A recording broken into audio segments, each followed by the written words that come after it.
Struggle is we struggle, and we don't look for trouble, just ask around. But when outside faces from foreign places talk about taking over, we ain't backing down. We ain't giving up no mountains, we ain't giving up no tree, we ain't giving up no river that belongs to we. Not one blue sake, not one rice grain, not one caress, not a blade of grass. This land is all I know. We gonna make it somehow. We will bend like a bow and never break. Our fathers came here and they lived and died here, and we ain't moving nowhere. Make no mistake, 'cause we ain't giving up no mountain, we ain't giving up no tree, we ain't giving up no river that belongs to we. Not one blue sake, not one rice grain, not one caress, not a blade of grass. We love the open country of the Rupununi and the Essequibo, daytime or night. Though we may criticize it, this is our home, we love it, and we need to keep it. We have that right. So we ain't giving up no mountain, we ain't giving up no tree, we ain't giving up no river that belongs to we. Not one blue sake, not one rice grain, not one caress, not a blade of grass. So we ain't giving up no mountains, we ain't giving up no tree, we ain't giving up no river that belongs to we. Not one blue sake, not one rice grain, not one caress, not a blade of grass.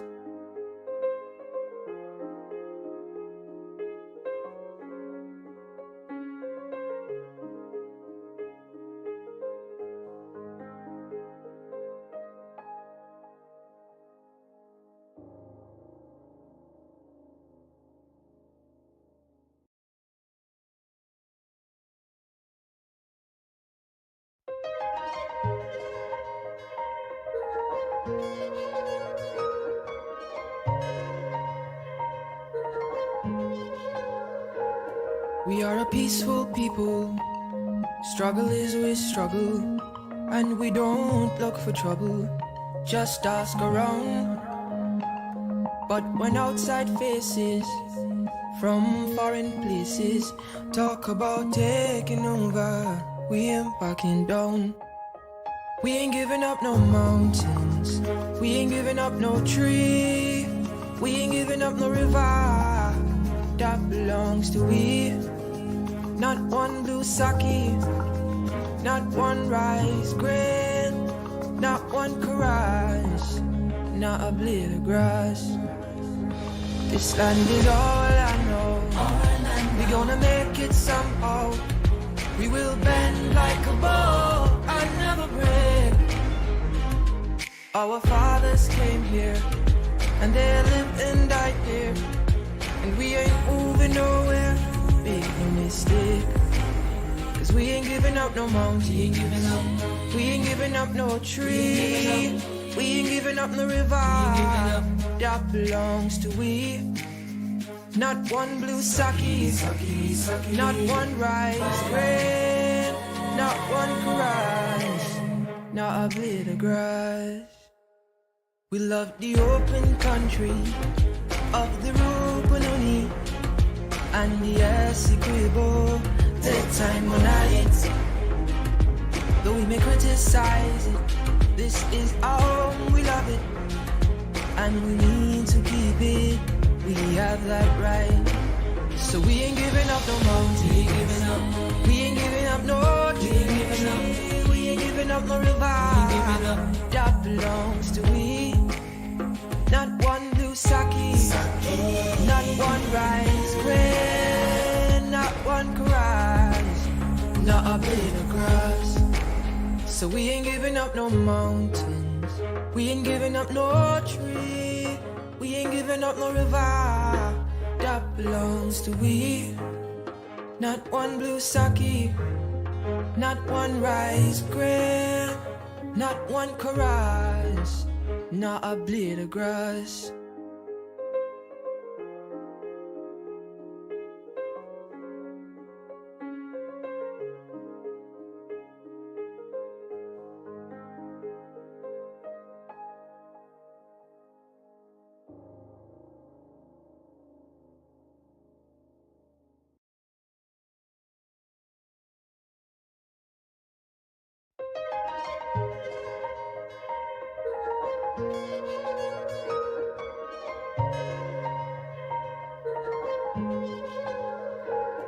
We are a peaceful people, struggle is we struggle, and we don't look for trouble, just ask around.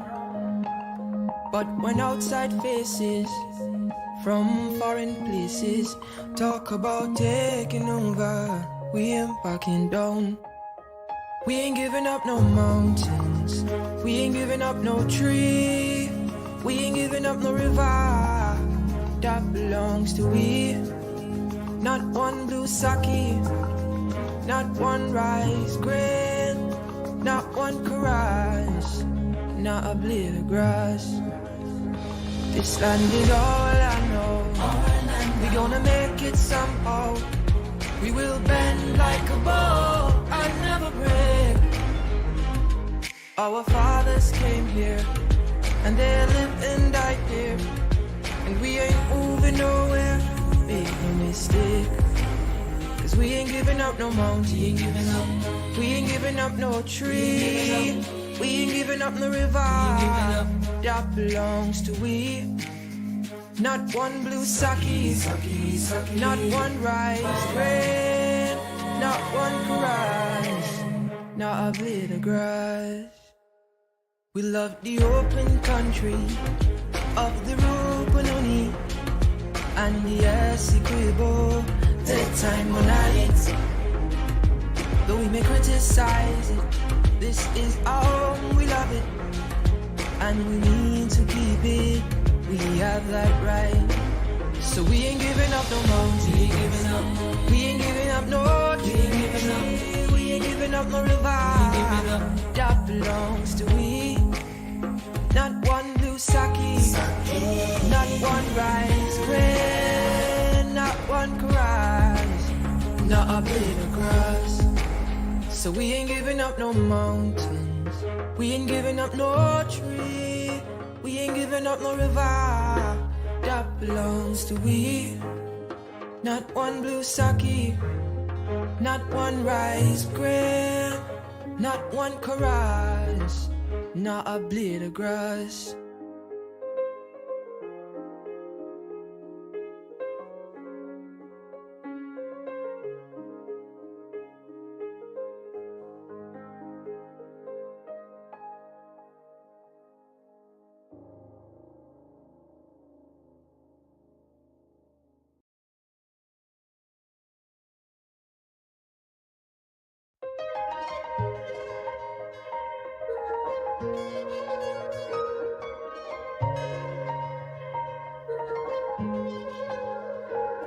We are a peaceful people, struggle is we struggle, and we don't look for trouble, just ask around. But when outside faces from foreign places talk about taking over, we ain't backing down. We ain't giving up no mountains, we ain't giving up no tree, we ain't giving up no river that belongs to we. Not one blue sake, not one rice grain, not one chorus, not a blade of grass. This land is all I know, we gonna make it somehow. We will bend like a bow and never break. Our fathers came here, and they lived and died here, and we ain't moving nowhere. Make no mistake, Cause we ain't giving up no mountain. We ain't giving up no tree. We ain't giving up no river that belongs to we. Not one blue sake, not one rice grain, not one rice, not a blade of grass. We love the open country of the Rupununi and the Essequibo, the time on night. Though we may criticize it, this is our home, we love it, and we need to keep it. We have that right. So we ain't giving up no mountain. We ain't giving up no tree. We ain't giving up no river that belongs to we. Not one blue sake, not one rice grain, not one grass, not a blade of grass. So we ain't giving up no mountains. We ain't giving up no tree. We ain't giving up no river that belongs to we. Not one blue sake, not one rice grain, not one chorus, not a blade of grass.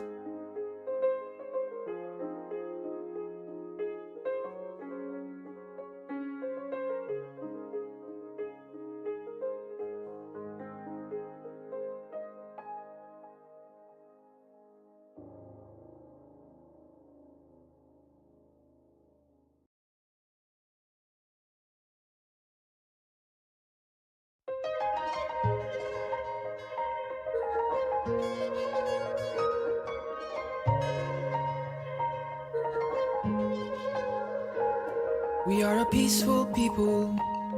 Struggle is we struggle, and we don't look for trouble. Just ask around. But when outside faces from foreign places talk about taking over, we ain't backing down. We ain't giving up no mountains. We ain't giving up no tree. We ain't giving up no river that belongs to we. Not one blue sake, not one rice grain, not one chorus, not a blade of grass. This land is all I know. We gonna make it somehow. We will bend like a bow and never break. Our fathers came here and they lived and died here, and we ain't moving nowhere. Make no mistake, cause we ain't giving up no mountain. We ain't giving up no tree. We ain't giving up no river that belongs to we. Not one blue sake, not one rice grain, not one grass, not a blade of grass. We love the open country of the Rupununi and the Essequibo, the time on night. Though we may criticize it, this is our home, we love it, and we need to keep it. We have that right. So we ain't giving up no mountain. We ain't giving up no tree. We ain't giving up no river that belongs to we. Not one blue sake, not one rice grain, not one grass, not a blade of grass. So we ain't giving up no mountains. We ain't giving up no tree. We ain't giving up no river that belongs to we. Not one blue sake, not one rice grain, not one chorus, not a blade of grass.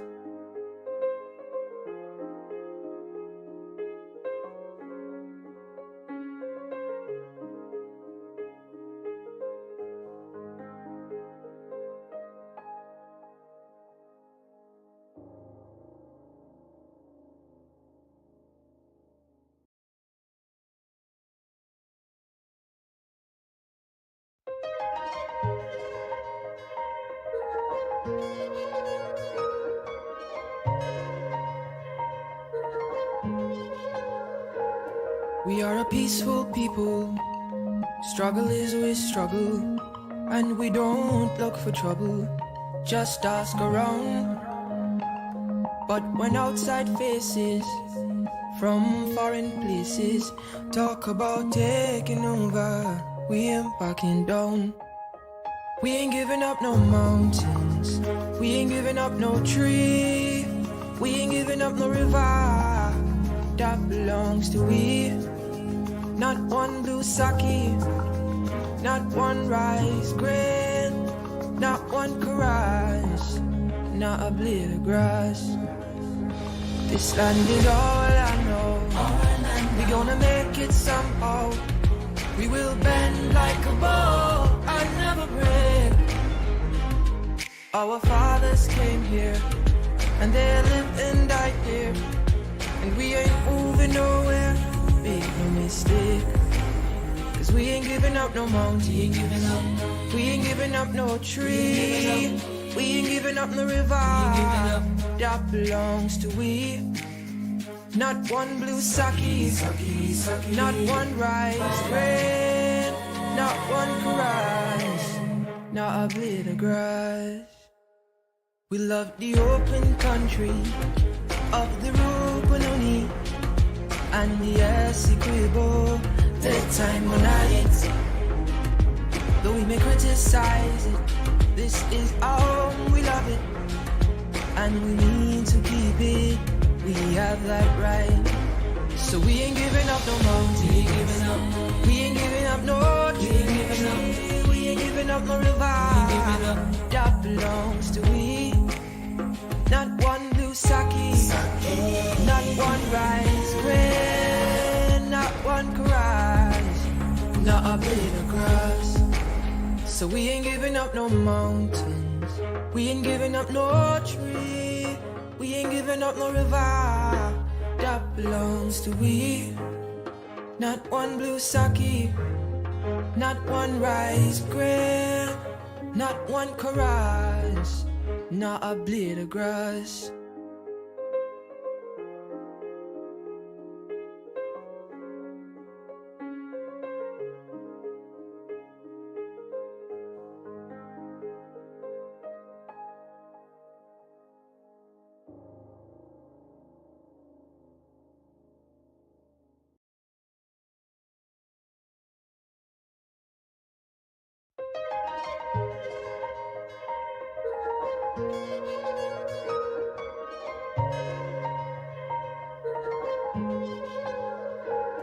We are a peaceful people. Struggle is we struggle, and we don't look for trouble. Just ask around. But when outside faces from foreign places talk about taking over, we ain't backing down. We ain't giving up no mountains, we ain't giving up no tree, we ain't giving up no river that belongs to we.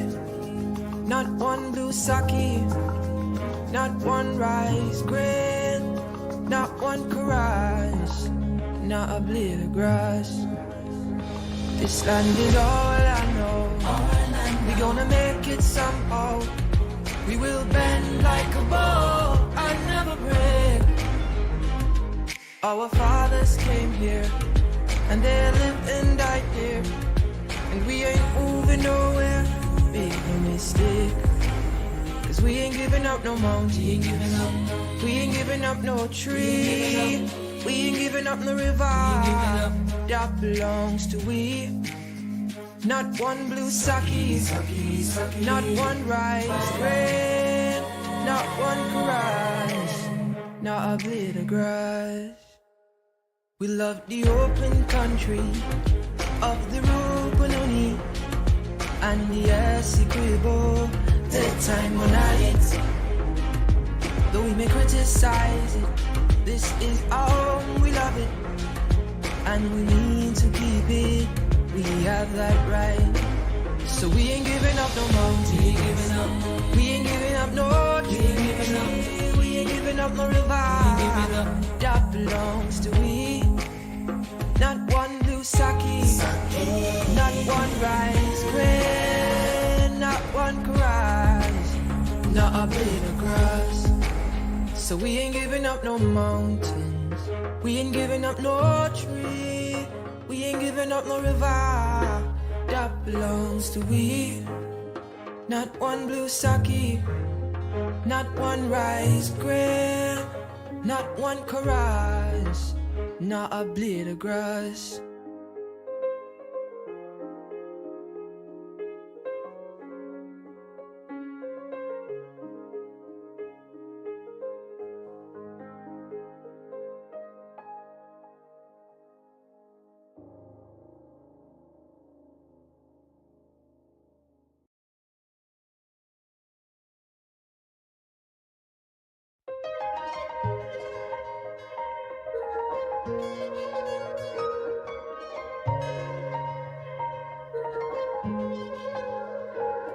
We are a peaceful people, struggle is we struggle, and we don't look for trouble, just ask around.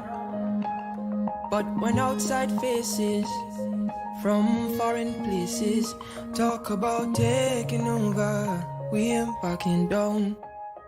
We ain't giving up no mountains, we ain't giving up no tree, we ain't giving up no river that belongs to we. Not one blue sake, not one rice grain, not one chorus, not a blade of grass. This land is all I know, we gonna make it. We will bend and never break. Our fathers came here, and they lived and died here, and we ain't moving nowhere.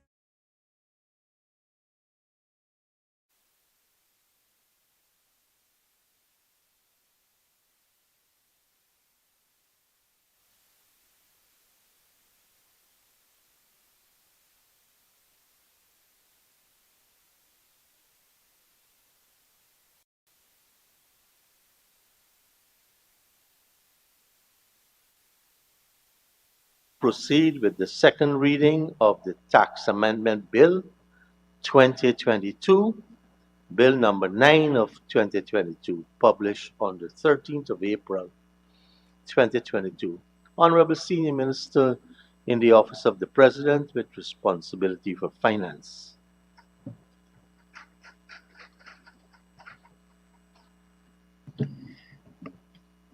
Thank you very much, Mr. Speaker.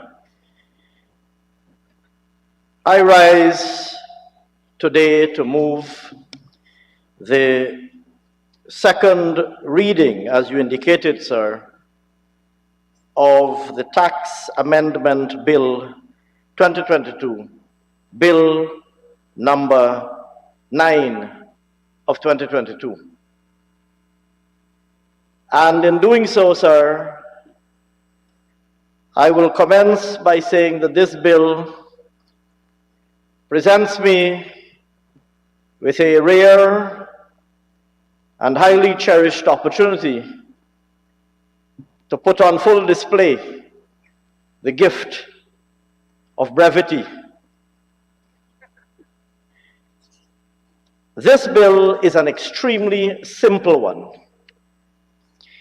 It seeks very simply to enact a measure introduced in Budget 2022, that is to say, removing the requirement to affix revenue stamps on receipts issued for retail transactions.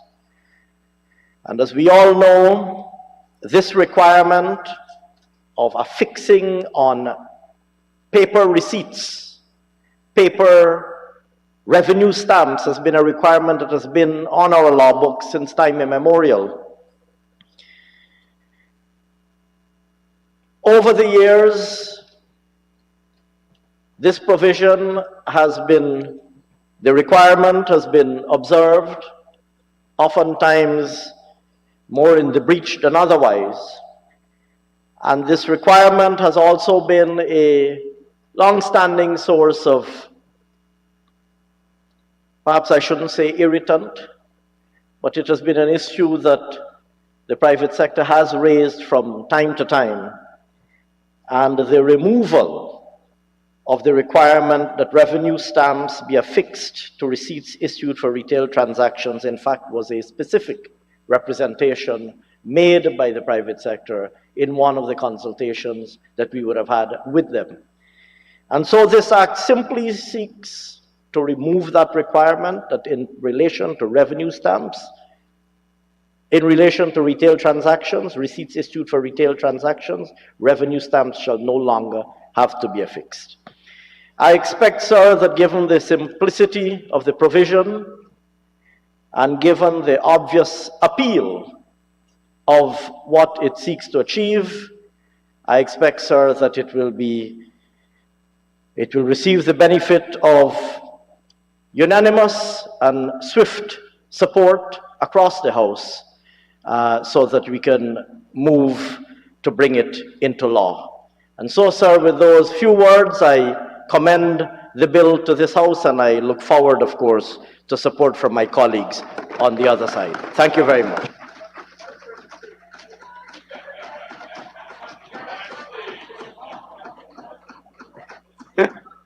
Thank you very much, Honorable Minister.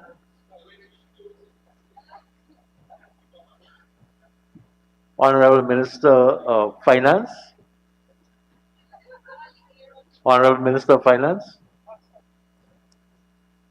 You may now wish to formally move the second reading. My apologies, sir. Is there a speaker coming after? Apparently there is no speaker You're coming after closing me. right now? You're closing the debate? Very well, sir. So I would like to thank my colleagues on that side of the House for their evident support for this measure. Honorable Minister, hold on.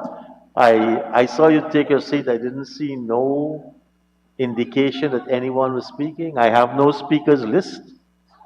And that's good. So it's not my fault. You know, the rule is who first catches the eye of the speaker, unless there's a speaking list. But Honorable Minister, let's see. The Honorable Member, Ms. Juretta Fernandes.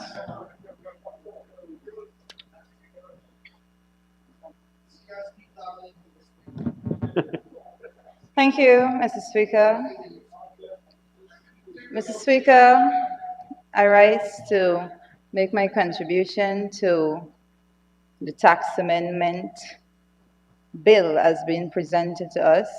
I noted the minister's rather short introduction and presentation altogether. However, I believe that the people of Guyana deserves clarity when we are addressing any amendments tabled in this honorable House. So let me start from that point. Mr. Speaker, the amendment that we are debating here today addresses Section 11 of the Principal Act. It is amending specifically paragraph 38, and it is simply adding to the list of exemptions. Paragraph 38 speaks to receipts, including any note, memorandum, or writing whatsoever, or any duplicate thereof, whereby any money is acknowledged or expressed to have been received or deposited or paid, or whereby any debt or demand or any part of a debt or demand is acknowledged to have been settled, satisfied, or discharged, or which signifies or imports that acknowledgement, and whether signed or not signed, with the name of any person where the sum amounts to $500 but is less than $1,001, and for every additional $1,000 or part thereof, another dollar. Mr. Speaker, I note one profound statement made in that very short opening remark from the Honorable Ashni Singh. And I think that surmounts why we're here today. A specific request was made by the private sector and the government in its optimal wisdom that it has been seen, believes that when the private sector say jump, they ask how high. Mr. Speaker, tax adjustment legislations is nothing new. It is something that every government tackles.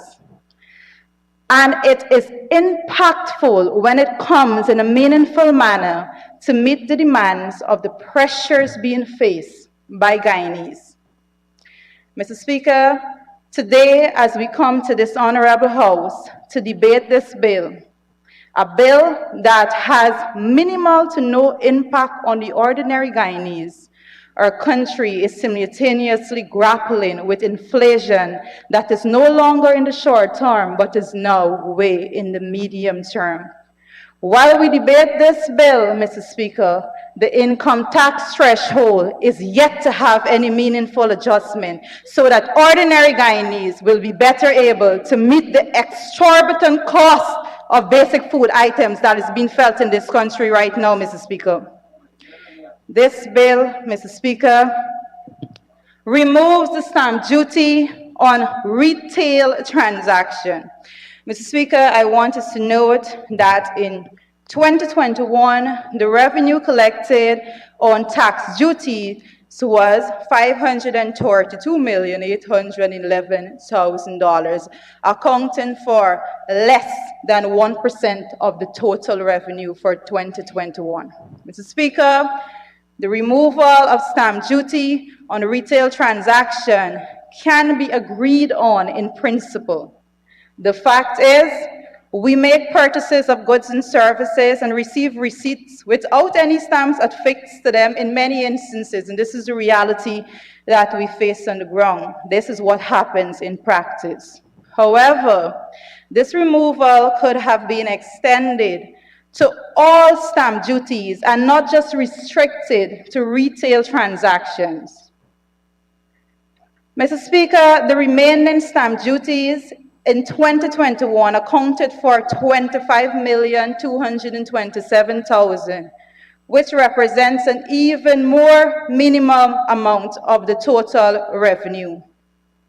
Mr. Speaker, this aspect of stamp duties have been removed, and I am saying once again, it should have been considered to be removed in totality as against just looking at the retail transactions. But again, Mr. Speaker, it is only removed from the retail transaction because this is a response to a request by the private sector.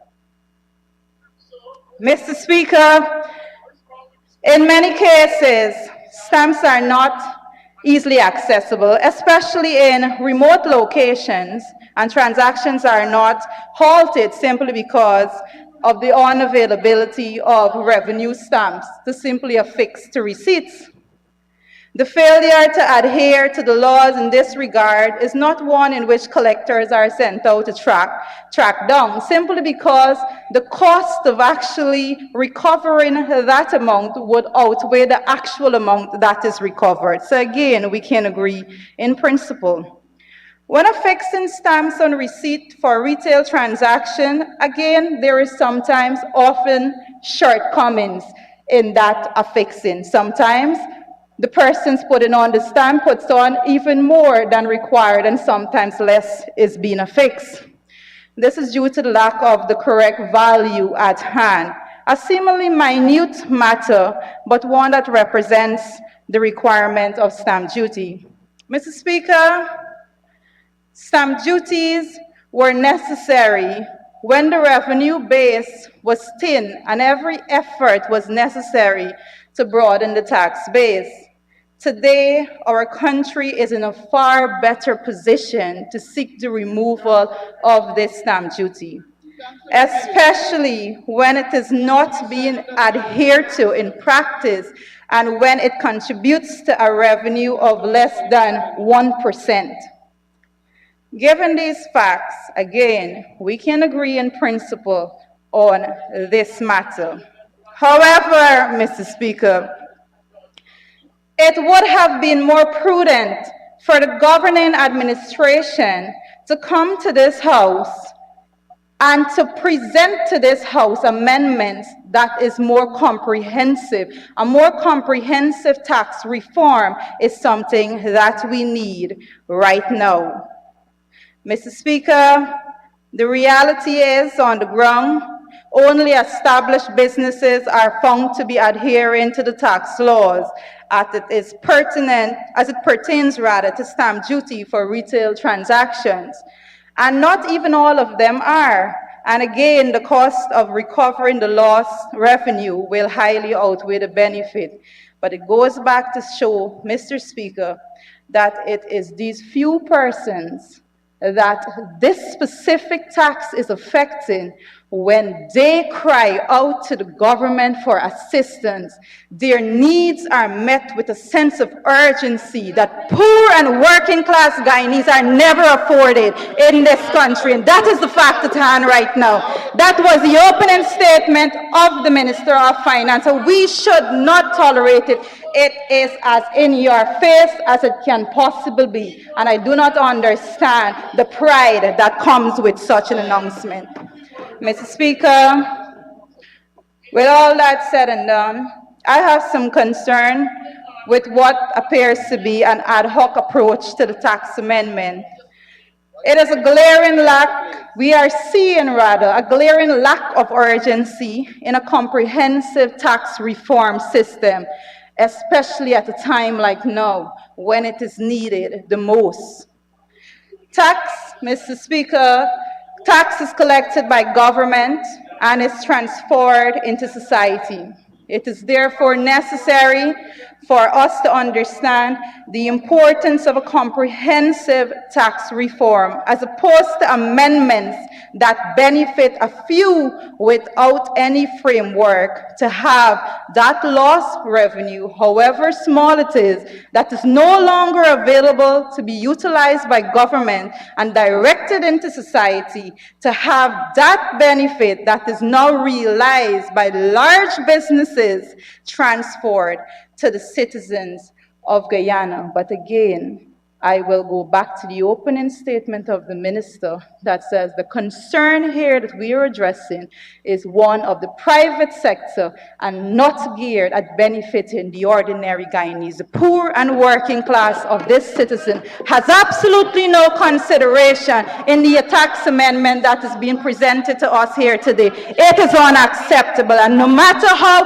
the honorable member, Mr. McCoy, shouts, it will not change the fact that the poor and working class in this country are not being considered in a tax amendment bill that is being presented to this House today. It is unacceptable. And if you will not speak to it, sir, I will, because they need to be represented, even if it is not by the members of government as is seen here today. Mr. Speaker, in the government's accounts, one can say that there is little difference between the tax cut and the cash grant. In both cases, sir, the people's money is moved from the accounts of the state into the hands of those who the grants or tax cut is geared at benefiting, sir.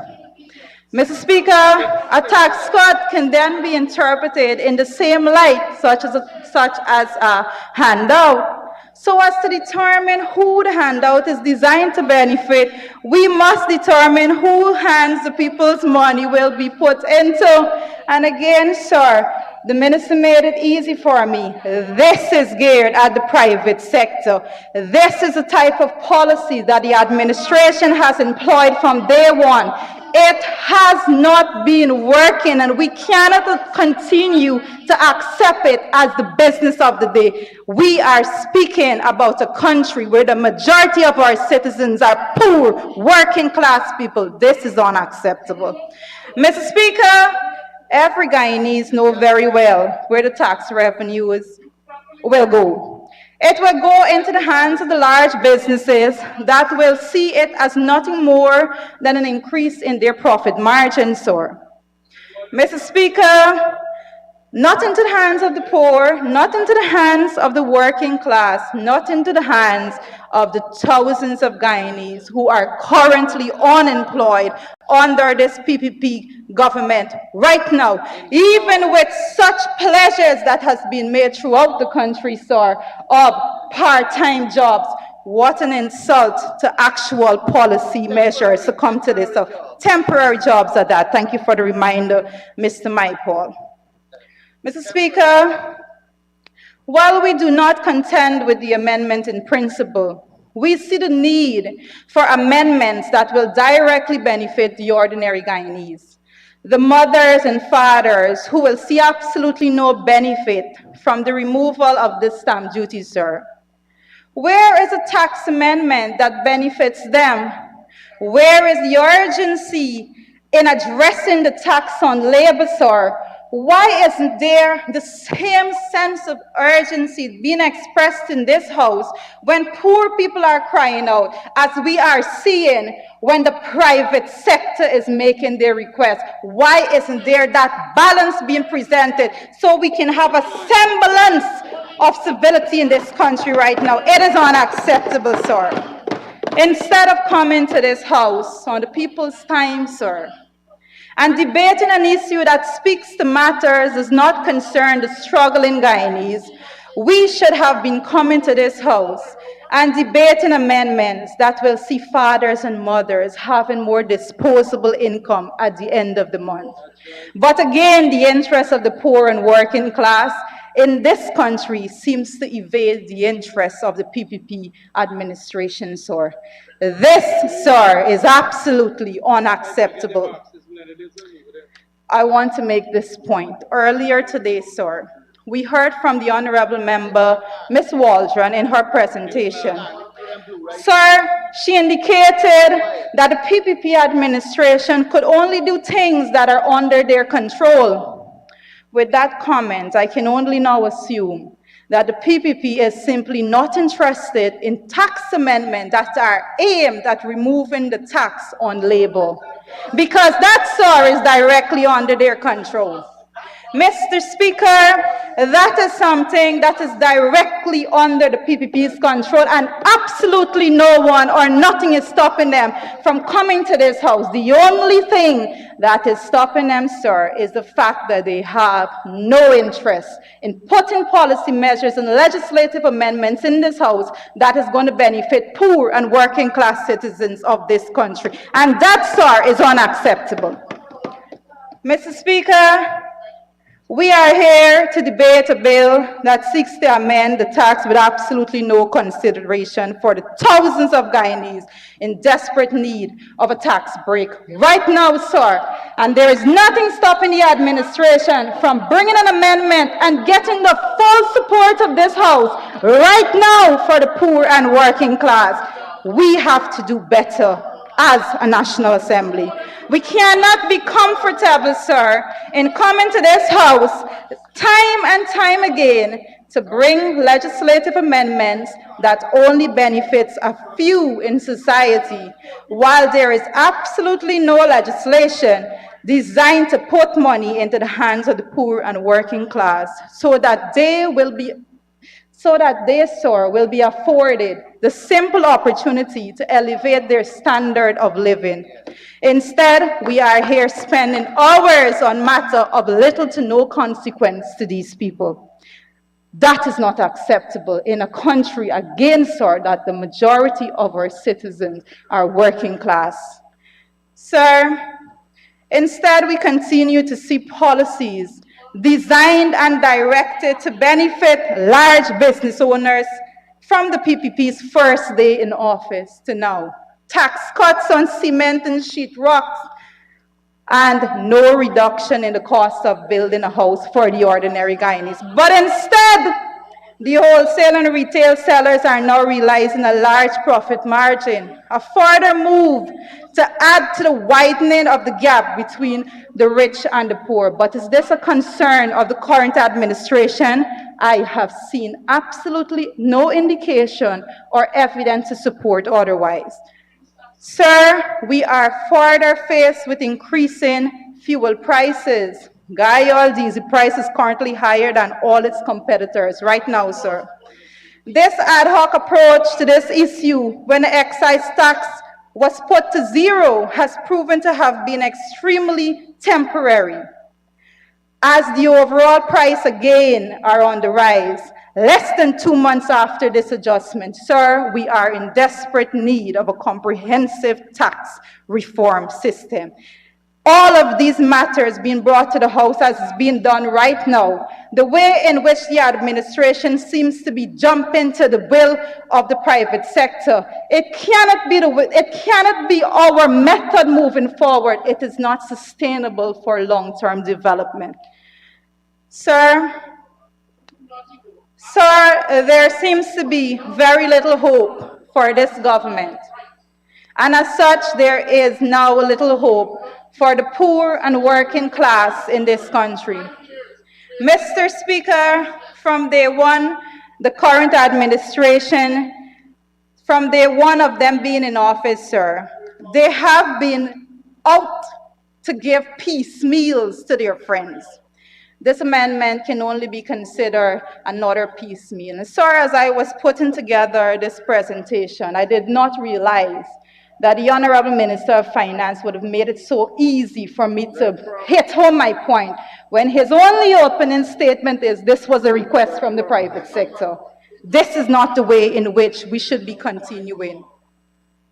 Mr. Speaker, we have more tax issues to deal with and to have come to this House spending taxpayers' dollars to pass an amendment that does not address issues affecting poor and working class is simply unacceptable. The people of Guyana are tired of being pushed on the back burner while the request of the most affluent is being catered for with such urgency, sir. This is not what the country needs at this time. We need balance, we need representation, and it is least for us to ask for representation of the poor and working class to come from the administration in office, those who are spending the taxpayers' dollars, but yet we are here today, yet again, to appease the most affluent in society in the faces of the poor folks that are home right about now, cannot even afford the next meal, sir. Mr. Speaker, the PPP should not continue to present such an in-your-face legislative amendment to the people of this country that reminds them that they are not catered for by this administration. It is not right, sir. And the next time, sir, that we come to this House to debate tax amendment, we should do so with amendments to alleviate the tax burden on labor.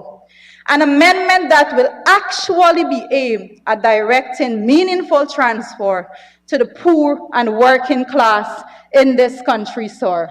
We cannot make it the business of the day and the order of the day that we only come to this honorable House when persons that are in the upper echelons of society make a demand, and we have the PPP administration running with the piecemeal on a platter, bringing it to this House so that they will remain friends with those individuals in power. Sir, it is unacceptable, and we need to do better for the poor and working class of this country. I thank you.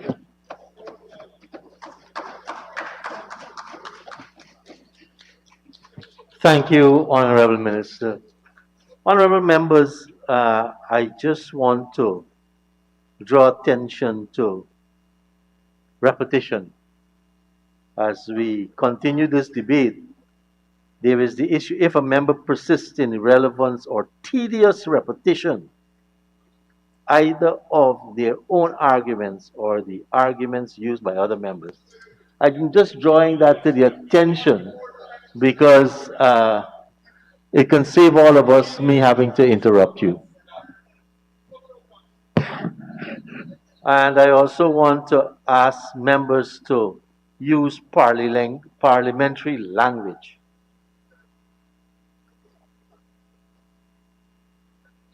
I now call on the Honorable Minister of Tourism, Industry and Commerce, the Honorable Member, Ms.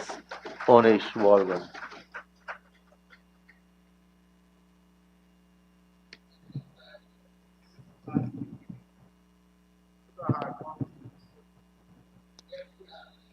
Mr. Speaker, I rise to register my support for the passage of Bill number 9 of 2022, which would remove the requirement for stamp duty for retail transactions.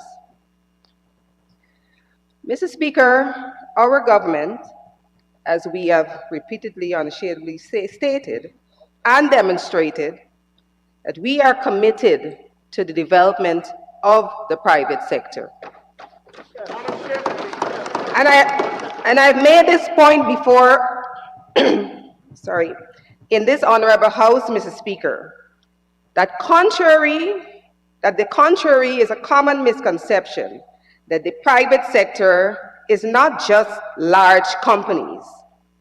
Instead, it also comprises small, medium, and micro enterprises run by ordinary individuals and citizens of our country like you and me. So it is a fallacy.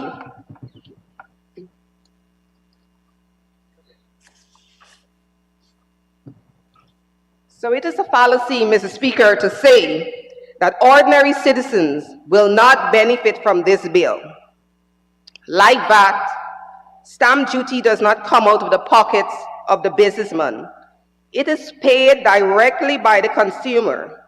So to characterize this as a relief for the private sector is to demonstrate a profound misunderstanding of what stamp duty is and how it works. This initiative to remove stamp duty from retail transactions, like all the initiatives that we bring to this House, Mr. Speaker, is part of a wider development policy. We are concerned to increase the overall ease of doing business in Guyana, to stimulate trade and commerce, and to reduce the burden on firms and the consumers. This measure is also one of a whole host of measures, Mr. Speaker, to improve the lot of the working class. We restored the uniform vouchers. We gave COVID grants. We restored the discipline services bonuses. All of these the coalition took away, the ones who tout to care about the working class.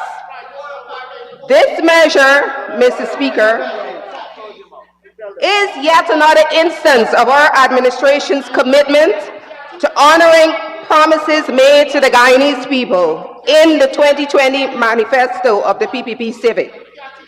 That manifesto pledged to, I quote, simplify the tax system and to reduce taxes for Guyanese businesses and individuals. Thus, we have seen, Mr. Speaker, the repeal of a number of onerous and burdensome and regressive tax measures implemented during the 2015-2020 tenure of the coalition government. For example, you may recall, Mr. Speaker, that among the licensing fees, which were extensively increased by the former administration, was the fee for a huckster license, which was raised to $62,500 across the board. Even the food vendor, the walk and sell man, was subject to this massive tax grab. We sought, Mr. Speaker, to mitigate this unconscionable and regressive tax measure by reducing this license fee to a mere $2,000 for those plying trade by foot or bicycle.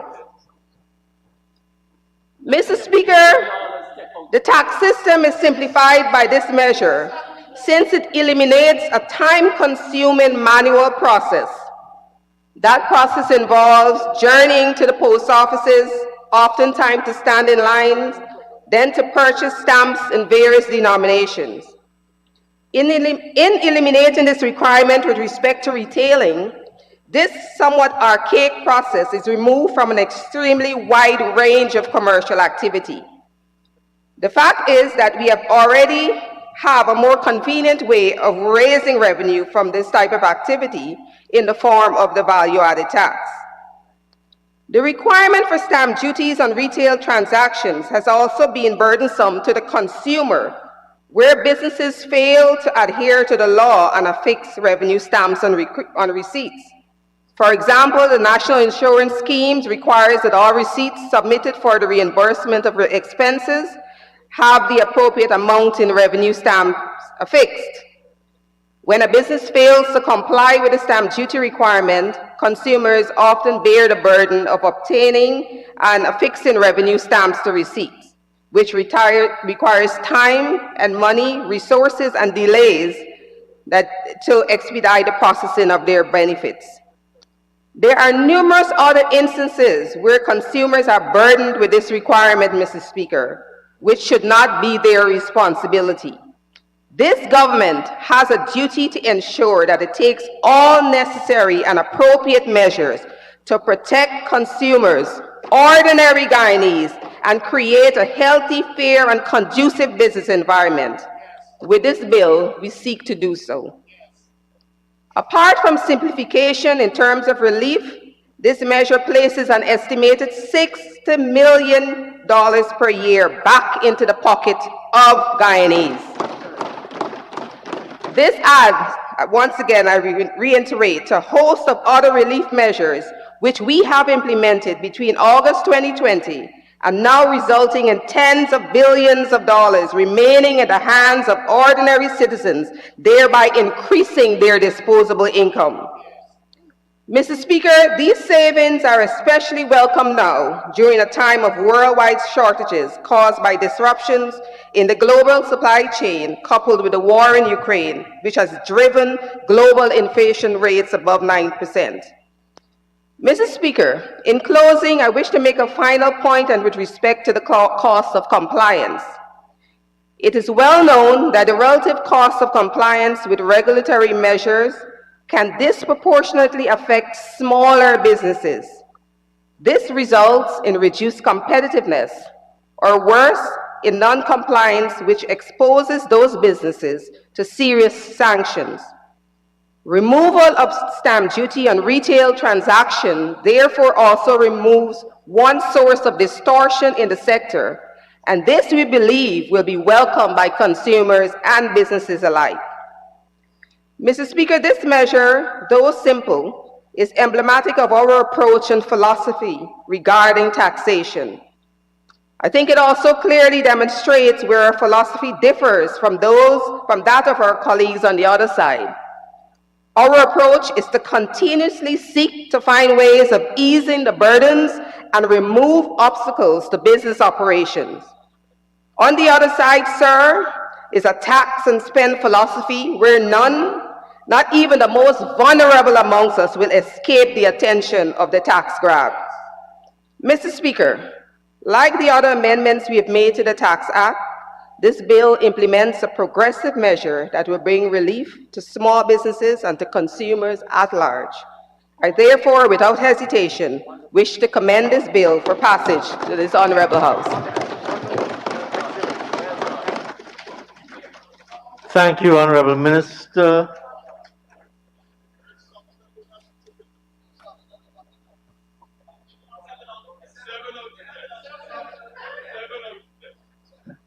And now I call on the Honorable Member, Ms. Paula Lawrence, to make her presentation.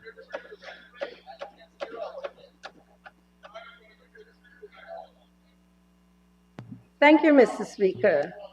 Mr. Speaker, if the Honorable Minister responsible for Finance, Ashni Singh, concludes as he began, then he would set a record for himself in this House.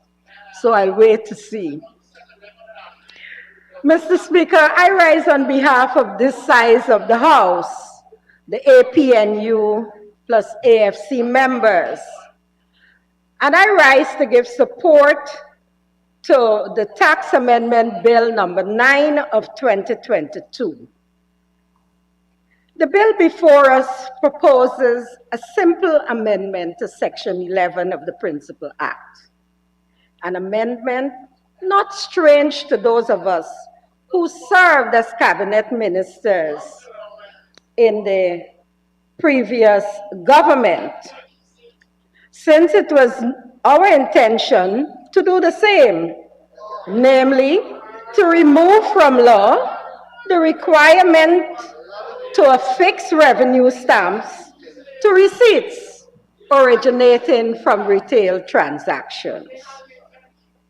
Mr. Speaker, when stamp duties were introduced approximately 60 years ago, the intent for the most part at that time was as a revenue enhancing measure. At that time, the revenue base and the sources of revenue were limited.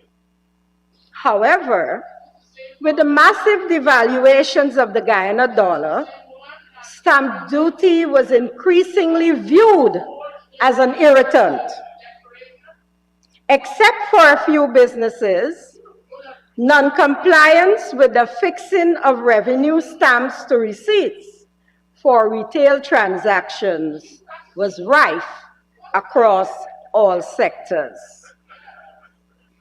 There is no doubt then, Mr. Speaker, that the country's relative tax take has dwindled over the years.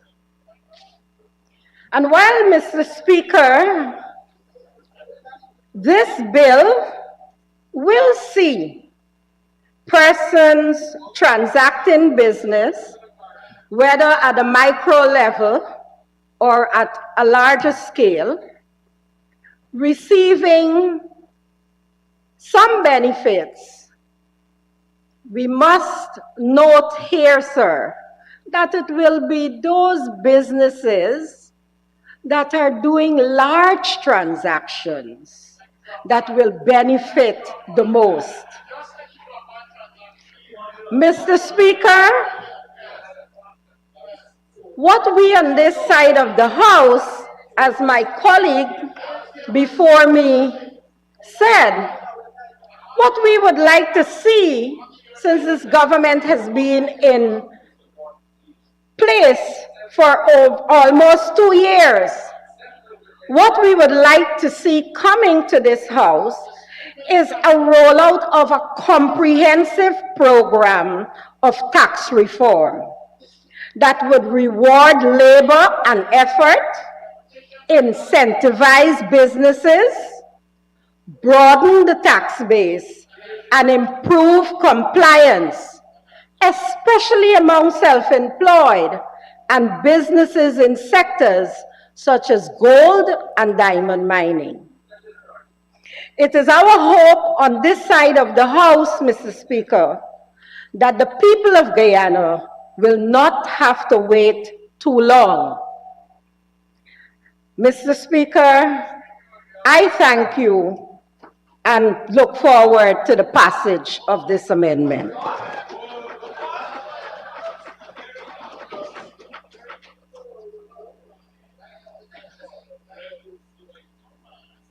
Thank you very much, Honorable Member, Honorable Senior Minister in the Office of the President with responsibility for finance, Dr. Ashwini Kumar Singh.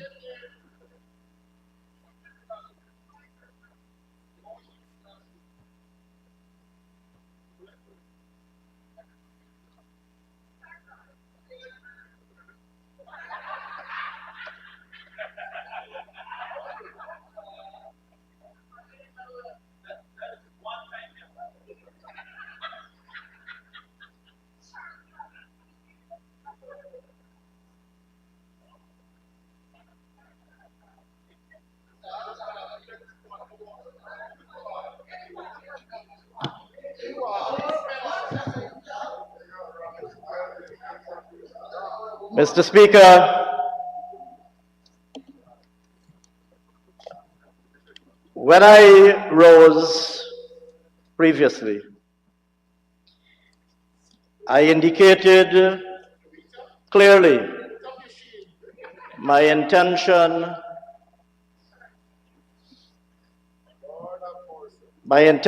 to be characterized by brevity on this occasion. And I note the Honourable Member, Ms. Walda Lawrence, the Honourable Member, Ms. Walda Lawrence's suggestion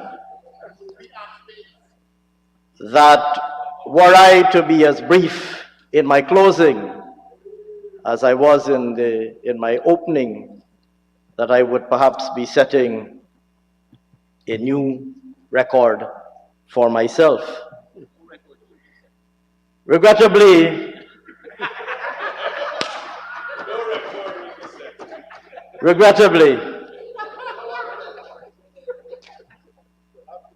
the arguments that have ensued since my opening presentation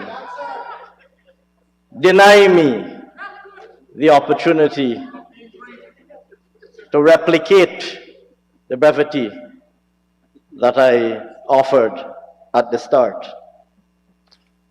I wish, Mr. Speaker,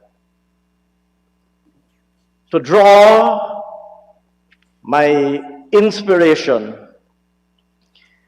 from a statement made by my distinguished colleague, the Honorable Attorney General, when he wrapped up the debate on the Nurses and Midwives Bill.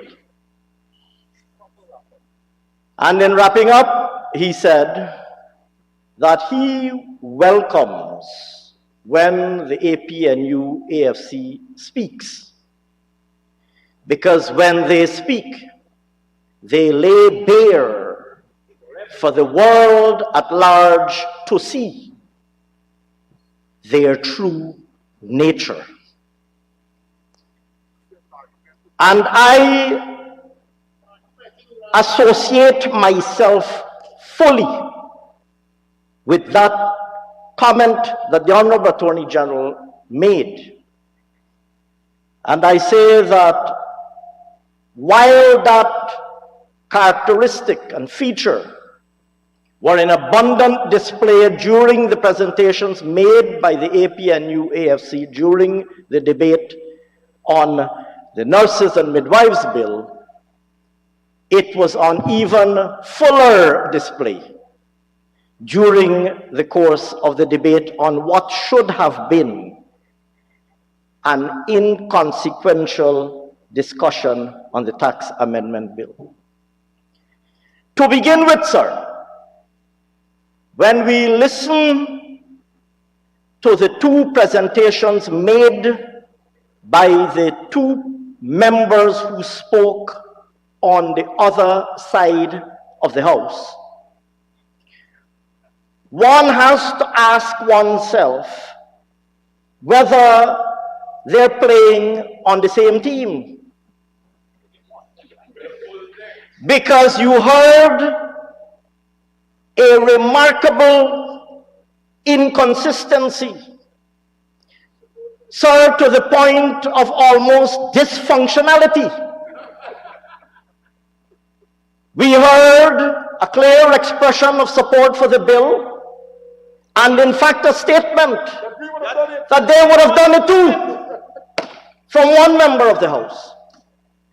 And in contrast, sir, you heard a most astonishing, I'm tempted to use the word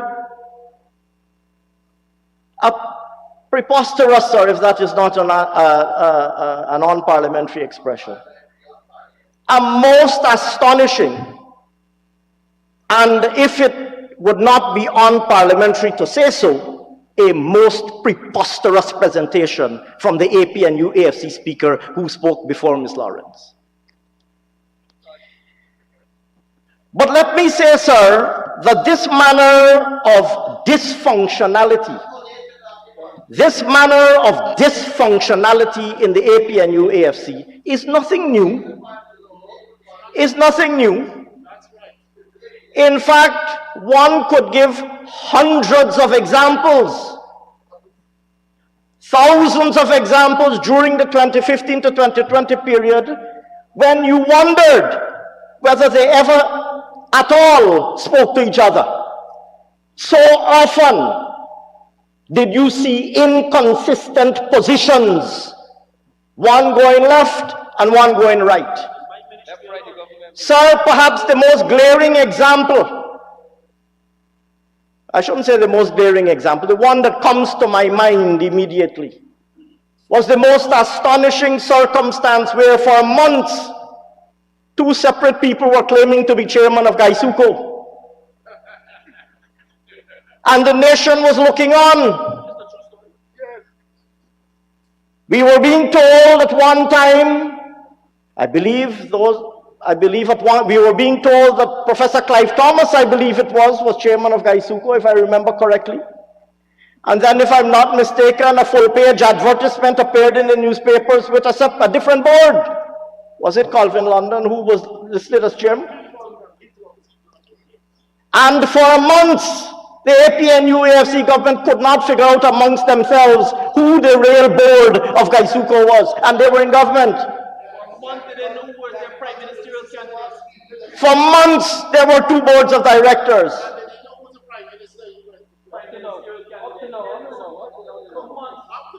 Sir, and I could give multiple examples. There are the honorable member, I don't know if I should afford him the privilege of citing this example yet again. But the honorable member, Mr. Kemraj Ramjatan, could not make up his mind whether he was conceding defeat or whether he was moving over to the Prime Minister's residence. In full view of the world. We all remember, sir, after the passage of the no confidence motion, a hastily summoned press conference. Mind you, this no confidence motion had been around for months before it was debated. They must have studied it. They must have considered what their course of act. Any sensible government, sir, would have considered, if this outcome emerges, this is how we will go. If this outcome emerges, this is how we will go. Sir, we all recall, after their defeat in the no confidence motion, a hastily summoned press conference by the then Prime Minister, who said, as much as we don't like the vote, we accept the result and we will respect it. Am I mistaken in my recollection?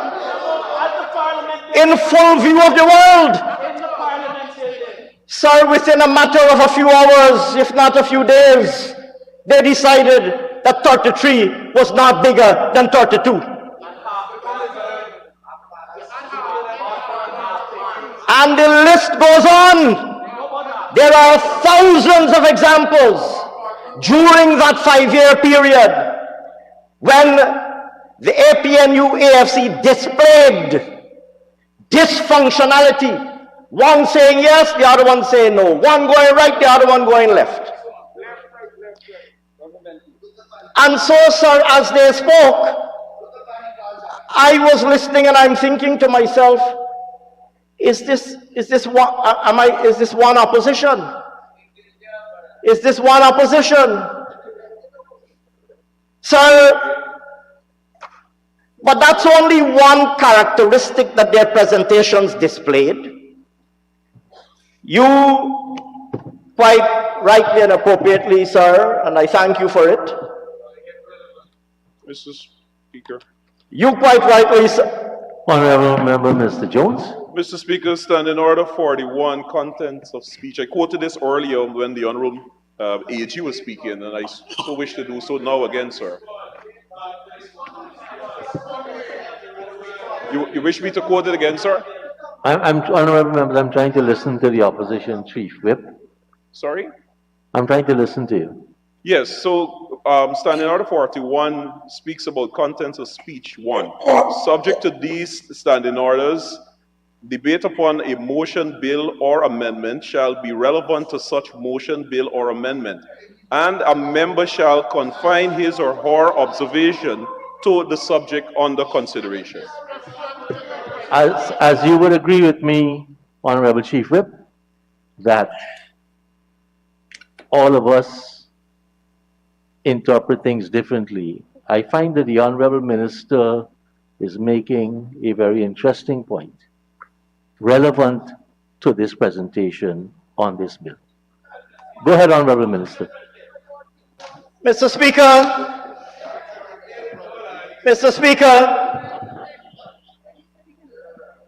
when we listened to our colleagues on that side of the House, not only were we treated to a reminder of their dysfunctionality, but we were reminded of a number of other distinguishing characteristics of the APNU AFC that they displayed in government and indeed that they display in opposition. The Honourable Member, Ms. Jurita Fernandes, repeated, I lost count after 5, repeated that this bill is coming because a representation was made by the private sector on it. As my colleague, I said so. And I stand firmly by the fact that I said so, firmly. As my colleague, the Honourable Member and Minister Onej Walron said, this requirement that revenue stamps be placed on receipts affects all businesses, including and most disproportionately small and medium-sized businesses. And the cost associated with it, including the administrative cost associated with it, is borne ultimately by consumers. But let me tell you, sir, why I'm glad that the Honourable Member Jurita Fernandes said what she said. Because by making the presentation that she did, she laid bare for the world to see once again the historically hostile stance of the APNU AFC towards the private sector of Guyana. And sir, this is nothing new. You notice how she kept repeating triumphantly that this is being done to please the private sector. The APNU AFC and their constituent entities, including their predecessor, the largest party in the APNU AFC, coalition, the PNC, has had a historically hostile posture towards the private sector. If one were to examine the economic history of Guyana, it was during the PNC administration of 1964 to 1992 that the commanding heights of the economy were seized by the state. 80%. That almost the entire economy was nationalized. That private entrepreneurship was discouraged and chased away. It was during the PNC government of 1964 to 1992 that the entire private sector of Guyana was wiped out. In every single sector. And so one would have expected, and the Honorable Attorney General said it, one would have expected that having spent from 1992 to 2015 in opposition, that they might have learned a thing or two. They might have learned from the lessons of the past. Instead, sir, having returned to government in 2015, they immediately set about with exactly the same hostile posture towards the private sector. Went about harassing, terrorizing, and forcing, intimidating, and forcing out of business the private sector. Sir, one of their more senior members is very famously on record as saying, We don't create jobs. Job creation is not our business. Go and sell tamarind ball and what was it? And plantain chips. The job creation is not our business. Was it dog food or tamarind or plantain chips?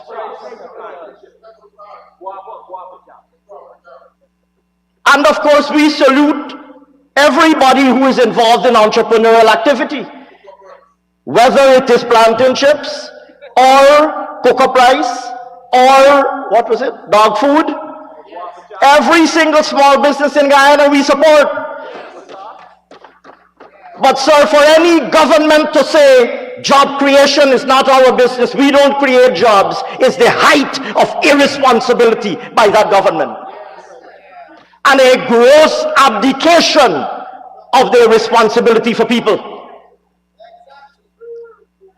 And so, sir, this hostile posture towards the private sector, that because the private sector recommended it, it is bad.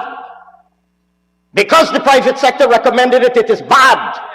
This hostile posture displayed by the Honourable Member Jurita Finance in her presentation this afternoon is not new at all.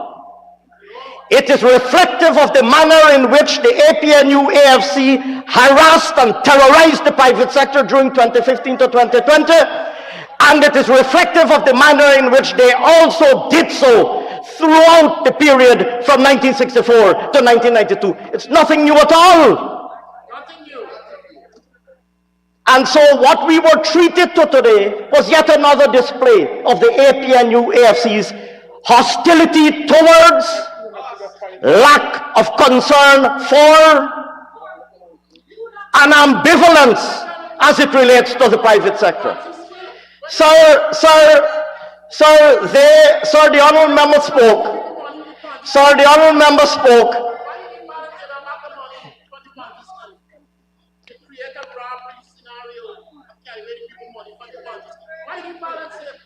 Sir, the honourable member spoke. The honourable member spoke about tax measures.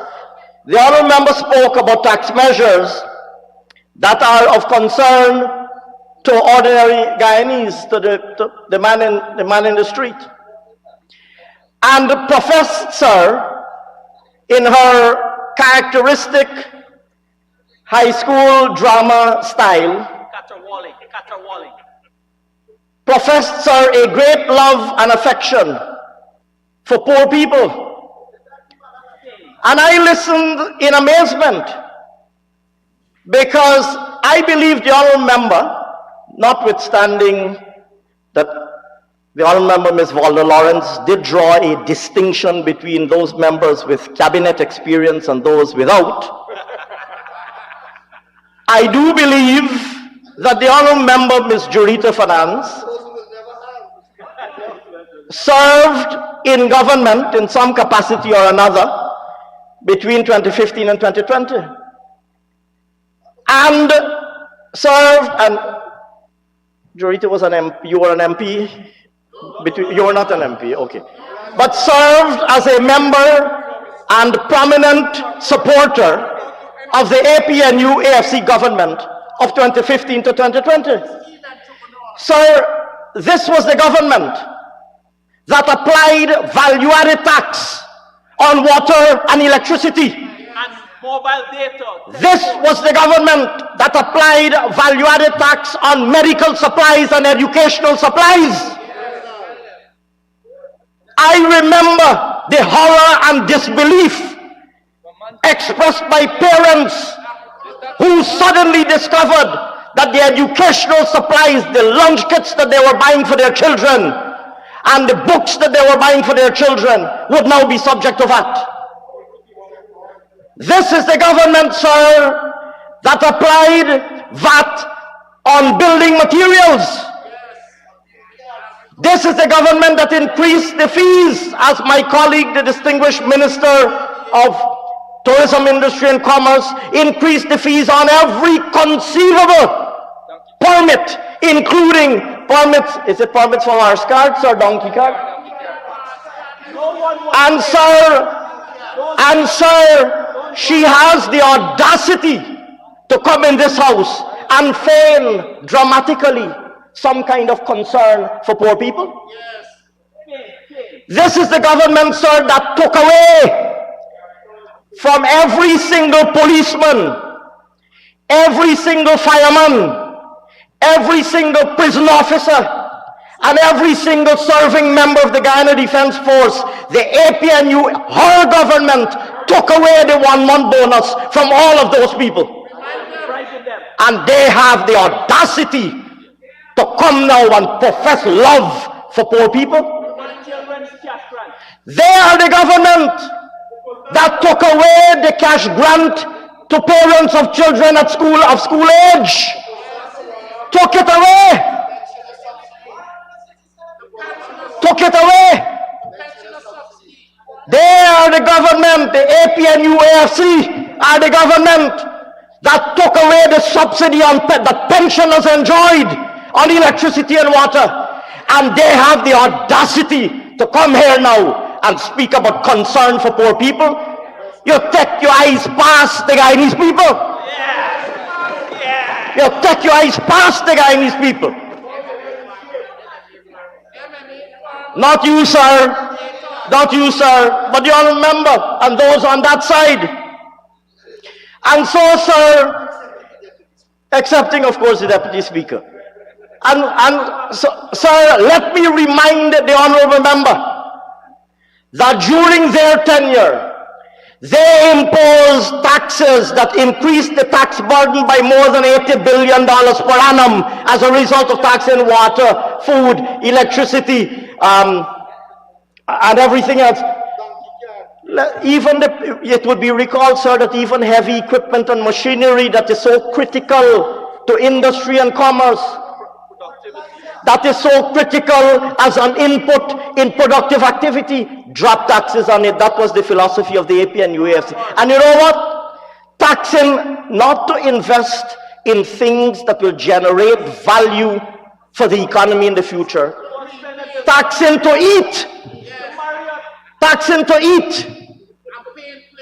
And they have the audacity to come here now, sir, and feign, as if in an amateur drama school, to feign great concern for poor people. Feign great concern for poor people. Sir, it was the People's Progressive Party civic government. It was the People's Progressive Party civic government on returning to office in August 2020 that brought to this house an emergency budget that sought first and foremost to remove the punitive taxes that had been imposed on the people of Guyana. Where were you when all of the VAT on all of the on medicine and educational supplies, on electricity and water, where were you when those punitive taxes were being removed? She was on the stage telling them to vote for Abdu again.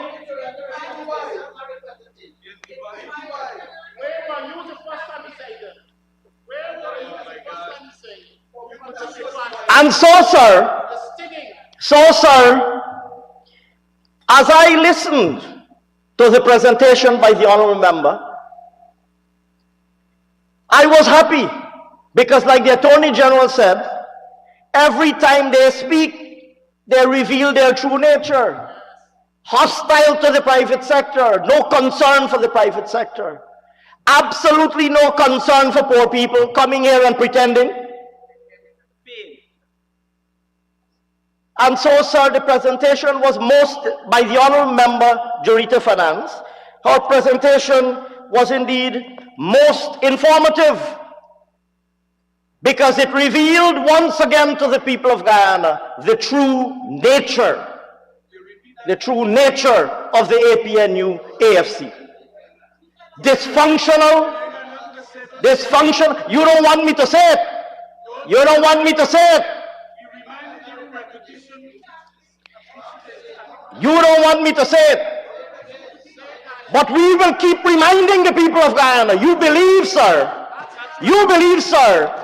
The honourable member, Mr. Ramjatan, is getting worked up. He wants me to stop because he's hoping that the people of Guyana have short memories.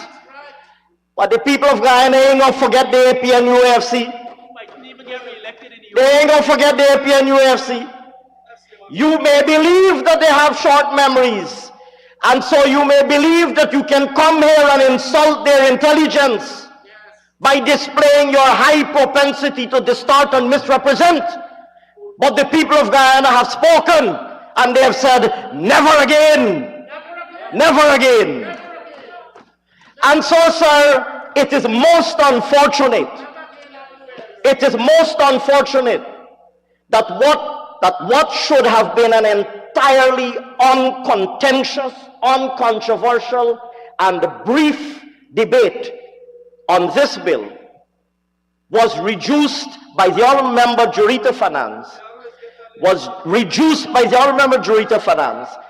by meandering into misrepresentations and distortions of the fact. The fact of the matter is that this measure, first and foremost, is part of a comprehensive set of measures implemented through successive People's Progressive Party civic government budgets. Budget 2020, the emergency budget that we enacted, Budget 2021, which built on the measures we enacted in the emergency budget, and Budget 2022.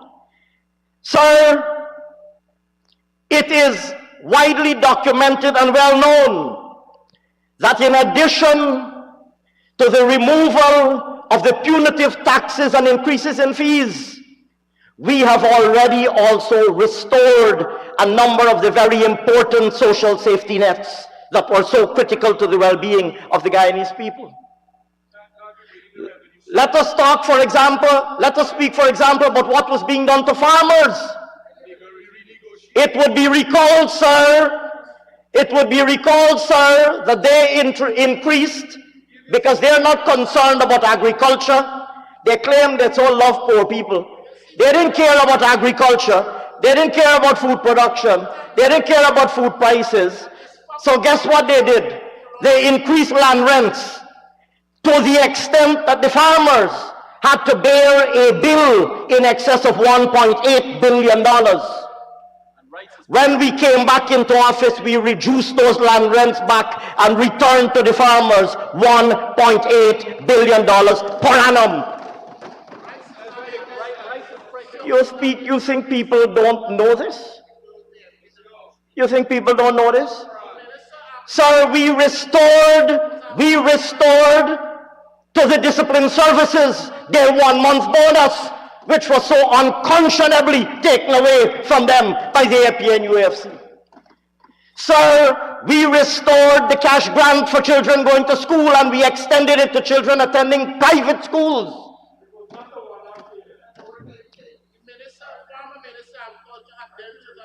Sir, we increased the old age pension. They promised in their manifesto that they will double old age pension as soon as they get into office. They spent 5 years in office, and one of them is saying, and we did, and the facts are there for everybody to see. Sir, the APNU AFC promised to double old age pensions as soon as they get into office. They spent 5 years, and they had not done that. In the space of 3 years, we have already given a bigger increase to old age pension than they did in 5 years. And the list goes on. And the list goes on. So, sir, not to mention the wide range of other measures, including those announced by His Excellency the President yesterday. And so, sir, I will say very simply that the presentation made by the honourable member Jurita Finance today put on display once again for the world that across the 31 members of the APNU AFC, they continue to display the same dysfunctionality that they displayed for the whole 5 years in government. One going left, one going right. It displayed also for the world at large to see, sir, their continued hostility towards the private sector. But the private sector creates jobs, and we, the People's Progressive Party civic government, we will support the private sector to expand and to grow and to create jobs and to generate incomes for all of the Guyanese people. That is our promise and our commitment to the people of Guyana. Sir, it appears, sir, that they've learned, you taught them a new word. You spoke of repetition, and I hear them parroting it. Mr. Speaker, I wish to thank the honorable member, Ms. Valda Lawrence, for saying that they would have done it if they had time. Perhaps they were busy doing other things. But I thank her for placing on record that this is something that they support, and this is something that they would have done. And with those still relatively few remarks, sir, it gives me great pleasure to move the second reading of the tax amendment bill. And I will move the motion at the appropriate time when called upon. Thank you very much, sir.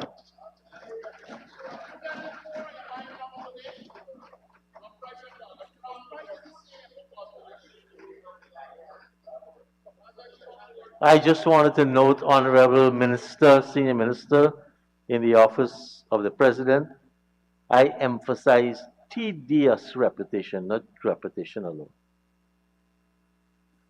Honorable members, I now put the question that Bill number 9 of 2022, Tax Amendment Bill of 2022, be read a second time. Those in favor say aye.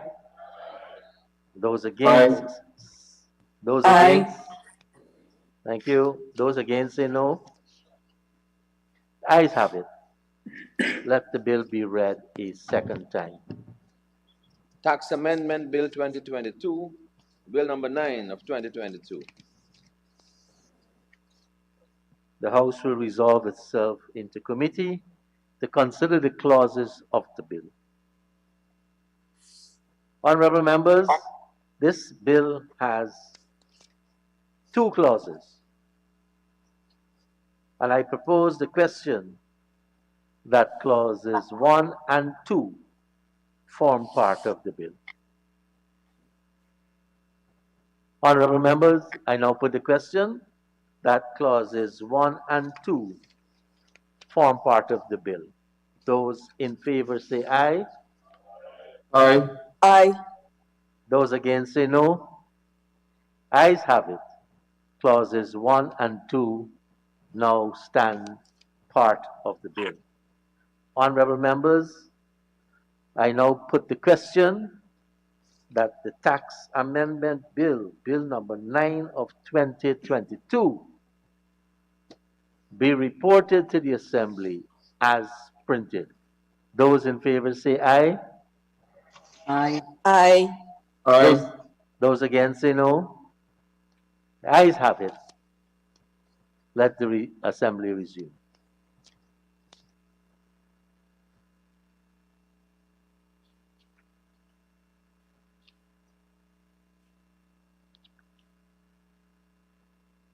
Honorable Senior Minister in the Office of the President with responsibility for finance. Thank you very much, Mr. Speaker. I rise to report that the Tax Amendment Bill 2022, Bill number 9 of 2022, was considered in committee, clause by clause, and was passed without amendment. And I therefore, sir, move that the bill be now read the third time and be passed as printed. Thank you very much. Thank you, Minister. Honorable members, the question is that the bill be read a third time and pass as printed. Those in favor say aye. Aye. Aye. Aye. Those against say no. Ayes have it. Let the bill be read a third time. Tax Amendment Bill 2022, Bill number 9 of 2022. Thank you. Honorable members, we will now proceed with the second reading of the Evidence Amendment Bill 2022, Bill number 3 of 2022, published on the 6th of April 2022.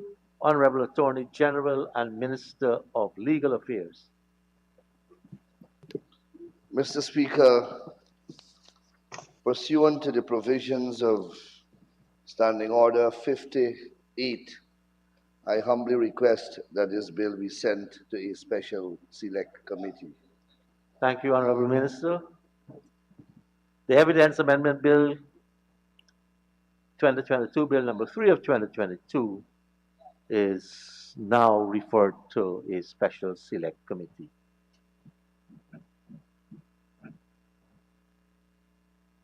Honorable members, we will now proceed with the second reading of the Juvenile Justice Amendment Bill 2022, Bill number 5 of 2022, published on the 7th of April 2022.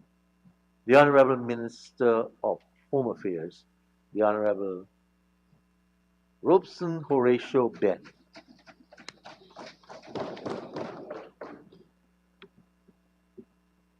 Thank you, Mr. Speaker, honorable members. I rise to move that the Juvenile Justice Amendment Bill 2022, Bill number 5 of 2022, published on the 7th of April 2022, be now read a second time.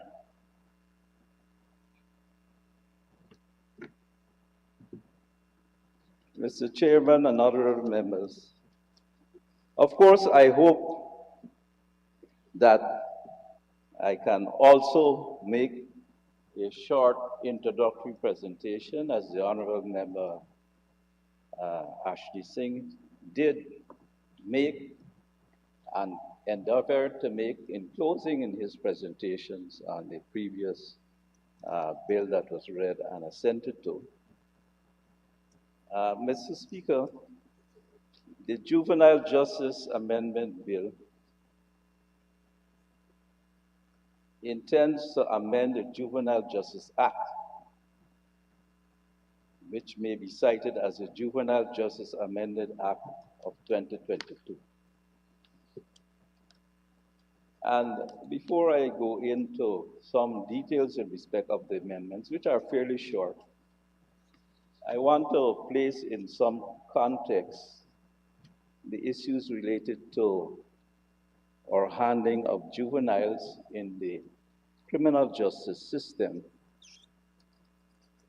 so that perhaps we better have an understanding of the challenges which we face in that area of jurisprudence. Particularly, of course, we have to talk about the case for the juvenile courts, and I have to say, given the fact of the changes in crime, criminal wrongdoing, and issues relating to the courts and also to the police being more expert in dealing with issues related to juveniles in the justice system, under the purview of the justice system, the criminal justice system has to be more adept as in terms of dealing with questions of juveniles who do wrong things which will come to the attention of the courts.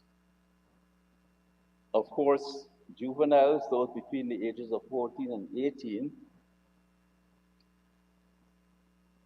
in the courts, there's a question of whether there was premeditation in terms of the wrongdoings they may have done, criminal wrongdoings, of course, the degree of violence with which the acts were perpetrated, and the question of the awareness of wrongdoing. It is true that juveniles are less likely in the system, in the approach to dealing with them in the criminal justice system. It is less likely that they understand what is wrongdoing in itself, and that they may be more emotional responses or explosive responsive to threats or perceived threats. They may be less capable of undertaking premeditated actions, and in most instances, it would be better for them when they are removed from a toxic environment or a toxic home or a toxic situation, which will only create further issues in relation to them committing wrongs in the community environment and in the homes. If, however, there's premeditation, or if the juvenile is considered to have acted in the full knowledge and thought and acted in commission of an offense as an adult or with the awareness of adult, they're tried as adults. Of course, in the adult courts, with juveniles, there's perhaps more sympathy with respect to the juvenile because a jury is present, and particularly in the case where juveniles are used by adults to commit crimes, there are issues in relation to sympathy or even empathy in relation to the question of juveniles in the court system. At the current time, we have 17 juveniles in custody, 15 males and 2 females. It represents about 0.8% of the total number of persons who are incarcerated. The particular consideration that we have and the challenge that we have, and I must say that there has an increase of about 70% in persons who are incarcerated at the moment, either in remand or sentenced, that there is a challenge of slot perhaps in the courts. There are issues of refusal to take cases. And of course, we know that sometimes we are unhappy with respect to decisions which are made in the court, not to make a criticism, but a critique. Sometimes when you consider issues in relation to persons caught with narcotics or with firearms, evidence is there and direct that the positions taken in the first instance by the court becomes curiouser and curiouser when you examine the issue. But particularly, there's the issue of making the work of the court more effective, more efficient, more efficacious. And so the bill before us,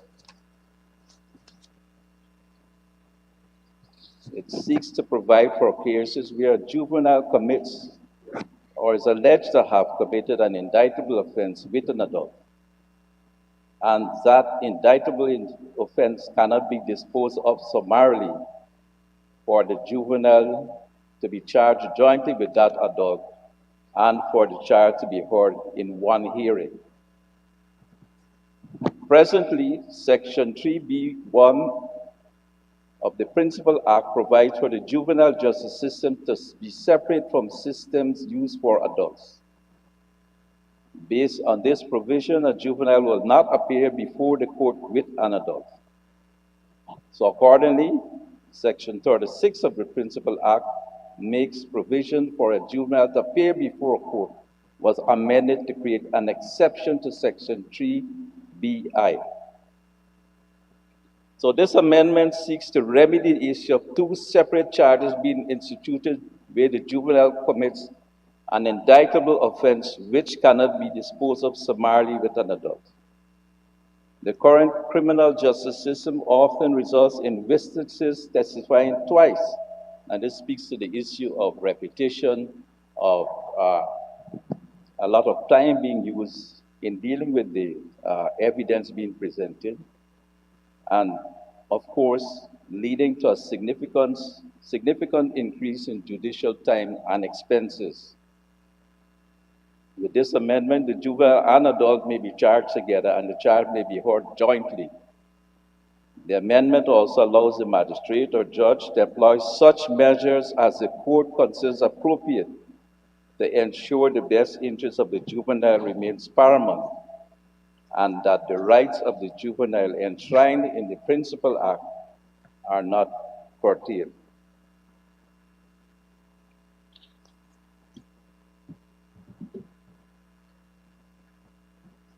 Mr. Speaker, of course, in other jurisdictions, it's not unique to Guyana in itself, there are issues considered for waiver of transfer procedures.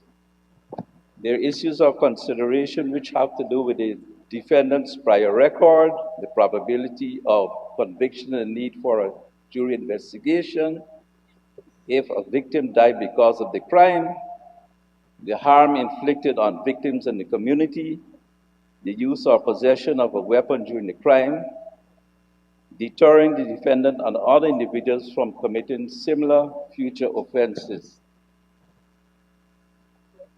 And so, this approach allows also, in respect of dealing with the fact of a juvenile undertaking crime along with a co-defendant, with an adult, who is an adult, allows for those considerations to be taken into view. Of course, indictable offenses could be manslaughter, murder, sexual assault, drug trafficking, arson, abduction of persons, possession of a firearm while committing any of the above crimes, conspiracies, and other related efforts which are already identified in the Juvenile Justice Act. So with that, Mr. Speaker and honorable members, I think it's a simple, plausible, and required amendment, these amendments, and that I request the support in respect of these amendments for quick passage by this honorable House, and from both sides of the House, of course. Thank you, Honorable Minister. Honorable Member, Mr. Kamraj Ramjatan. Thank you very much, Mr. Speaker. I want to say that this amendment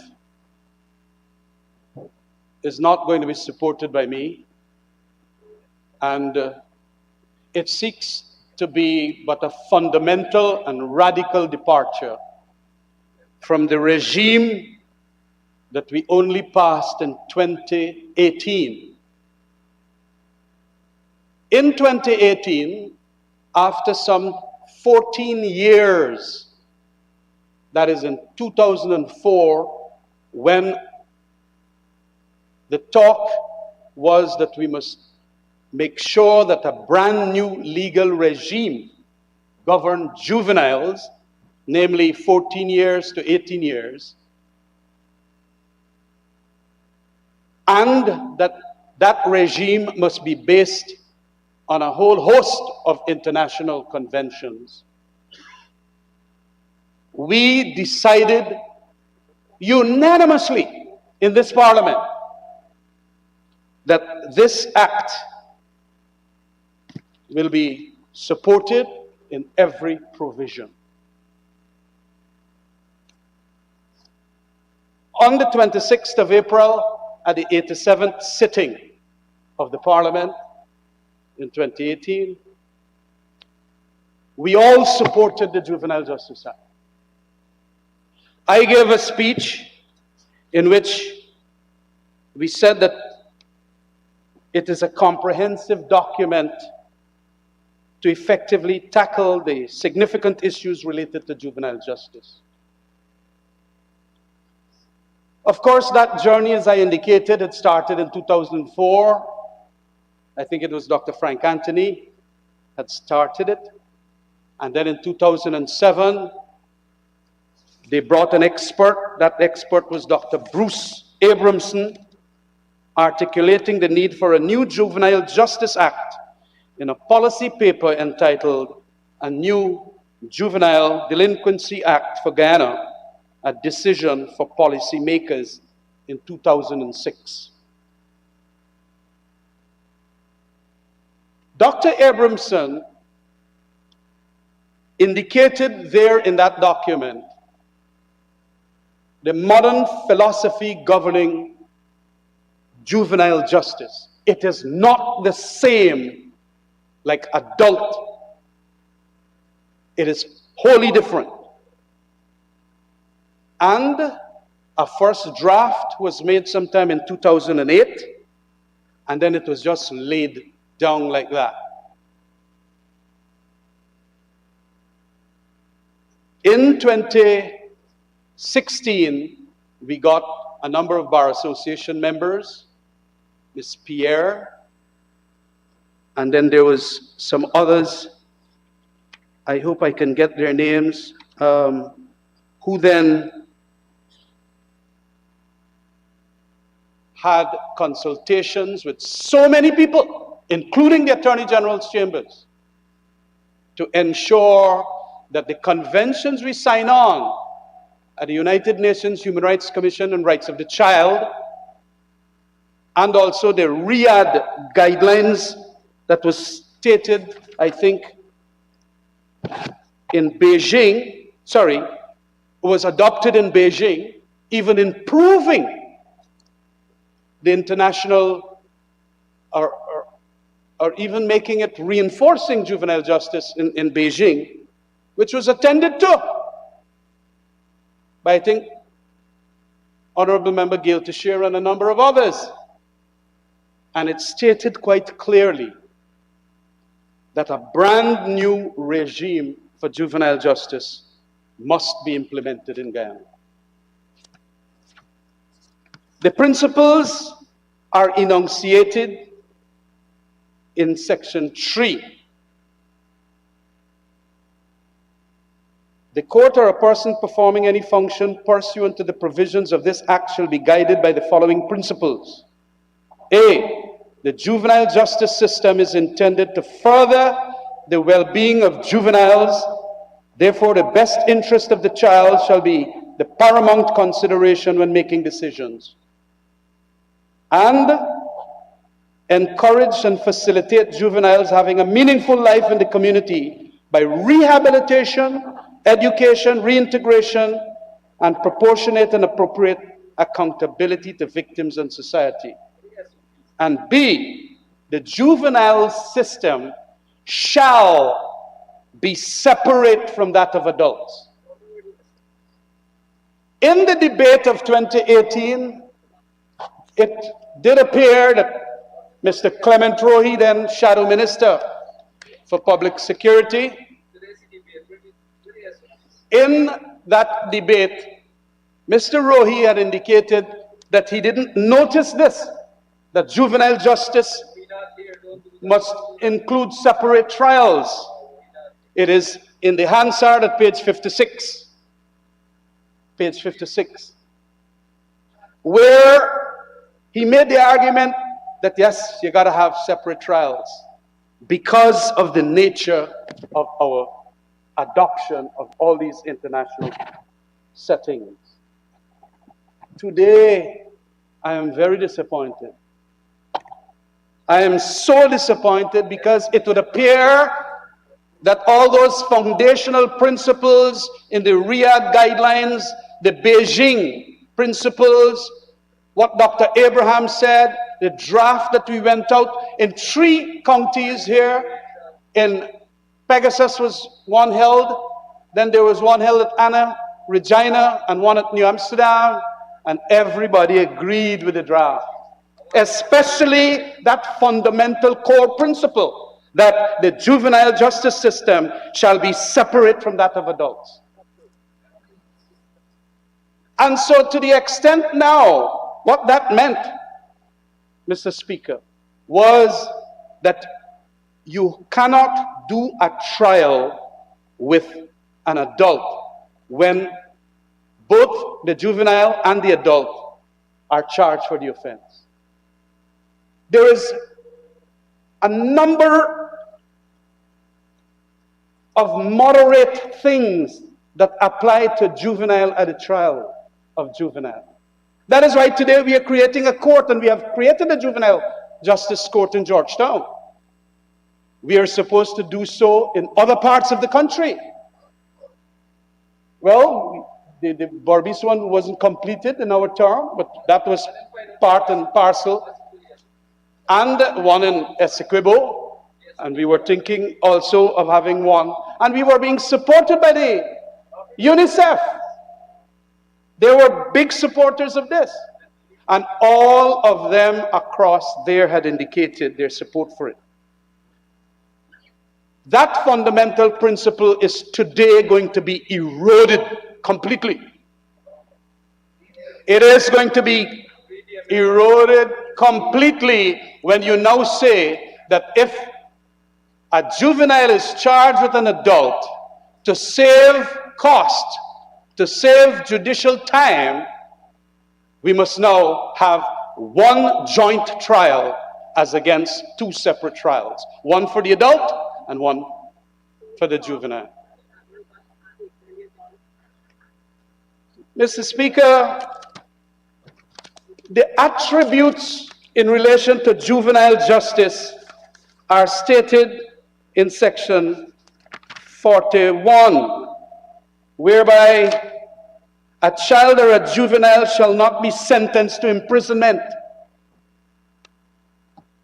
42, where a juvenile is found guilty of an offense under any law, the finding of guilt shall not be recorded as a conviction. That's the special status we gave our young children. We do not want them to be, Guyana to be a jailhouse nation for our young people. And now all of that, when convicted in relation to even murder, when we talk about there shall be no recording of conviction even for murder, section 38(4). Let me read it, because I don't know if our Attorney General, based on the purpose behind this act, had noticed all of these. Where a juvenile has been found guilty of the offense of murder, the court shall not pronounce or record a sentence of death against the juvenile, but the court shall sentence the juvenile to be held at a secure residential facility. All of that we were doing for our juvenile in the context of having separate trials. And today they now come to tear down that architecture by stating that they would like this juvenile now to be tried jointly with adults. Mr. Speaker, this is not right at all for our young people who are charged. We must understand that when we unanimously agree to something, we must understand what we agree to and not literally come and renege on them. This is not going to make a lot of international institutions feel that this government understands the juvenile justice system that we were promulgating in 2018. We have seen also from the Honorable Speaker before me as not indicating any rational report that came to him that says there need an amendment from this joint trial as against what is existing, the separate trial. Nothing. And one would have expected that when you're doing such a fundamental damage to juvenile justice architecture, that you should have come with that. And he never did. But he indicated that simply because it is going to be because of cost and judicial time, we should amend it. I do not know, even the statistics wasn't given as to whether how many juveniles have been charged with adults. I do not understand over the 2-year period, since, not 2 years, 2018 to now, is 5 years, how many? And so it is very important that before you make changes and alterations, you do all of those statistical work and come back.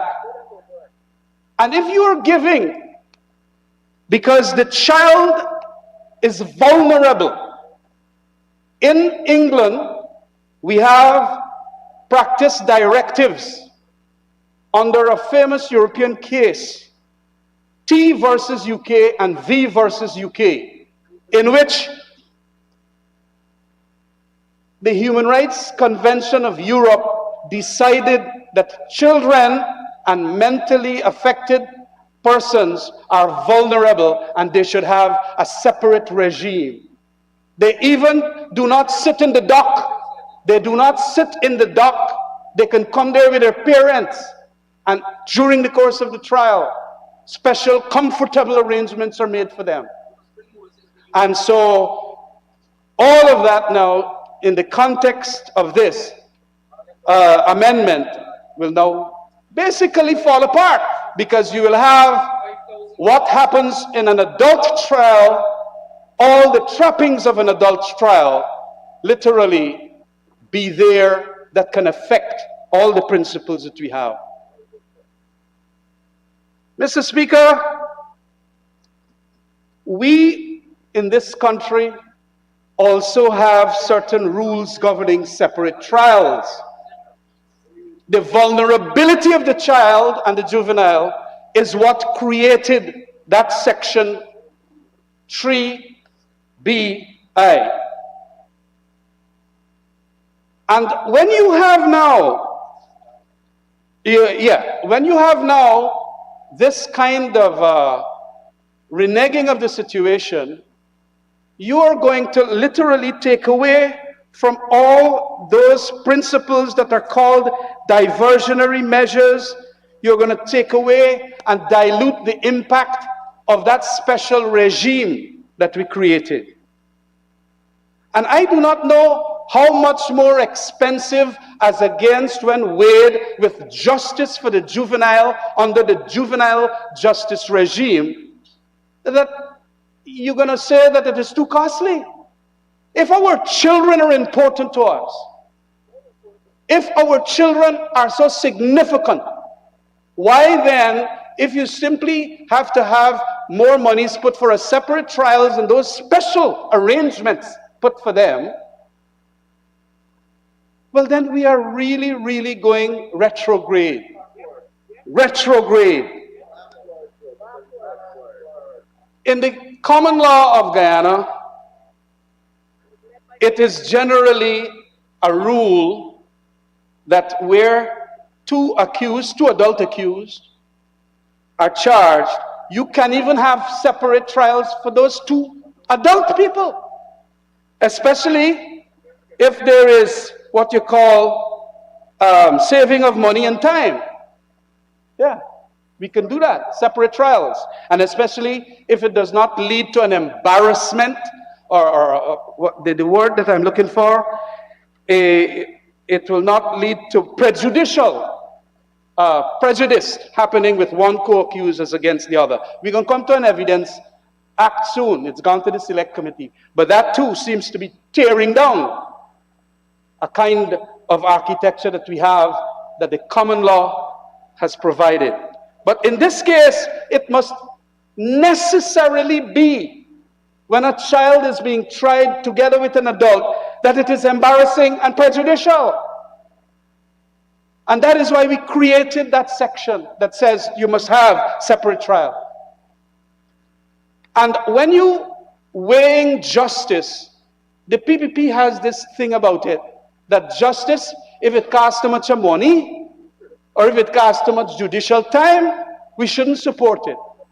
Justice is far superior in relation to when you start quantifying it in the sense of money.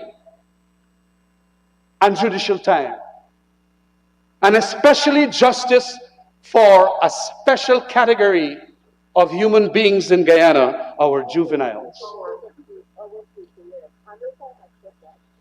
We, by the way, I just found it, the T v UK and V versus UK is in 30 European Human Rights Report of Europe Human Rights Report. When you do a trial with an adult, Mr. Speaker, it attracts widespread public media attention. You have to ensure now that when you are dealing with a child, with the adult, that must not happen. The child must be saved from this. And you must also seek to avoid the child from being exposed to intimidation, vilification, and abuse. The child in a special arrangement, as was ordered by the European Human Rights Court, is that they must be free to sit with family or a social worker. The welfare of the young defendant is paramount. There are some other things, but I did not manage to get all from the clippings of that decision. But it extends clearly that it is a special regime. Now, when they supported it, they didn't object to it. They had indicated a number of things that they would want some amendment, not to that one, but all of a sudden, they're now saying, we must now tear this apart.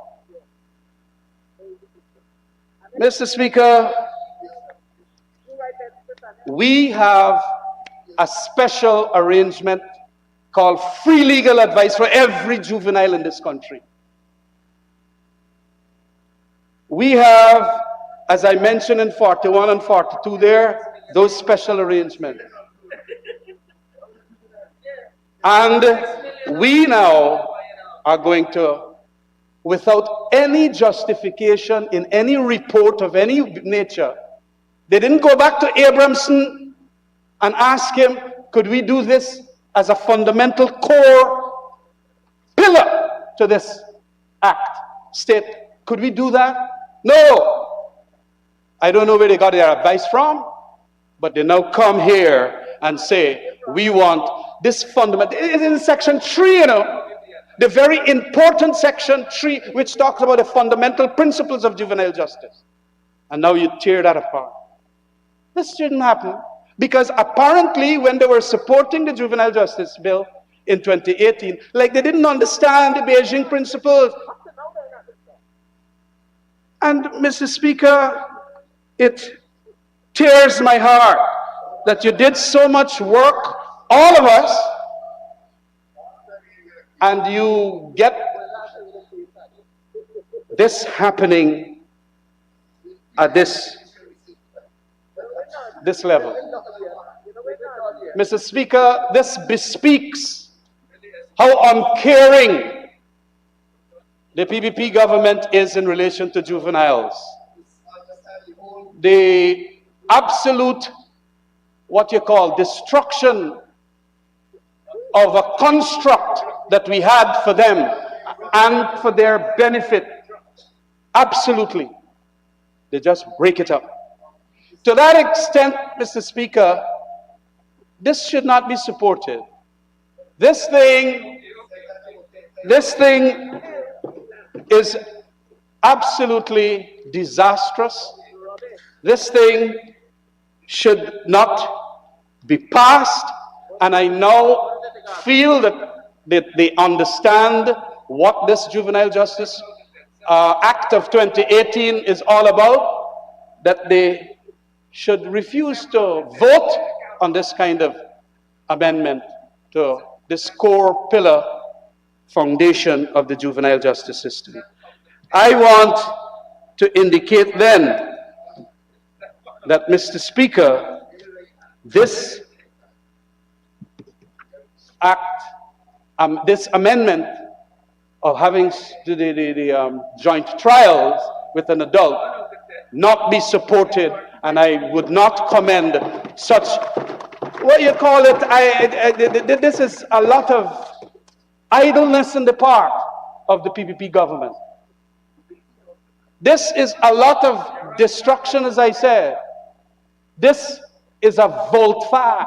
This is a somersault of the position that they all supported a couple years ago, and coming so easily.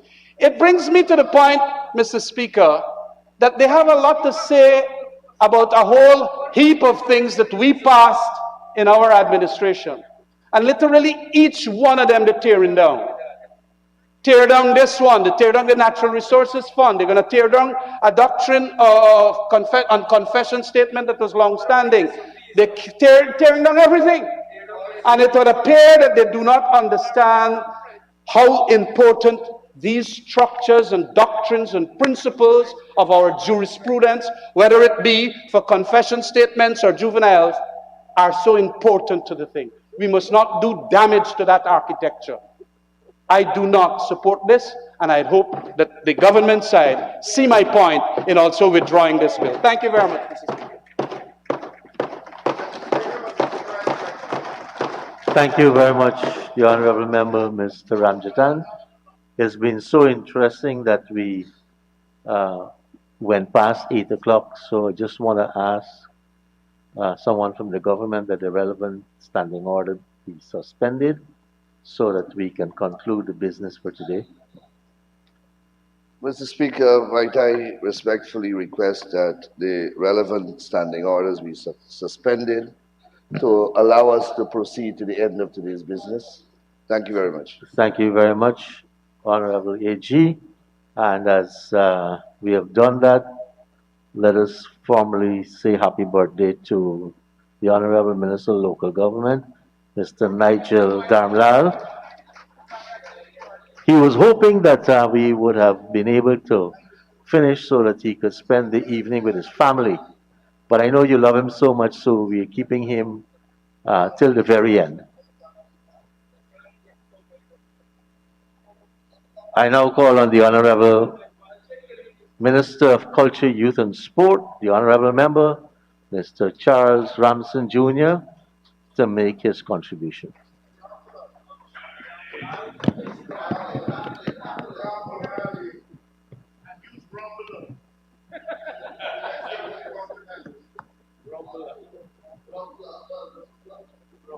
Thank you very much, Mr. Speaker.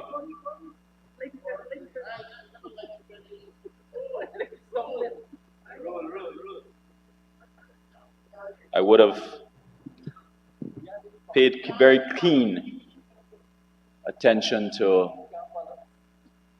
Mr. Ramjatan, the Honorable Member, speak very clearly about a volte-face, which in literal terms and English meaning means an about face, something that the Honorable Member would know very much about after having been recorded in his office conceding the election in 2020 and then having to express his volte-face to say that he was hoping to move into higher office. It is very lucky that the people of the country didn't have to experience the volte-face of another term of the APNU AFC. This Juvenile Justice Amendment Bill that we are debating here today, which is a short amendment, which I noted very distinctly that the Honorable Member, Mr. Ramjatan, who is a seasoned practitioner, may not be a seasoned practitioner in criminal matters, but he's a seasoned practitioner, did not mention one time in his presentation the nature of the offenses that would be covered by the amendment. The nature of the offenses that would be covered by the amendment. The amendment that we are including today will be affecting just a few number of offenses. You would read the amendment when it refers to indictable matters. Indictable matters that cannot be tried summarily. What are indictable matters? And this is for members on the other side and members of the public, for you, everyone to get clarity. For everyone to get clarity, because having heard what Mr. Ramjatan, the honorable member, would have said, having not provided the clarity to the public, the representation would be made as though we are disassembling the architecture of the Act. This Act has 177 pages. We have made one amendment which has 2 subsections. Those 2 subsections say that a juvenile may be charged jointly with an adult for indictable matters that cannot be tried summarily. That is one part of the amendment. Another part of the amendment says that if that is done, the court may take all measures that is necessary or appropriate. The word that is used in the amendment is appropriate to protect the rights of the juvenile contained in the Act.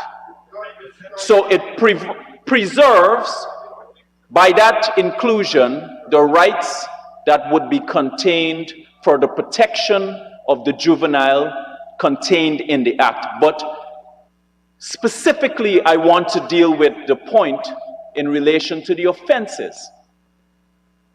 Indictable matters are only about 4 matters. 4 offenses. 1, murder. Another, treason. Another, rape. And another, manslaughter. Those are the 4 offenses that fall into the category of indictable matters which cannot be tried summarily. So first of all, the nature of the offenses which would be included to fall within the amendment are very few. So you're talking very small percentages within the grand scheme of the administration of justice. And then within the age range of what is considered to be a juvenile, 14 to 18. Again, anything below the age of 14 falls into what criminal attorneys understand as the Latin meaning of doli incapax, meaning the incapability of committing a crime. In the 14 to 18 category is the age within which the juvenile falls, other which they would be tried as an adult. So we're speaking here of a very limited bracket within which juveniles can be affected. However, in relation to when the act was passed unanimously, as it is reported, I don't know if that is accurate, but assuming that what the honorable member has said to be accurate, even if an act is passed unanimously, which creates a new architecture, if I can use the word that he uses, creates a new architecture or a system for the administration of justice, does that then preclude the possibility of ever making an amendment at any point in time? It could never be so. It could never be so. And how is it the case, if it is accepted that you are implementing a new architecture or system of administration of justice, and a government receives representation of how the system ought to change without affecting the overall overriding objective and the principles? And in this situation, 99.9% of the entire act, should a government then numb its ears to the representation to avoid making any amendments whatsoever? It could never be the case that a government should function in a state of stasis. If the representation is made and it is decided that this is a sensible decision to make, it is important for the very serious crimes that affect society on the whole, that deterrence is an important measure of how we govern countries. Deterrence is affected by three things. 1, certainty. 2, celerity. And 3, severity. Certainty. How certain, having committed a crime, are you going to be caught? Celerity. Once caught, how quickly are you going to move through the administration of justice sector? And severity, how serious is the crime and the punishment, apportionate to the punishment. Those three elements are the elements that affect deterrence, for which every government, their number one priority, or amongst their top priority, is to protect the society. That has always been a high priority of every government. Protect the society, balance the interests of the victim versus the defendant or the accused. When Mr. Ramjatan read the principles, that are contained in severity, celerity, and certainty, when Mr. Ramjatan made reference to the principles contained in the act, he skirted over one of the points contained in the principles. These are the overriding principles. Yes, he made reference to the furthering the well-being of the juvenile, but in sub A2, the very last part says, and proportionate and appropriate accountability to victims and society. Skirted over that part because it did not suit his argument, claiming that we're tearing down the architecture, the entire architecture of the act, by making a single amendment of a 177-page act, dealing with a very small bracket of juveniles who would be affected, but for which a government still has to balance the interest of the overall well-being and state of the society. all of the protections that are contained in the Act are preserved. That is what is critical. All of the protections that are contained in the Act have been preserved, has not been touched. Importantly, as well, the evaluation requirement that has to be done is contained. The sentencing that is prescribed, the sentencing that is prescribed, specifically dealing with non-imprisonment, the use of alternative forms of punishment, all of that has been prescribed in the Act is preserved. So the rights that and the protections that were intended to be contained in the Act, that has not been touched. Then how can you claim that the architecture has been broken down, has been torn down? In addition, what is important to note as well is that in other jurisdictions, it is not unknown for juveniles to be charged jointly with adults. And we're talking about European jurisdictions as well. First world countries, or what we would call first world countries. So the Honorable Member, Ms. Vindi Prasad, you've asked for an example, just alerted you, New Zealand. New Zealand is one of the most progressive countries. In addition, what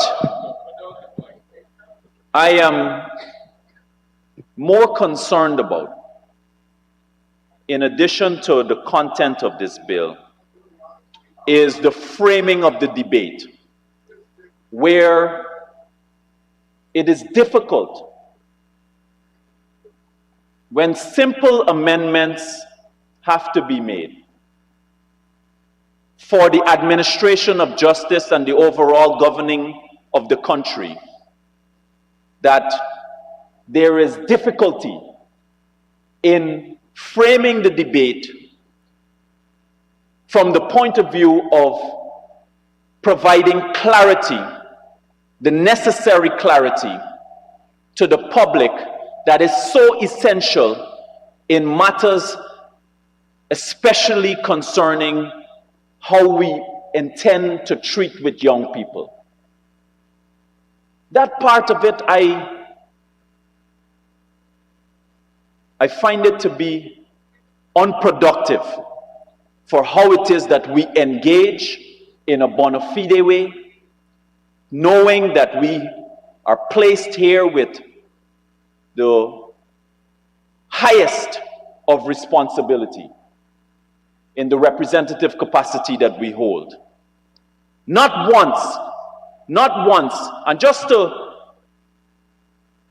manifestly demonstrate my point, not once, Mr. Ramjatan, the Honorable Member, sought to provide clarity to this House, to the Honorable Members on the other side who would not know because they would not have legal training. So it is a special area on its own. But as a practitioner, he ought to be able to provide that to the public too.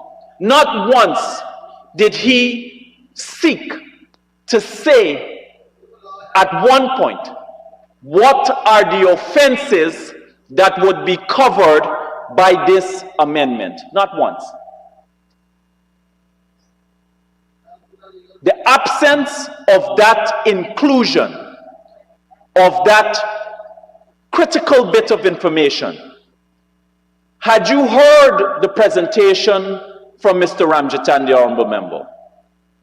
The absence of that information, one would be inclined to believe that indeed it is something that we are attempting to do that would be destructive to the overall framework of the Act and destructive to the juvenile justice sector.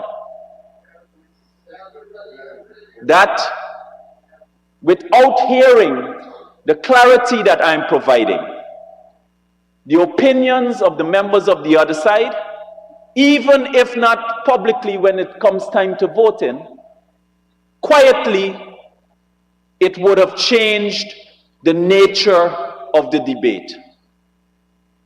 And that's why it is important for there to be responsibility when we come to this house for particular matters. I know that in the nature of politics, politicians are going to do what we do, which is to play games in scoring political points. And that is part of the nature of the game. And I'm satisfied with that. But when it comes time to scoring points in relation to young people, playing political games with young people and the interest of the overall governance of the society, that is something that responsible leaders and members on this side of the house will never allow to happen without providing the necessary leadership and clarity to the public. The amendment is necessary for us to have in the proper administration of justice. It is not new to many parts of the world, and it is based on the representations that have been received, having introduced a new form of administration of justice relating to juvenile justice. So the amendment is important to the overall advancement and shaping how this the sector develops and the system develops, and in that regard it must and it should be supported. Thank you very much, Mr. Speaker. Thank you very much, Honorable Member. Honorable Member Dinesh Jai Prashad. Definitely. Honorable Member Figueroa, you have the floor. Thank you, Mr. Speaker. Mr. Speaker, listening to the Honorable Member, very interesting presentation.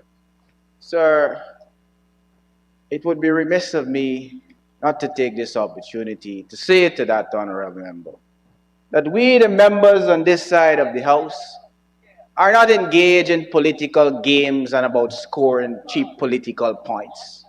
We take our portfolio very serious when it comes to representing the interests of the people of Guyana, Mr. Speaker. Mr. Speaker, I want to, from the outset, say, and more so to join my previous colleague on this side of the House in expressing my grave dissatisfaction with regards to this proposed amendments.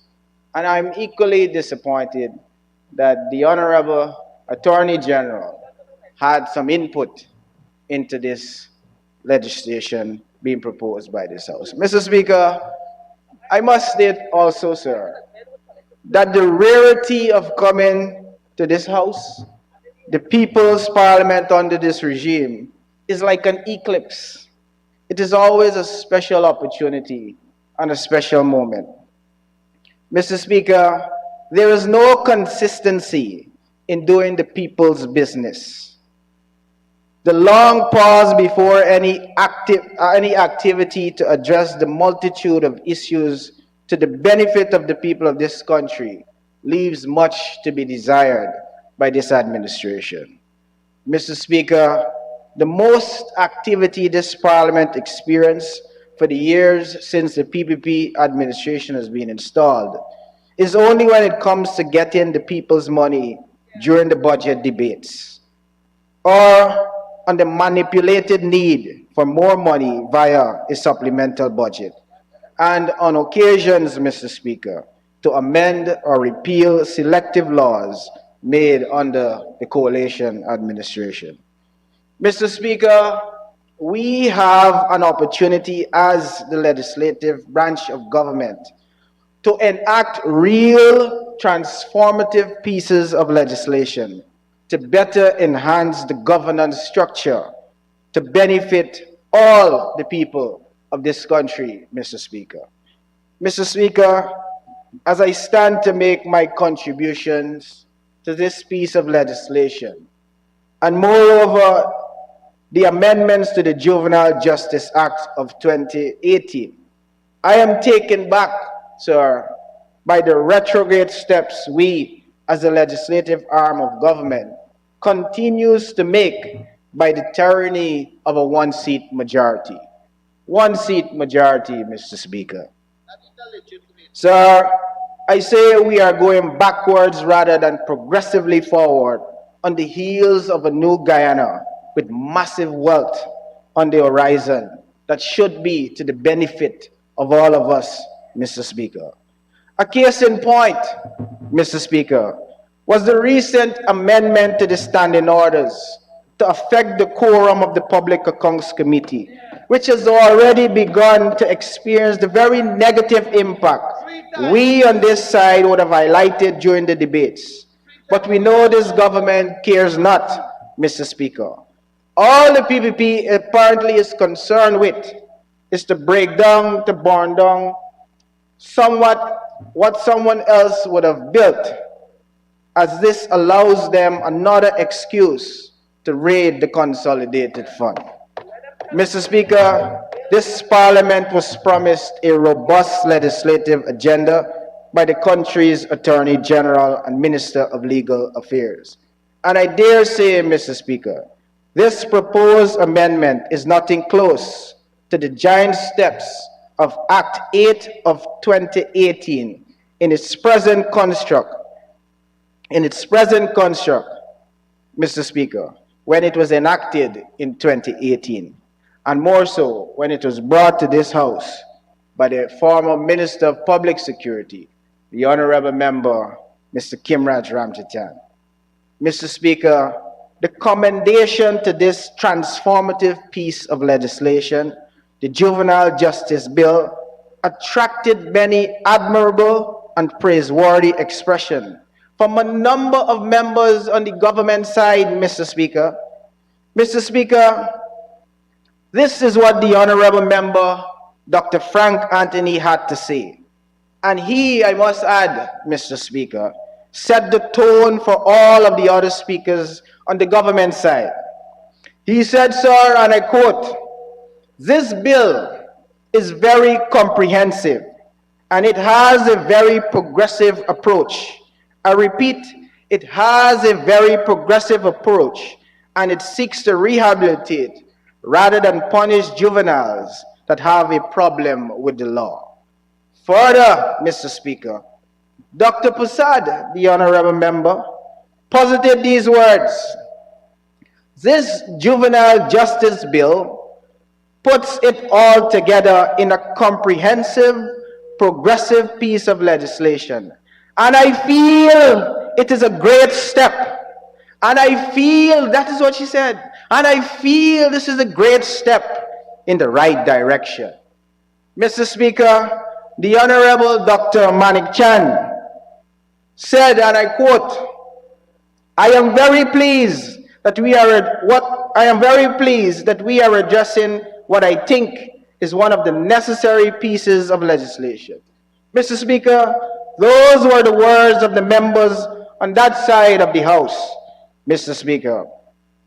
Mr. Speaker, it is of utmost importance for me to inform this Honorable House, to inform Guyana, Mr. Speaker, that the PPP is central to the challenges juveniles face today in this country, Mr. Speaker.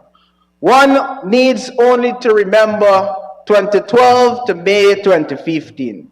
Under the present Minister of Education, the abominable, the ominous policy of No Child Left Behind when it was implemented, Mr. Speaker, where children who could not read nor write and did not pass end-of-term examinations, Mr. Speaker, were promoted.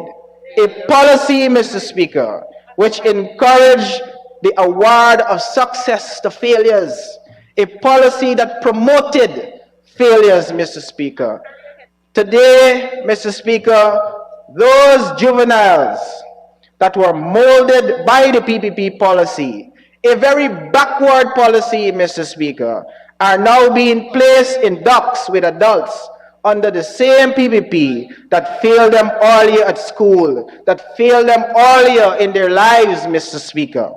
How can this be fair to our children? How can this be fair to the future generations of this country, Mr. Speaker? This is how the speakers on that side of the House, is it that this how they plan to save the future children of this country, Mr. Speaker, by agreeing for children and adults to be placed together in the same docks to face criminal charges? Is this how you intend to save the nation's children, the future inhabitants of this country? Mr. Speaker, Act 8 of 2018, in its present construct, and more specifically, Section 3B1 provides for juveniles to be separated from adults. Mr. Speaker, this was done after consultation with many stakeholders, Mr. Speaker, which included the views of senior lawyers, well-respected magistrates and judges. Consultations for this act was something special, Mr. Speaker. Sir, you will agree with me, Mr. Speaker. You will agree that this is wrong. It is wrong to hold children and adolescents who have not reached the legal age to adult standards. Mr. Speaker, in other areas of law, we recognize the differences between children and adults. Children are not permitted the same rights and responsibilities as adults. For example, voting, Mr. Speaker, smoking, joining the military, or even having a house lot, because we recognize their inability to make conscious adult decisions. Here we are debating on the PPP findings. Here we are debating, Mr. Speaker, on the PPP finding further ways to punish the youth of this country criminally, but not equally addressing the rising cost of living of the masses of the people of this country in a holistic manner. So with the rising inflation, increased cost of commodity prices for many goods, all the PPP can do is legislate a life of horror on the youth of this country. The question, therefore, Mr. Speaker, is why this proposed amendment does not recognize the same difference in criminal law.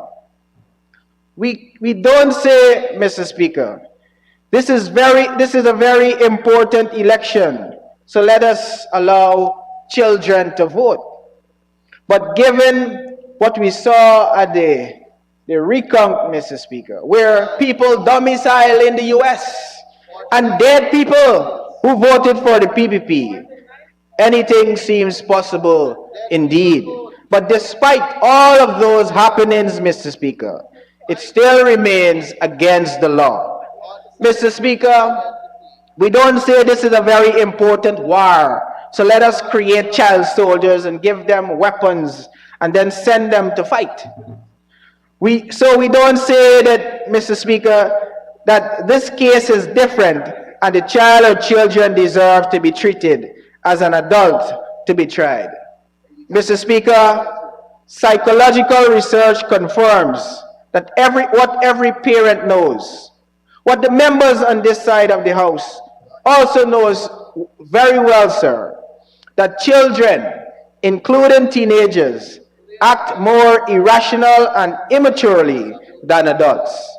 Studies further confirm that stressful situations only heighten the risk that emotions rather than rational thoughts will guide the choices children make. Mr. Speaker, the Supreme Court recognized this very position, and I have no doubt, Mr. Speaker, I have no doubt that our learned Attorney General is also aware of the case law in Rupo versus Simmons, where Justice Kennedy, Honorable Anil Nandalan, wrote, and I quote, "Any parent knows, and scientific and psychological studies tend to confirm that children possesses a lack of maturity, an underdeveloped sense of responsibility, and take impetus in ill-considered actions and decisions." Mr. Speaker, the courtroom setting in itself is very intimidating and scary for many persons, for many people, Mr. Speaker. Sir, some people see going to court in itself as punishment. Mr. Speaker, it is a place where I have seen adults, grown men, shed tears like a child in such an environment. Is this the environment we want to subject our child to, Mr. Speaker? But then again, the PPP is no ordinary grouping. They have scant regard for women historically, much less children, especially through their sustained actions in this parliament. Mr. Speaker, we see this proposed amendment as another form of retribution by the PPP, who are proposing to have a child to be charged jointly with an adult. This type of punishment, Mr. Speaker, is a failed strategy for deviant behaviors among youth. Rather, teaching new skills or developing new or more positive attitudes and beliefs often derives more success. The only justification for inflicting harsh punishment is to deliver vengeance in accordance with the Old Testament standards of an eye for an eye. We should be protecting, not taking vengeance on our young people, Mr. Speaker. Mr. Speaker, Article 3, Paragraph 1 of the Convention of the Rights of the Child gives the child the right to have his or her best interests assessed and taken into account as a primary consideration in all actions and decisions that concern him or her, both in the public and private sphere. A convention which Guyana signed on to on the 30th of September 1990. Mr. Speaker, the explanatory memorandum for this bill, which seeks to amend Act 8 of 2018, goes against the ingrained fabric of the intention of Article 3 on the Rights of the Child Convention, of which Guyana is a signatory to.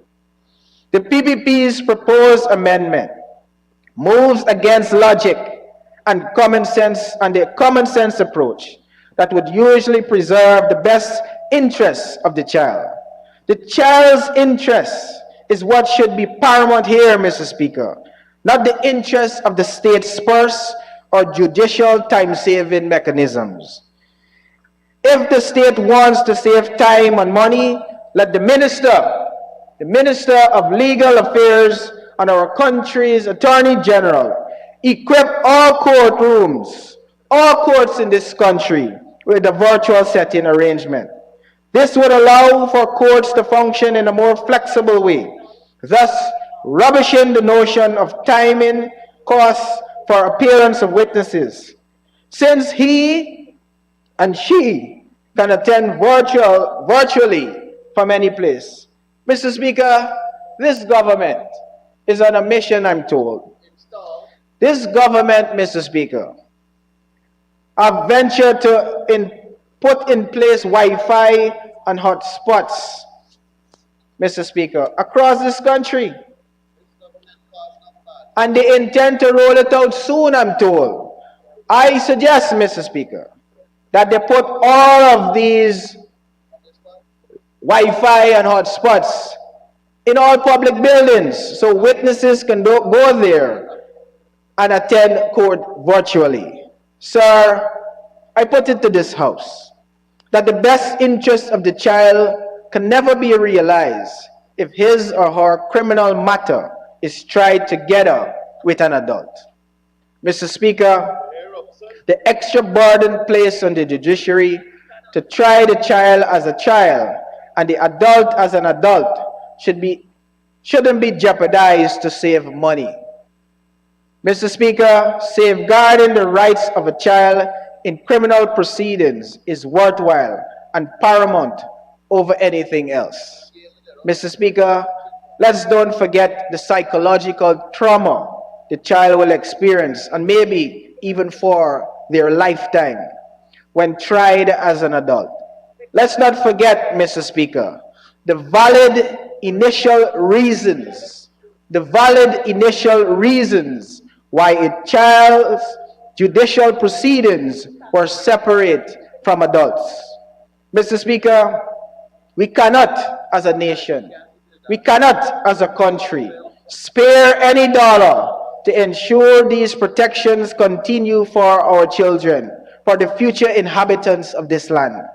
Mr. Speaker, may I be bold despite the history in this House, beside the history on that side of the House, to reject ideas from this side of the House that would help to bring real benefits to all the people in this country, in our country, in this one Guyana, Mr. Speaker.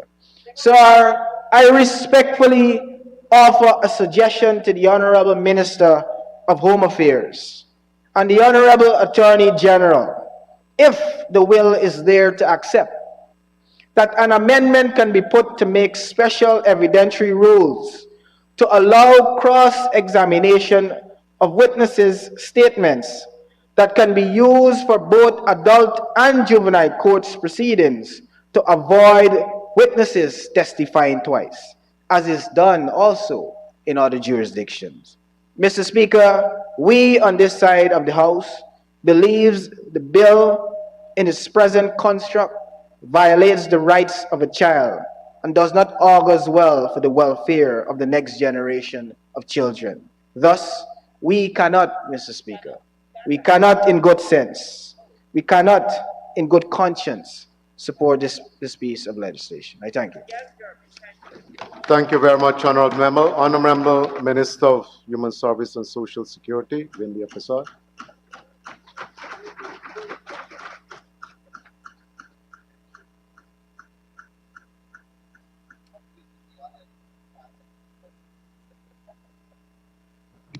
Thank you, Mr. Speaker. Mr. Speaker, I want to say at the outset that I still feel that the Juvenile Justice Act of 2018 is and was a progressive one. I will not say that I do not believe that. I still believe that.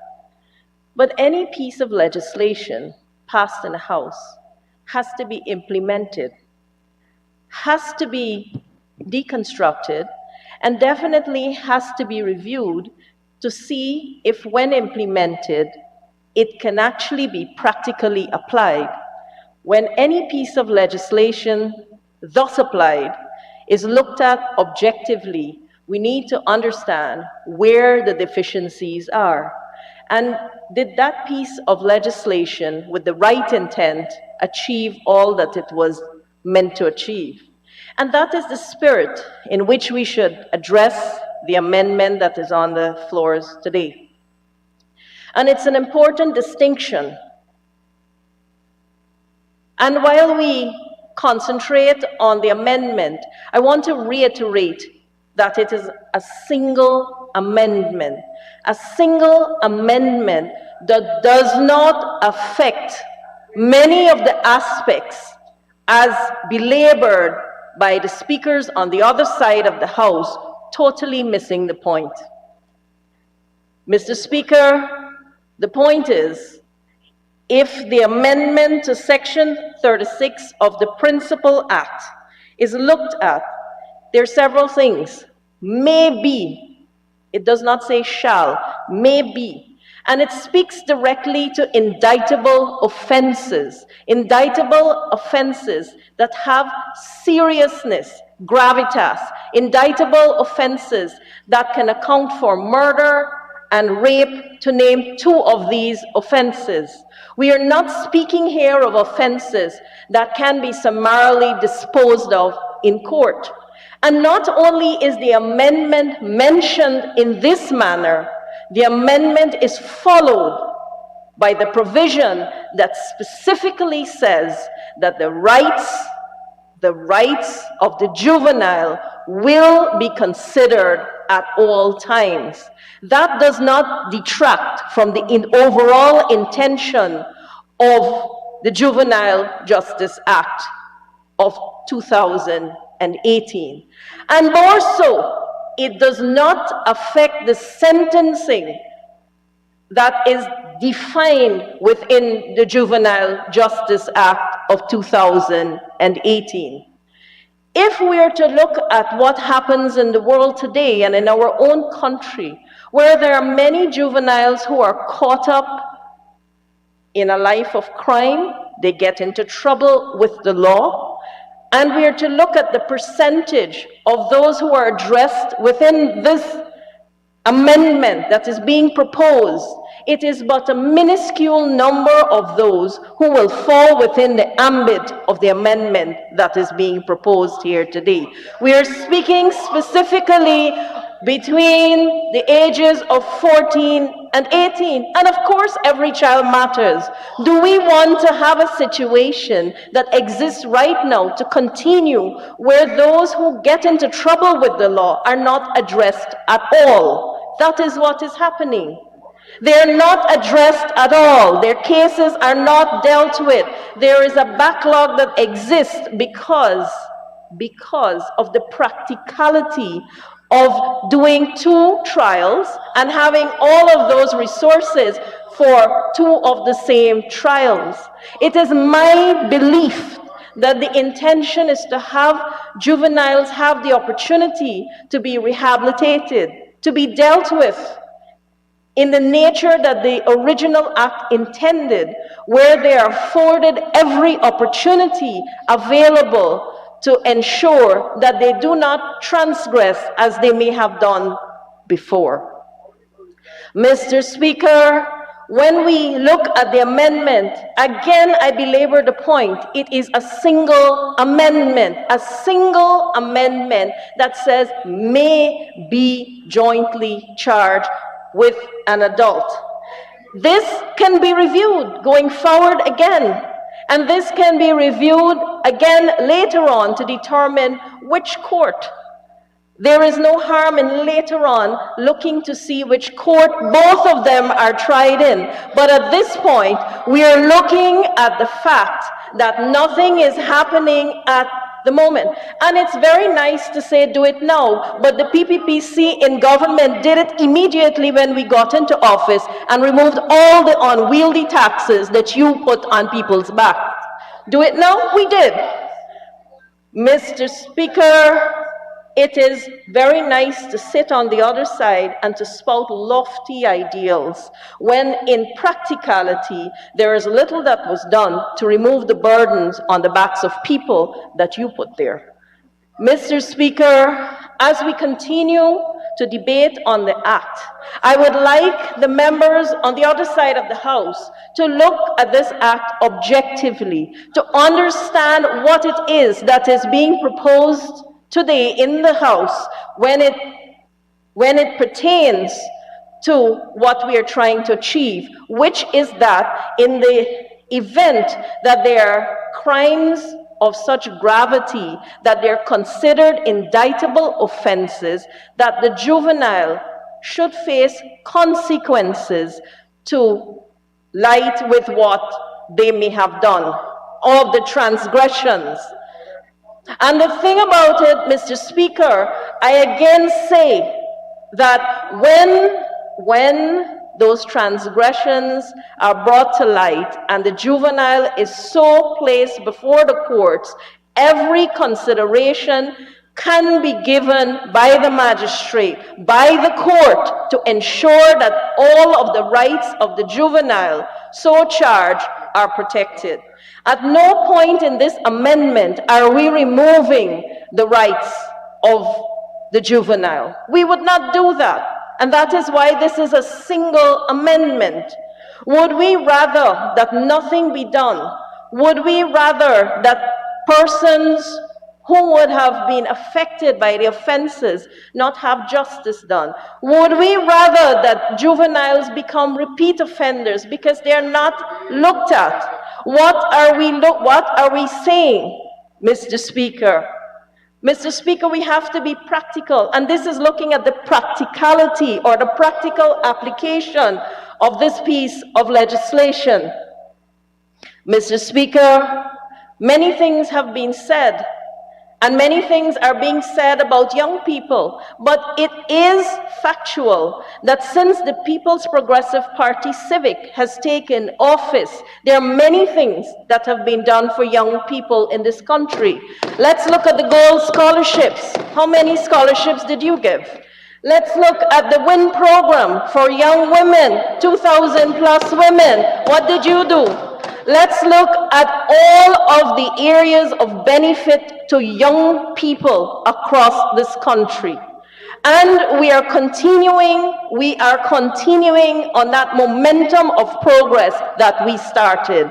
Mr. Speaker, it is okay to come into this House and to say that nothing is being done. But I would have, in previous speeches, given the report card, so I don't need to go down that road. What I will say is that we are considering a very important amendment to a legislation that will impact on the lives of young people, and we should consider it objectively, not missing the salient points that are to be looked at within this piece of legislation.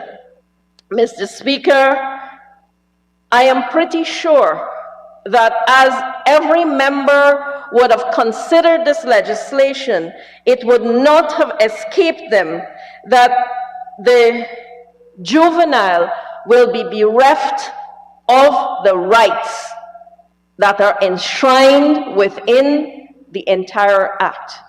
Mr. Speaker, when this amendment comes into force, as I hope it will and becomes law, I would like to think that the members on the other side of the House will join us on this side of this House and support it so that we can have the practical application of the act. An act just remains a piece of paper. Law just remains a piece of paper if nothing can be done, if nothing is implemented, if nothing happens. And that is what we need to look at. And therefore, Mr. Speaker, I would like to commend this amendment to all the members of this House. I would like to offer my support, and I hope that objectivity, maturity, and reason will prevail, and not the usual obtuseness and rabbit sort of behavior that we've come to expect from those of you across the room. We must see a different type of behavior. Don't go down the trajectory that you are known for. For once, do something unexpected and tread a path of logic and objectivity so that we can have a progressive movement with this piece of legislation. I thank you very much. Thank you very much, Honorable Minister. Honorable Member Devin Sears.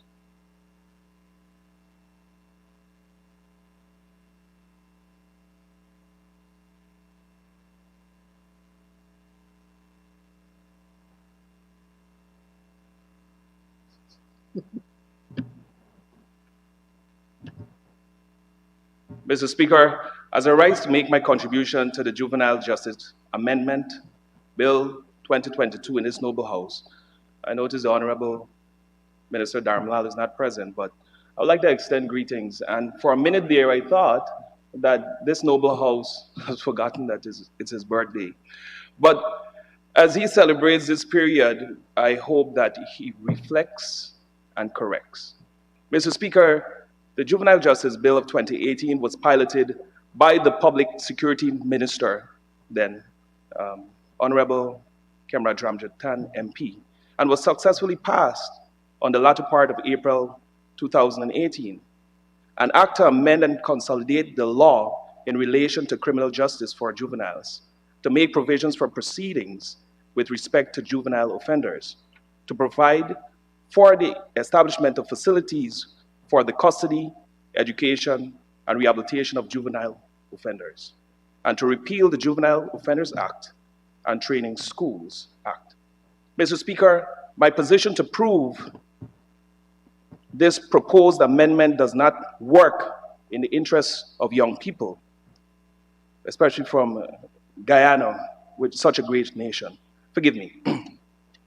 According to Bill number 2 of 2018, juvenile means a person who is, or in the absence of evidence to the contrary, appears to be 14 years or older, but less than 18 years.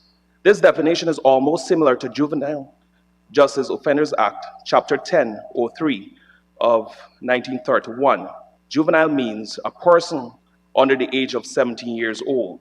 Mr. Speaker, might I make reference to the explanatory memorandum which seeks to amend the Juvenile Justice Act number 8 of 2018, which seeks to charge a juvenile jointly with an adult and for the charge to be heard in one hearing. The amendment seeks to remedy the issue to separate charges, of two separate charges being instituted where the juvenile commits an indictable offense, an offense where the defendant has the right to trial by jury and cannot be disposed summarily with an adult. Mr. Speaker, the government's explanatory memorandum justification of this amendment is as a result of witness testifying twice, leading to a significant decrease in judicial time and expense. Mr. Speaker, this is a weak justification of an amendment of this nature. Witness testifying twice. Should a matter be appealed, testimonies will have to be reviewed. Twice is but a minimum when juveniles' lives are involved.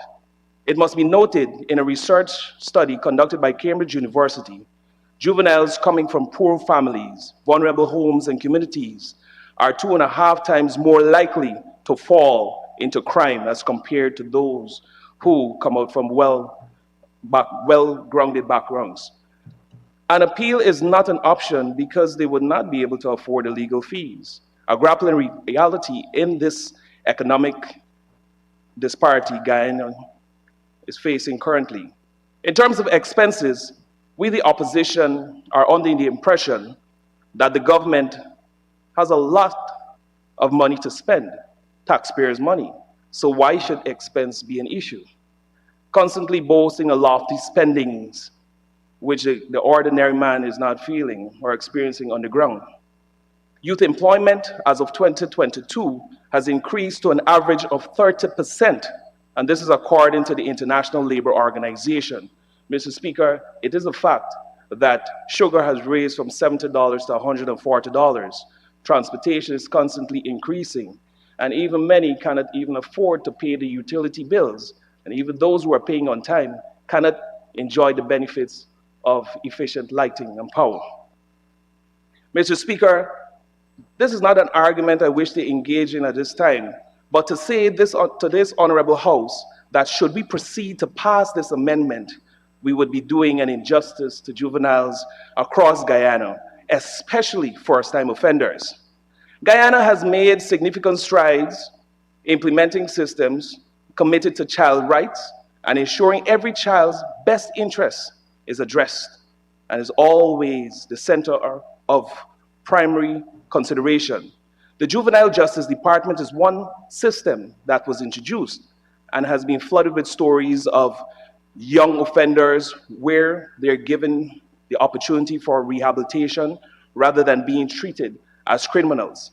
According to the former director of the Juvenile Justice Department, William Orrin Boston, he said, children who find themselves in trouble are often thought of as offenders rather than as victims. However, by virtue of the fact they are simply children, we should hardly think of them as offenders. It is paramount that we fight for young people because they are victims of societal dilemmas that requires attention. Under the current law, the legislation takes into consideration that children are fundamentally different from adults in the way they make decisions and may not fully understand the consequences of their actions. The primary goal, therefore, is alternative sentencing, which aims to reduce the severity of sentences handed down to juveniles offenders before the court and ensures they have opportunities of becoming law-abiding citizens.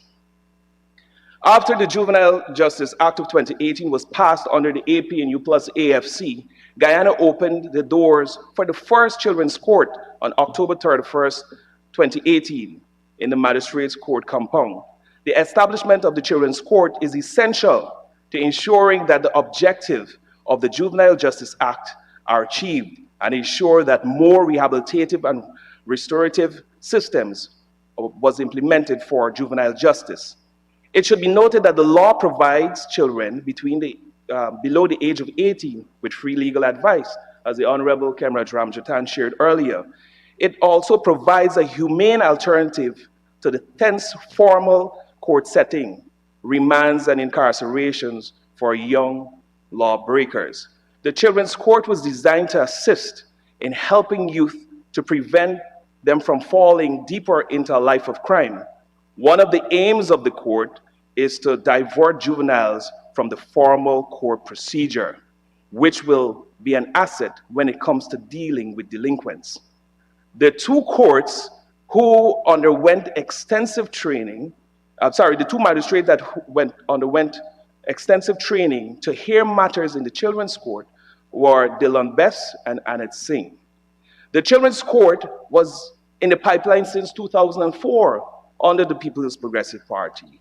After the People's Progressive Party government tabled the first report to the Committee of the Rights of a Child.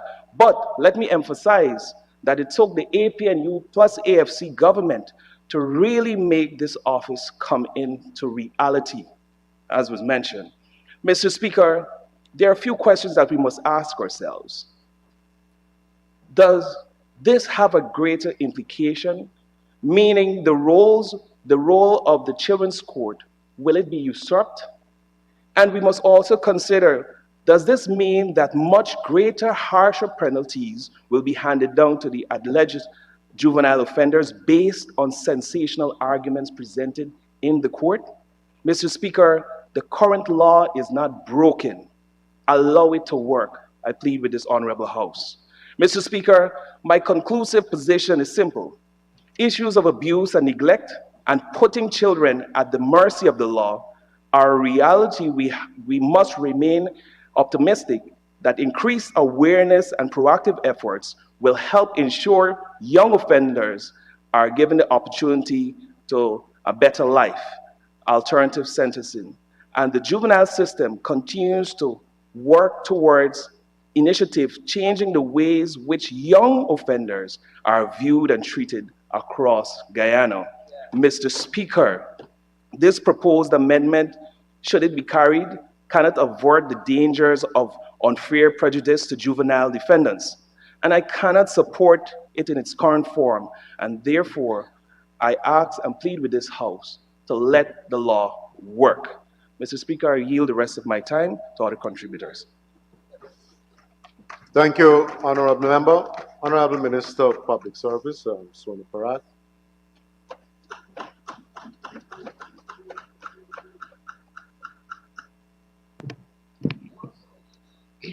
Mr. Speaker, I'm not sure if there is a deliberate effort to misunderstand what this amendment is about, or whether there is an incapable, if they're incapable of understanding.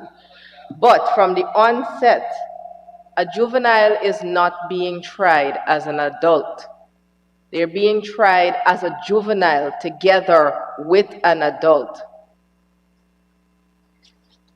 You know, Mr. Speaker, I believe we can all agree that one of the most important tasks that we will ever have as decision makers of this land will be to protect, safeguard, and to a large extent discipline and/or reform the ill behaviors of our children and adolescents. Quite frankly, our future depends on it. This is why certain pieces of legislation are more important than others and should be properly designed and implemented for optimal effect. As it relates to the Juvenile Justice Act, we know that this was conceptualized by the Barjagdio administration. Because of the sensitive nature of the issue, the then People's Progressive Party civic government spent much time consulting and ensuring that once taken to the National Assembly, all loopholes and inadequacies would be non-existent. It wasn't enacted. When the coalition administration assumed office, it insisted on rushing ahead with this piece of legislation. And the result that we are now facing is that we have yet another ill-thought-out piece of legislation that has been putting a strain on the entire justice system since its passage in 2018. The Juvenile Justice Act in its current form is a piece of legislation that took something intended to be noble and turned it into a mechanism to waste the time and resources of the judiciary. Mr. Speaker, laws of this nature and of such importance ought to be up to date and sensible. Safe to say, this act is not at all what it was touted to be. So my colleagues and I are here today piloting this crucial amendment to allow for joint charges and trials for juveniles and adults accused of the same crime. This was the modus operandi before the passage of the 2018 Act, and in all honesty, it made sense and it worked well. Admittedly, Mr. Speaker, legal cases of any kind involving our children and adolescents, regardless of the crime they have been accused of, must be handled with utmost sensitivity and care. At the same time, however, we must be mindful of the strain that some of the unnecessary coddling can put on the entire justice system. As a matter of fact, having separate trials for juveniles and adults accused of the same crime can add to significant delays and can frustrate and possibly hinder the path towards justice altogether, be it for the accused or the victim. As outlined in the explanatory memorandum submitted by my colleague, the Honorable Robeson Ben, Minister of Home Affairs, this Juvenile Justice Amendment Bill of 2022 is yet another step by this government to strengthen and modernize our judicial system. When we as lawmakers intend to institute laws and regulations that affect our people, they must not be crafted in a fairyland. They must not frustrate our systems or waste our country's time and resources. Laws such as these must be concise, comprehensive, and again, sensible. And the amendments that we are proposing today seek to do just that. Laws such as these, specifically the amendments would allow for a juvenile and an adult accused of the same crime to be jointly charged and tried, as opposed to having them charged separately, then tried separately at two separate times, and perhaps even in two separate courts. Mr. Speaker, it is important that we recognize how burdensome the current prosecution formula has been on the judicial system. I cannot stress this enough. It is a waste of time and resources not only by the courts, but by all other agencies involved in the service and protection of our society, as well as the welfare of our children. The move to institute joint charges and have a combined hearing against an accused juvenile adult duo would be extremely helpful as we work towards alleviating our legal system of its backlog of cases. There is a belief that justice delayed is justice denied. Mr. Speaker, from where I stand on this side of the House, we do not want these minor hindrances to delay justice for any man, woman, or child who has been wronged. Further, Mr. Speaker, because I'm well aware of how meticulous the opposition is when it comes to comprehension and arithmetic, I wish to state explicitly that although we are calling for a juvenile and an adult accused of the same crime to be charged and tried jointly, the rights of the juvenile will not be trampled upon or compromised. Furthermore, Mr. Speaker, allow me to read verbatim the final paragraph of the explanatory memorandum of this bill. It says, "The amendment also allows the magistrate or judge to employ such measures as the court considers appropriate to ensure that the best interest of the juvenile remains paramount, and the rights of the juvenile enshrined in the Principal Act are not curtailed." What this means, Mr. Speaker, is that the juvenile offender will benefit from the same privacy and sensitivity as if he or she were to have a separate in-camera trial to answer to the same charge as their adult co-accused. And be advised also that the proposed amendments are not new and unorthodox. Such provisions are given the green light in many other countries and territories, our sister country, Barbados, included.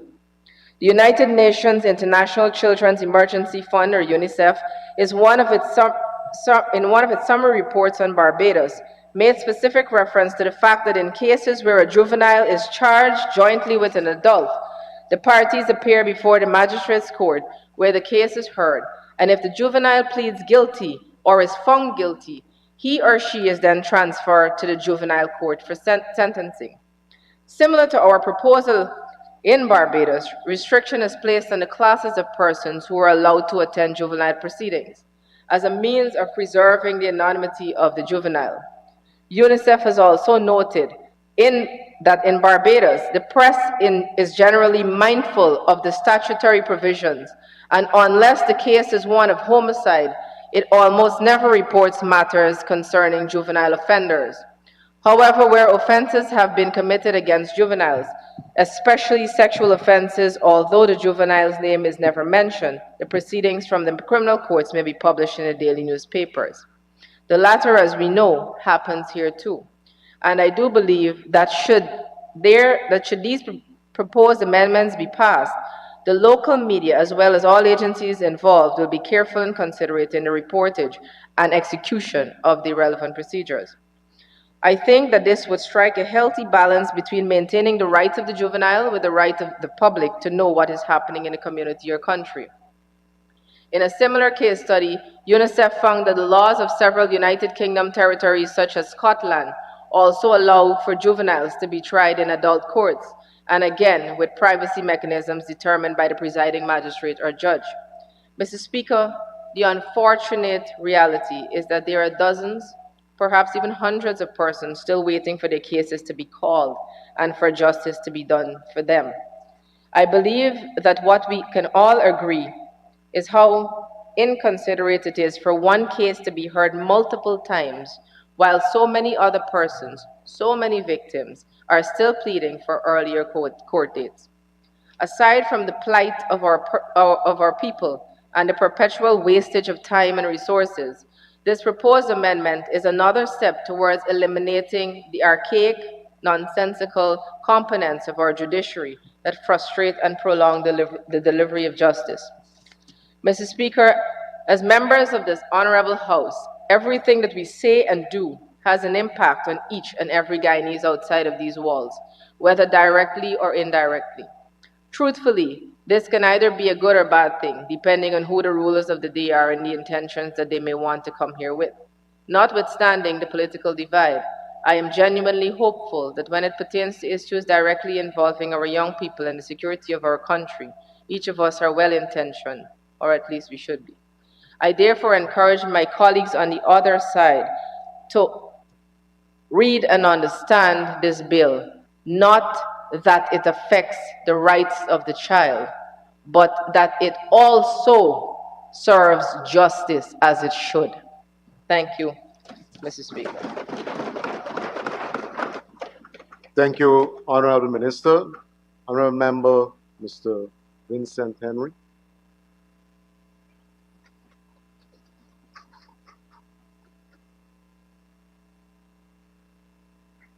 Thank you, Mr. Speaker. Mr. Speaker, I rise to make my contribution towards the debate on the Juvenile Justice Amendment Act of 2022. Mr. Speaker, this Section 36 of the Principal Act is amended by the insertion immediately after subsection 4 of the following new subsections. That is 5. Notwithstanding Section 3B1, where a juvenile commits or is alleged to have committed an indictable offense with an adult, and the offense cannot be disposed of summarily, the juvenile may be charged jointly with the adult. Mr. Speaker, after researching this topic, I have come to the conclusion that this proposed amendment is not only repressive, but directly runs contrary to the best practices in the world at large with regards to juvenile justice. Some best practices listed in the world follows. Mr. Speaker, according to the Fine Laws team of legal writers and editors, last updated March 19, 2019, and I quote, "Children who commit crimes have a complicated status as far as the legal world is concerned. Since they are children with less understanding of the laws, they deserve special protections. However, since they are minors, they don't have all the constitutional rights that adults have. Many of the juvenile code's procedures reflect an effort to balance these two concerns and rehabilitate juvenile delinquents." Who are juveniles? Most states consider a juvenile a person between the ages of 10 and 18. However, some states set the maximum juvenile age at 16. Anyone over a given state limit is tried as an adult. Further, sometimes older juveniles who commit serious or violent crimes are tried as adults, even though they will normally be considered juveniles. The first way that juvenile proceedings differ from adult proceedings are the terms that court use for juvenile offenders versus adult offenders. First, juvenile commit delinquent acts instead of crimes. Second, juvenile offenders have adjudication hearings instead of trials. Juvenile rights and protection in juvenile proceedings. Juveniles don't have all of the same constitutional rights in juvenile proceedings that adults do. For example, juveniles' adjudication hearings are heard by judges because youthful offenders don't have the right to a trial by jury of their peers. They also don't have the right to bail or to a public trial. However, juveniles do have some extra protections in the juvenile court system that they will likely not otherwise receive in the adult criminal court. Their records are sealed so that they aren't haunted by their juvenile offenses for the entire life. Once the juvenile turns 18, their records are usually expunged or erased if the juvenile has met certain conditions. They also have rights to notice of their delinquent acts before the adjudication hearing. The right to pre-release if their delinquent acts are not violent, and the right to an attorney, including a free public defender if they can't afford one of their own. Mr. Speaker, juvenile court rulings or dispositions. Once the case is adjudicated, the judge decides the case disposition. In other words, when the juvenile is guilty, whether the juvenile is guilty or not, and what the sentence will be. Judges must follow certain guidelines when sentencing and must act in the best interest of the child. Unlike one of the goals in a typical adult criminal case, the purpose of a juvenile sentence is not to punish. Instead, the primary goal is to rehabilitate the juvenile so they can go on to live productive adult life. Mr. Speaker, the best practices quoted here certainly do not include that juveniles should be tried together with adults. Mr. Speaker, the United Nations has standard minimum rules for the administration of juvenile justice. that promotes the best interests of the child, including education and social services and proportional treatment for child detainees. These minimum rules do not include that juveniles should be charged jointly with adults. Mr. Speaker, the UNICEF Manual for the Measurement of Juvenile Justice Indicators speak directly to the juvenile justice system, maintaining public safety, skill development, rehabilitation, addressing treatment needs, and successful reintegration of youth in society. It also states that there should not be severe impacts on their emotional, physical, and behavioral well-being. Mr. Speaker, to try juveniles together with adults will certainly have some negative impacts on their emotional, physical, and behavioral well-being. Further, Mr. Chair, Speaker, according to the HAQ Center for Child Rights document with subject as juvenile justice in different countries, age of criminal responsibility and treatment of juvenile offenders, I quote, when a child or young person faces charge for murder or manslaughter, the charge is laid, and the preliminary hearing held in the youth court. This is very important, and I want to repeat it. When a child or young person faces charges for murder or manslaughter, the charge is laid and the preliminary hearing held in the youth court. If the court finds there is sufficient evidence to proceed to a full trial, the matter is transferred to the High Court. Mr. Speaker, this proposed amendment, again runs contrary to the well-established international norms. Mr. Speaker, in Brazil, delinquent youth may be sentenced to 6 socio-educational measures. These measures are warning, reparations, community service, probation, semi-liberty, confinement in a detention center.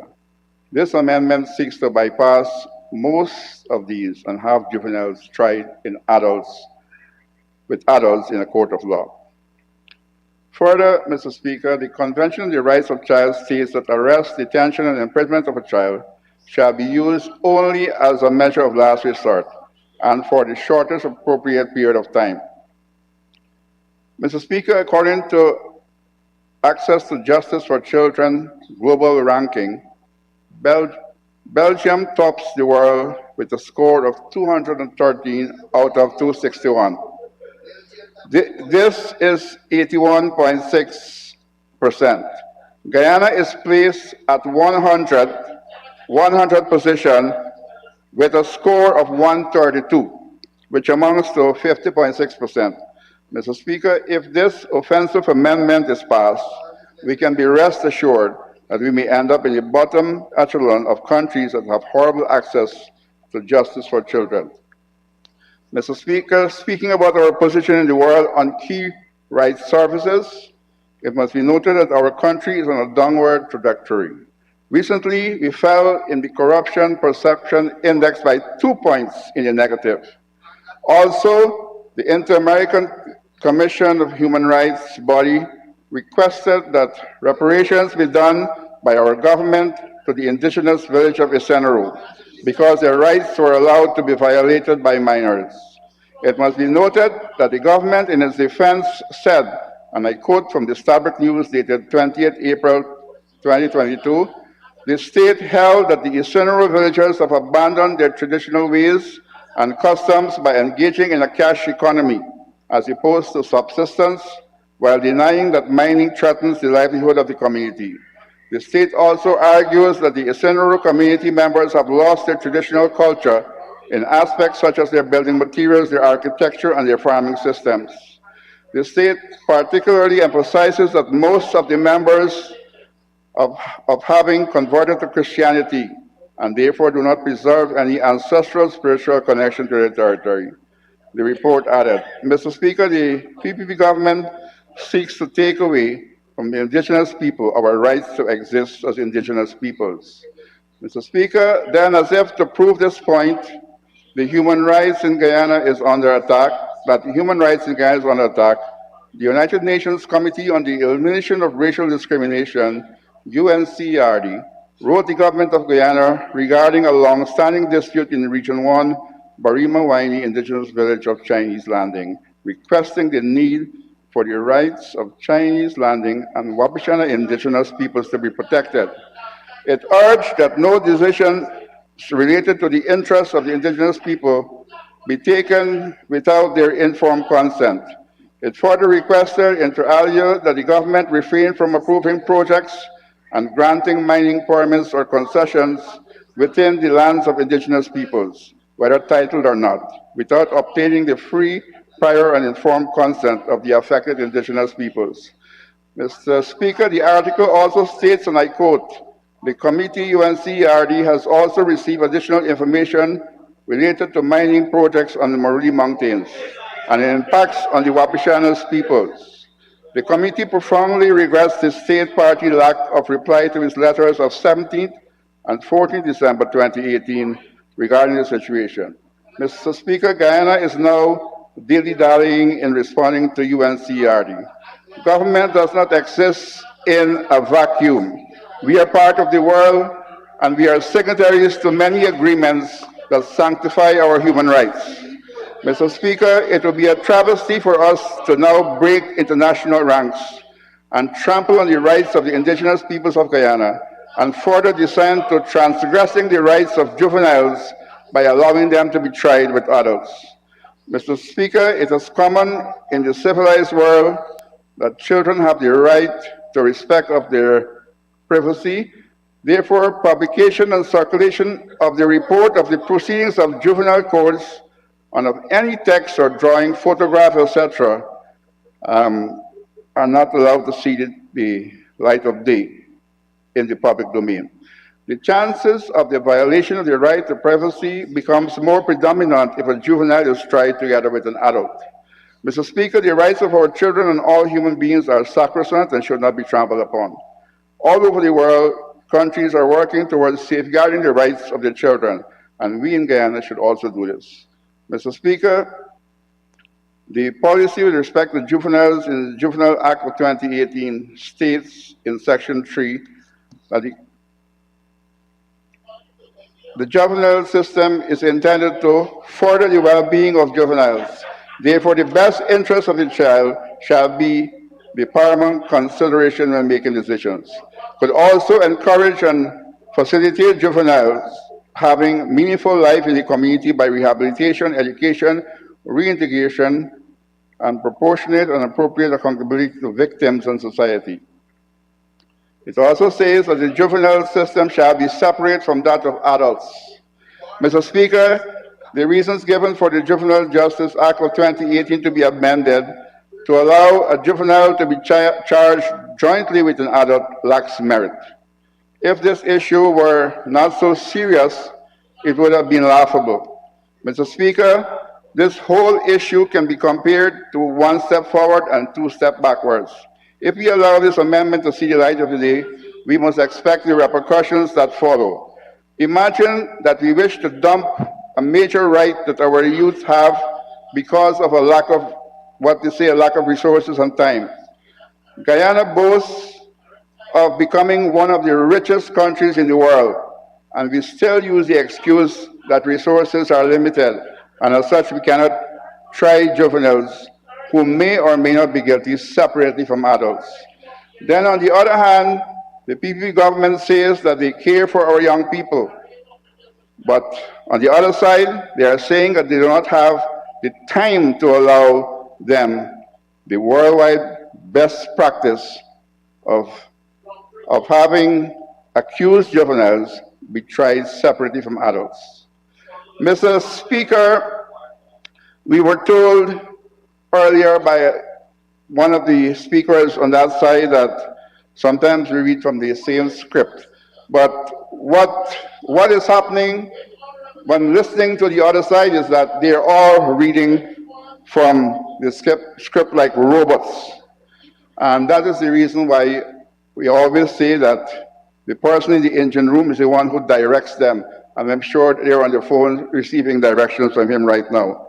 Mr. Speaker, we call on the youths, we call on all Guyanese, all religious bodies, civil societies, UNICEF, and other NGOs. We call on the ABC countries to voice their strong opinions and disagreement that will allow this, against this act that is about to be imposed on us. Mr. Speaker, our children must be given a due process whenever they are accused. We cannot just say that a child is accused and the child is guilty. That child has to pass through first the youth court, then go upwards to various other courts if found to be culpable or deserving to go higher. But what we are doing here is not automatically saying our children are guilty and let's push them down the ladder or push them over the cliff. So we want to ask that we make sense out of nonsense and to safeguard our children in this wonderful nation of Guyana. Thank you very much, Mr. Speaker. Thank you very much, Honorable Member. Honorable Member Cathy Hughes, you have the floor.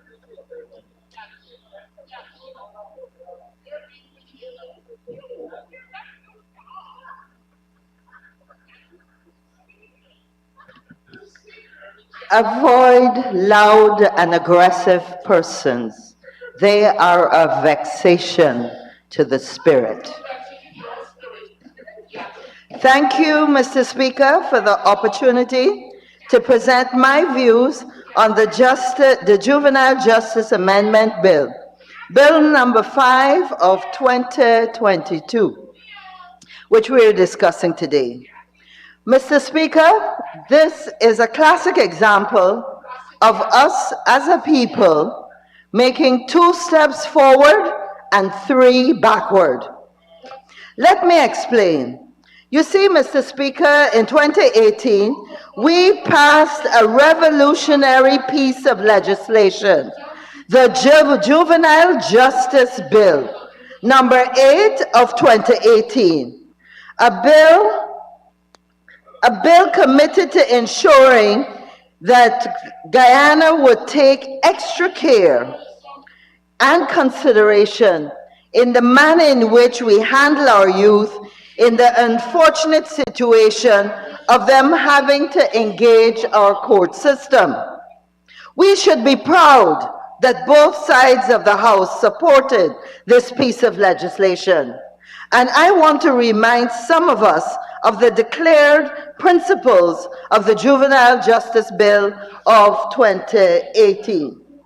The juvenile justice system is intended to further the well-being of juveniles. Therefore, the best interests of the child shall be paramount consideration. And of course, we've heard different extracts of this before, but I think it's important to remind ourselves. Encourage and facilitate juveniles to have a meaningful life in the community by rehabilitation, education, and reintegration. The juvenile justice system shall be separate from that of adults. The whole principle of this bill was recognizing that juveniles and our young people deserve to be treated in a unique court that understood their particular peculiarities. And the fact that we as a country were bold enough to set up that court shows that we, I will tell you later, are making progress in that area, but yet now we want to make a backward step. Mr. Speaker, our judicial system went even further in October 2018 when Guyana made another progressive step when the Honorable Chancellor of the Judiciary Acting, Justice Yonette Cummings, and one of our very own MPs sitting in this House, the former Minister of Public Security, Kemraj Ramjatan, declared the first juvenile court open. This children's court was to give life to the provisions of the Principal Act, which we know outlined how juvenile offenders and the issues related to them must be handled, with a focus on education, training, and rehabilitation, so that they could be reintegrated into society as citizens who, in time, could be reformed and then make a meaningful contribution to the development of Guyana. And even better, this court was staffed with its own magistrates, who at that time received special training on how to treat with juveniles under the law. This was undoubtedly a game changer. So fast forward 4 years, and Mr. Speaker, with so many progressive gains, I ask, why would we want to make such a backward step with the amendment we are discussing today? Mr. Speaker, the proposed amendment of Section 36 of the Principal Act may be small, just 2 clauses. And in fact, we've heard many times that it's a single amendment, just 2 clauses. But I want to say that the impact that this will have will be far-reaching and have negative consequences for juveniles and how we treat them in the court.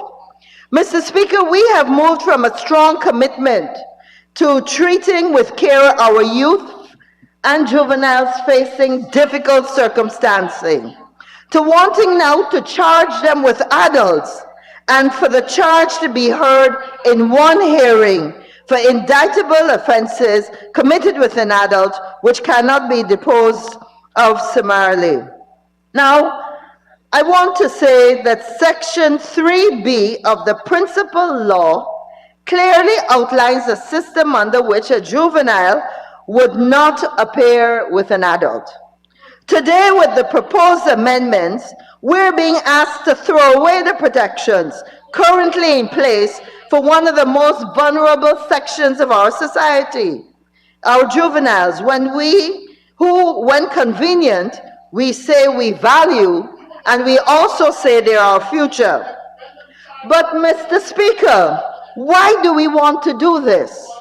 The harshest cut of all is in the explanatory memorandum, Mr. Speaker. And I want to quote that line that says, "The current criminal justice system often results in witnesses testifying twice, to a significant increase in judicial time and expenses."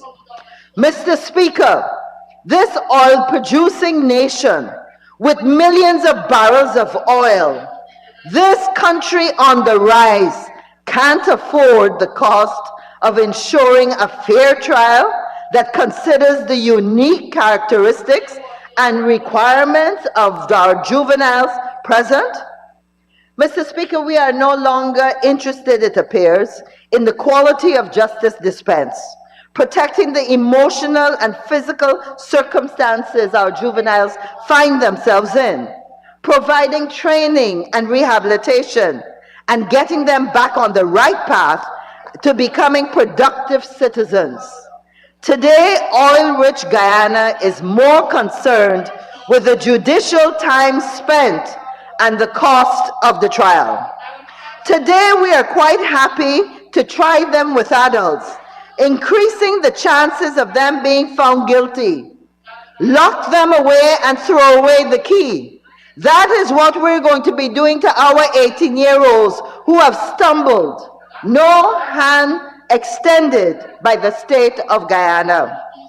Mr. Speaker, what a callous, uncaring person the mover of this amendment must be, and the party that is forcing this on us. Young people of Guyana, listen to what your We Care government is doing to you. Mr. Speaker, I want to ask a few important questions, and one of them has been asked before today. We haven't heard a response yet. Where is the data that underpins the decision to bring this amendment? Show us in this House and all Guyanese The large number of juveniles who are allegedly committing offenses with adults who have been charged separately over the last 2, 3, maybe 5 years. Mr. Speaker, the Commissioner of Police talks about crime being reduced. Everybody talks about crime being reduced. So show me the data that justifies this amendment. In fact, we know that the Chancellor has actually, in one of her previous speeches, mentioned that the incidence of juveniles in conflict with the law has been reducing, and we're thankful for that. Let me give you those figures. In 2019, it was 343 cases. By 2020, it had dropped to 166. By 2021, to 126. So if the number of cases, juvenile cases, in the child court, in the juvenile court, is reducing, why do we need this amendment? Mr. Speaker, the message is clear. The PPP wants to remove the protection and treatment intended for juveniles because of the juveniles, and they want to ensure that that court that considers their specific circumstances with magistrates trained to deal with those issues no longer see those cases. So what is the reality we face in the adult courts in Guyana, which directly will impact on the juveniles going through our court system today? The failure to dispense justice in a reasonable time frame, which I know a member on the other side so carefully talked about. But there's one important point that she misses, and I will raise that as we go through. Now, the reality is the failure to dispense justice in a reasonable time frame, which thousands of Guyanese face every day, the same backlog of cases, which often take more than 5 years to come to trial, is the undisputed reality in Guyana. With this long wait, the average person on remand can stay locked up awaiting a trial for in excess of 5 years. This is the reality our court system provides for Guyanese men, women, and now in the future, if this is passed, for juveniles. Mr. Speaker, to make matters worse, our main courts can't get through a substantial amount of adult murder trials in most sessions of the assizes, as a few newspaper headlines highlight. Guyana Times, December 31st, 2021. Only 12 of 341 cases completed during the October session. And then, of course, Guyana Chronicle, April 5th, 2022, 345 cases for trial. Mr. Speaker, what I'm highlighting is that if the alleged offense is not a bailable offense, if it is an offense like murder, the juvenile would be transferred to an adult prison while awaiting trial, instead of being processed through a juvenile court, which would best understand and is best equipped to deal with all his or her peculiarities. Mr. Speaker, if we truly appreciate the value of our young, then we will want to arrest any further criminal act. And it must be better to have them undergo a trial in a court designed for them and without adults. With this amendment, we will guarantee that more of our youth will be languishing in jail, as most adults do, awaiting 5 years to get a trial. In that time, Mr. Speaker, what we do know for sure is that we would have turned an 18-year-old juvenile into a hardened criminal, given the horrors we are all aware exist living behind bars. Mr. Speaker, with this amendment, our colleagues on the other side of the fence and that the party in government, they're the ones playing political games with our youth. This amendment is a backward step. And just a few days ago, we saw another display of progress on the other hand. It's almost as if one hand doesn't know what the other hand is doing. So we celebrate that a few days ago, Guyana launched the drug treatment court with a promise of 12 drug treatment courts soon to be opened up. At that launch, Chief Justice Roxanne George, acting, stated that it is now a firm belief to have offenders placed in programs that can attend to the rehabilitative process as opposed to locking them away and forcing them to be institutionalized. In fact, in the same launch on May 12th, delivering the keynote address, Chancellor Acting of the Judiciary, Justice Yonette Cummings Edwards, revealed that the judiciary over the last 2 to 3 years has seen a significant decline in juvenile offenses being committed and the number of cases being presented to the courts. And she went on to say that the drug treatment court would augur well for the continued decline of offenses committed by juveniles across the country.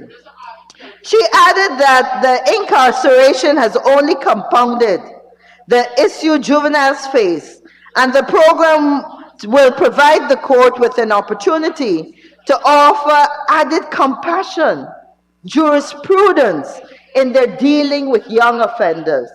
Mr. Speaker, I would want to think that those are the traits we would want to see meted out to our juveniles as they go through the court system.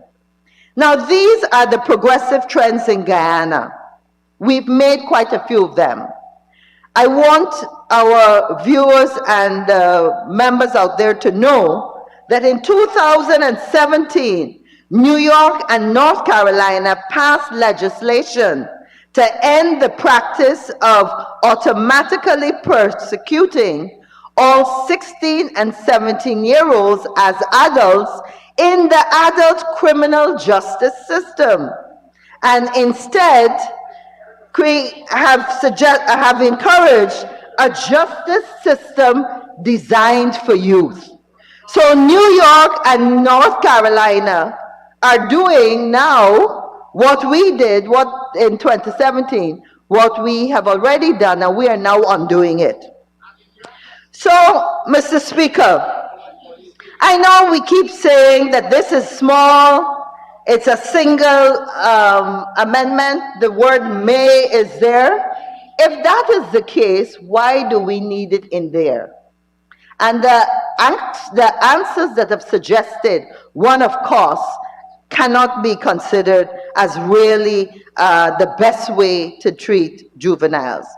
Mr. Speaker, I make my contribution noting that as a member of the Parliament, I reached out to several professionals working in the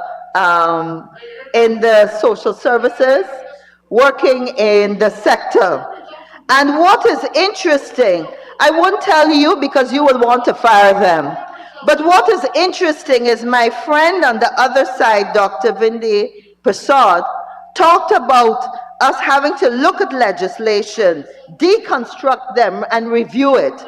And it is absolutely clear that there are other, from the comments that I received from my interactions with several people working in the sector, there are a series of recommendations for other changes and amendments that should have been done.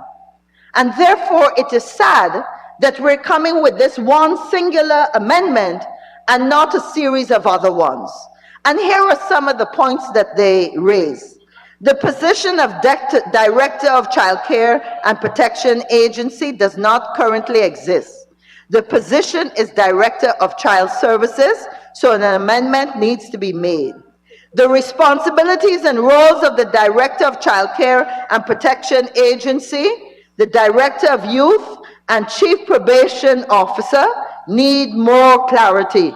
And this is good, because this is people that are working in the sector, and if we want to ensure that once it's operationalized, the legislation meets the needs, these are things that we need to consider. The Director of Youth should be fully responsible for implementation of diversion programs and programs to prevent offending, but not for the supervision of juvenile delinquents placed on court orders, including community service orders. The Probation of Offenders Act is still in place, and the youth director cannot legally do the work of the probation department. The probation department has the responsibility for offenders young and old. The chief probation officer and not the director of child care agency to have the responsibility for pre-sentencing reports and probation reports. The director of child care agency to have responsibility for juveniles and younger offenders who have been identified to be more in need of care, so that the child protection agency must have a special facility to ensure that they can be responsible and implement that responsibility. So, Mr. Speaker, I hope that these recommendations coming from members and persons working in the field can be considered. And as we promote in any legislation, yes, we have to do amendments, but there must be ones that push the legislation forward and protect the interests of those that the legislation is geared towards. So, Mr. Speaker, with deep regret, there is no, in my opinion, there's no good to be gained by passing this amendment. Our juveniles will be no better off as they navigate the justice system at what would be a difficult time of their lives. The amendment doesn't make it better for them. And I have outlined the definite negatives that they will face. Surely we can care less about the money and the costs of the trial and more on the safety and protection of our juveniles. For these reasons, I cannot support this amendment. And the government, the current government and the party in charge can continue to force it and shove it on the people of Guyana. Thank you.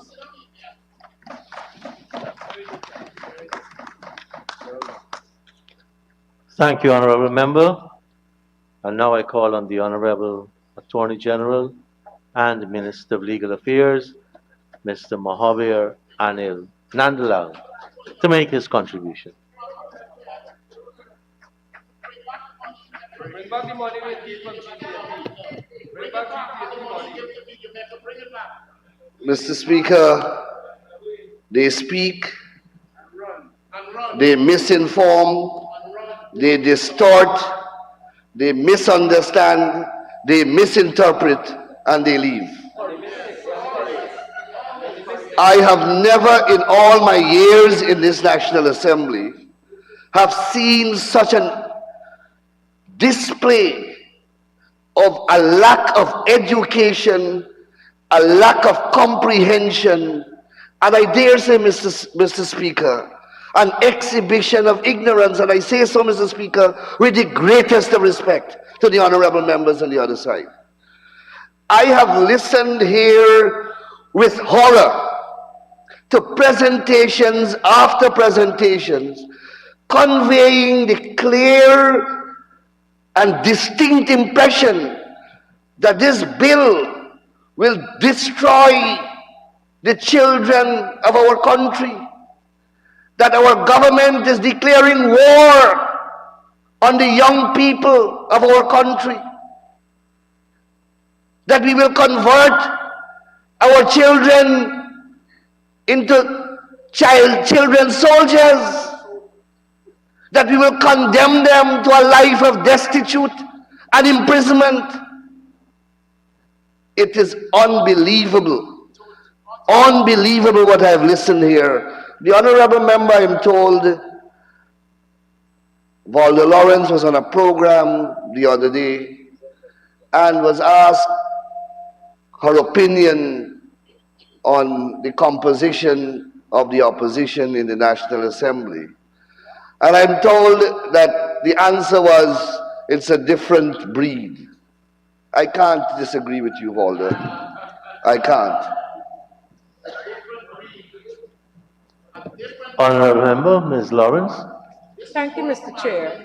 Mr. Chair, I would want to believe that if the Attorney General of this country is going to quote anyone, especially me, that he quotes me correctly. What did you say? I have not, for the records, been on any program where I was asked such a question and given such an answer. I would like to place that on the record, sir. I withdraw. Thank you very much, Honorable Minister. The honorable member Honorable did. Attorney General, I heard Yes. you say you withdraw, right? I withdraw. Thank you. But I did hear personally the grading of the leader of the opposition. He got 7 out of 10. I saw that myself on a Globe Span program, and that statement emanated from the lips of the honorable member. I'm sure that she's not going to disassociate herself from that statement. But back to the debate, Your Honor. Mr. Speaker, first of all, let me say that the Juvenile Justice Act of 2018 is an act. When it was passed in this assembly, we support it unanimously. We supported it unanimously. And if, as the impression is being conveyed here tonight, that we had such a fundamental difficulty with this act, then we would have brought another amendment to that which we have here, or rather a simple amendment to say that we are repealing the act. If we had the difficulty that has been attributed to us with this act, then we would have repealed the act. The truth of the matter is that this act is something that we worked on. I think the honorable member, one good thing he said in his presentation, Comrade Ramjatan, was that this was a product of our government commencing in 2004 under the stewardship of Dr. Frank Anthony as Minister of Youth and Sport. And Mr. Speaker, when it was passed in the Parliament, I heard excerpts of speakers on our side. We all supported it, and we do. We do. An amendment is being proffered here to a single subsection of this act. Everything else in the act remains. I am told that young people are going to be thrown in the lockup. Young people will be imprisoned. Young people will suffer this and will suffer that.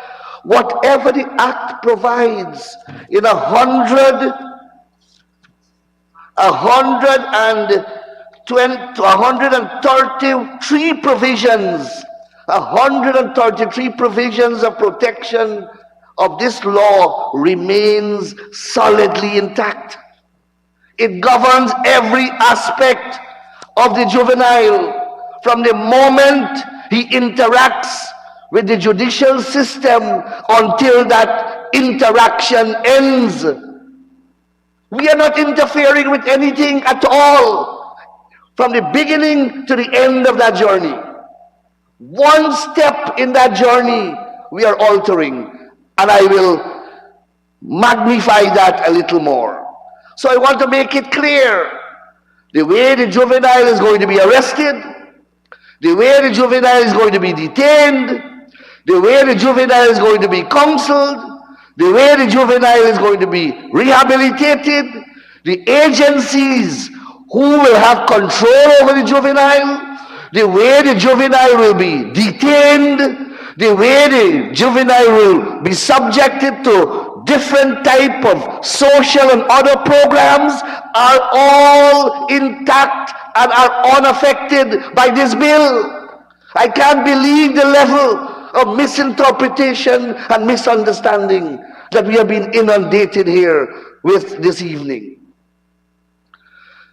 Mr. Speaker, and an impression is created by every speaker on that side that apparently this bill has created a physical alternative judicial edifice that tries juvenile separately and in an alien environment.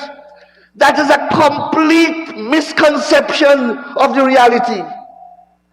There is one single edifice within the Georgetown Magistrate Court that is used as a juvenile court. Every other magisterial district in this country, from the east coast of the Demerara to the East Demerara, Region 6 Magisterial District, Region 10 Magisterial District, Region 9 Magisterial District, and every other magisterial district in this country, where a juvenile is charged under the very act, they go before the very magistrate court. They appear before the very magistrate who is responsible for trying adults. So this act doesn't create some mythical, artificial world where the juvenile is entering into as though it's some angeldom. That is the impression that's being created here, and that we are dismantling that celestial place where juvenile will get this heavenly and godly and ceremonial treatment. This kind of fantasy coming from people who purporting to read the legislation. Mr. Speaker, when the juvenile is tried in New Amsterdam, or in Crabwood Creek, or in Wismar, or in Kokwani, or in Lethem, it is the same magistrate who is trying the adult in the very courtroom. Will be all that will happen. The magistrate will be administering the principles set out in this bill, in this law. It is not a separate world.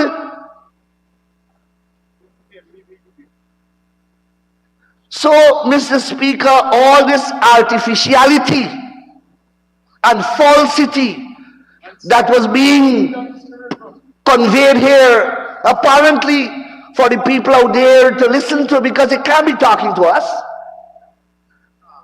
They can't be talking to us, and clearly they did not read the bill.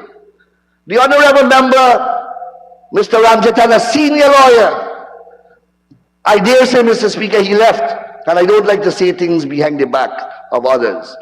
I have listened to one of the most uneducated presentation of a lawyer in this country, in this National Assembly, from Mr. Ramjatan tonight. And I have asked him to remain, but he refused. Mr. Speaker. Honorable Member, Mr. Jones. Mr. Speaker, content of speech, Standing Order 41.4. It shall be out of order to use offensive and insultive language about a member in the National Assembly. And I ask that the honourable member withdraw that statement. What is the insultive? I don't know what is the insultive. Just tell me. The honourable Attorney General said that the honourable member Kemraj Ramjatan's presentation was one of the most uneducated presentation made. I don't know. That's his view. But it's not. He says the presentation is one of the most uneducated. He didn't say that Kemraj is. The honourable member is. So I am speaking about the go ahead, Honourable Attorney General. Thank you very much. And I maintain the presentation was an uneducated one. lacks education. That's what uneducated means. He did not read the law because Mr. Kemraj Ramjatan, the honorable member, stood there and said that juveniles are going to be sentenced like adults to prison when this act says that it can't happen. It can't happen. So let me get to the gravamen of the amendment, Mr. Speaker. Now, the amendment seeks to amend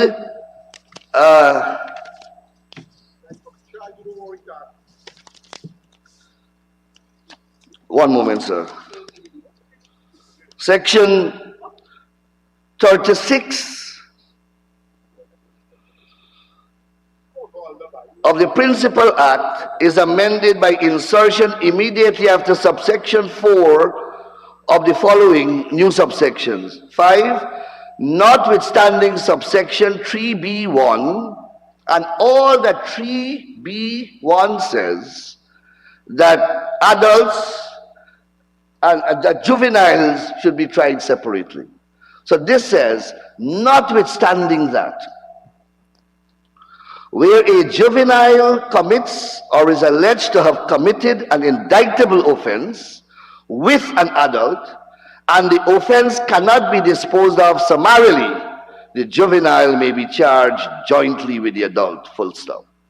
So let's go back again. Let's take it step by step. So we are not dealing with summary offenses. Where the juvenile commits a summary offense, he will be tried in accordance with the act. All the protective mechanisms of the act shall apply. That is not touched by this amendment. And the honorable member, Mr. Charles Ramson, Minister Charles Ramson, in his presentation, he identified the indictable offenses. They are very few. They are very few. Whenever a juvenile is charged with one of those few offenses, along with an adult, we are seeking to try them jointly with the adult. Now, I heard all sorts of things about a child. This is not a child. This is a juvenile. There's a difference. A juvenile is between 14 and 18. This is not no water baby. This is not a baby. This is not an infant. This is not a toddler. This is a quasi-adult. 14 years to 18 years. Who is alleged to have committed an offense with an adult, and an indictable offense too, a serious offense, including murder, including rape, manslaughter. That is the type of offense. This is not a Sunday school child. And when you are in government and when you are administering a legal system, the legal system normally has a scale as an insignia. You know what that scale represents? It represents the aspiration of that legal system to achieve balance, to achieve equilibrium. It is that equilibrium and that balance that is loosely called justice. So where you have an accused, you have a victim. And that system must not only cater for that accused and all the glorious things that we have heard about that juvenile who is accused of a wrong and who is charged with a serious wrong. Those same principles apply to the victim. Many a times, the victim will be a child. Will be a child. Not a juvenile, a child. So are you telling me that that child, that Sunday school baby, that toddler who is interfered with, who is attempted to be raped, that child, we mustn't look after that child? All the highfalutin adjectival arguments I've heard in relation to this one here, who is an alleged miscreant.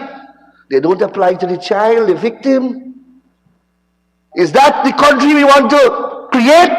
Is that the legal system that we want to create, where we glorify the miscreant and denigrate the victim? Is that the system that we want?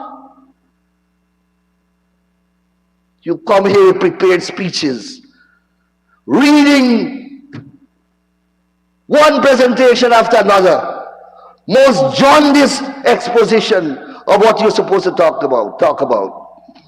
So, Mr. Speaker, and that is all that this bill does. It tries them together. So let's take the case at Lethem.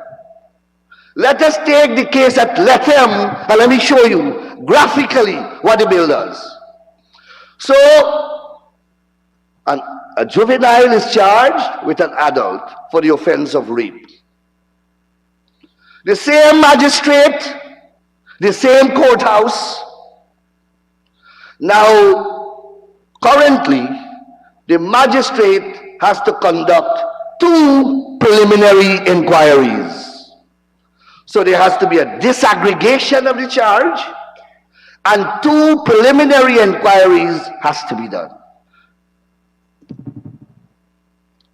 So all that is happening is that the 2 persons are not together in the court. The accused will go out, the adult will go outside, his case will try. 4 witnesses has to testify. When his case is finished, the juvenile case will start. Those very 4 witnesses have to come all over again. That magistrate has to rehear the whole case all over again. The same magistrate, not a mythical magistrate, not a special one coming from heaven, not in a celestial place, the same court. All that this seeks to do is to try them together. Hear it together. All the other facilities during the course of the trial that this law accords to that juvenile, he will get.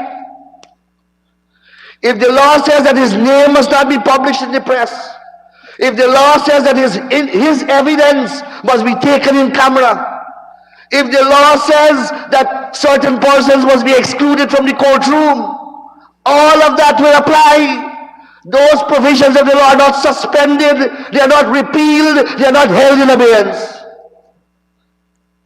In fact, the subsection that follows clarifies that if you're in doubt. It says this: where a juvenile is charged jointly with an adult pursuant to Section 5, the court may conduct 1 hearing into the charge and may employ such measures as the court considers appropriate for securing the rights of the juvenile under the Act. In addition to everything else that remains untouched during the course of the trial, which are part of this law, the court now has a further overriding power to do that which is necessary or expedient in the opinion of the court, or to take such measures that the interest of justice will demand in the protection of the rights of that juvenile, so that the rights of the juvenile is not prejudiced under the Act. What is wrong with this? What is wrong with this? You come here with all kind of fanciful horror stories, and you expect the people of Guyana to believe you. So, Mr. Speaker, and then the truth of the matter is that when the trial is completed, and I give you let's go back to the Lethem example again.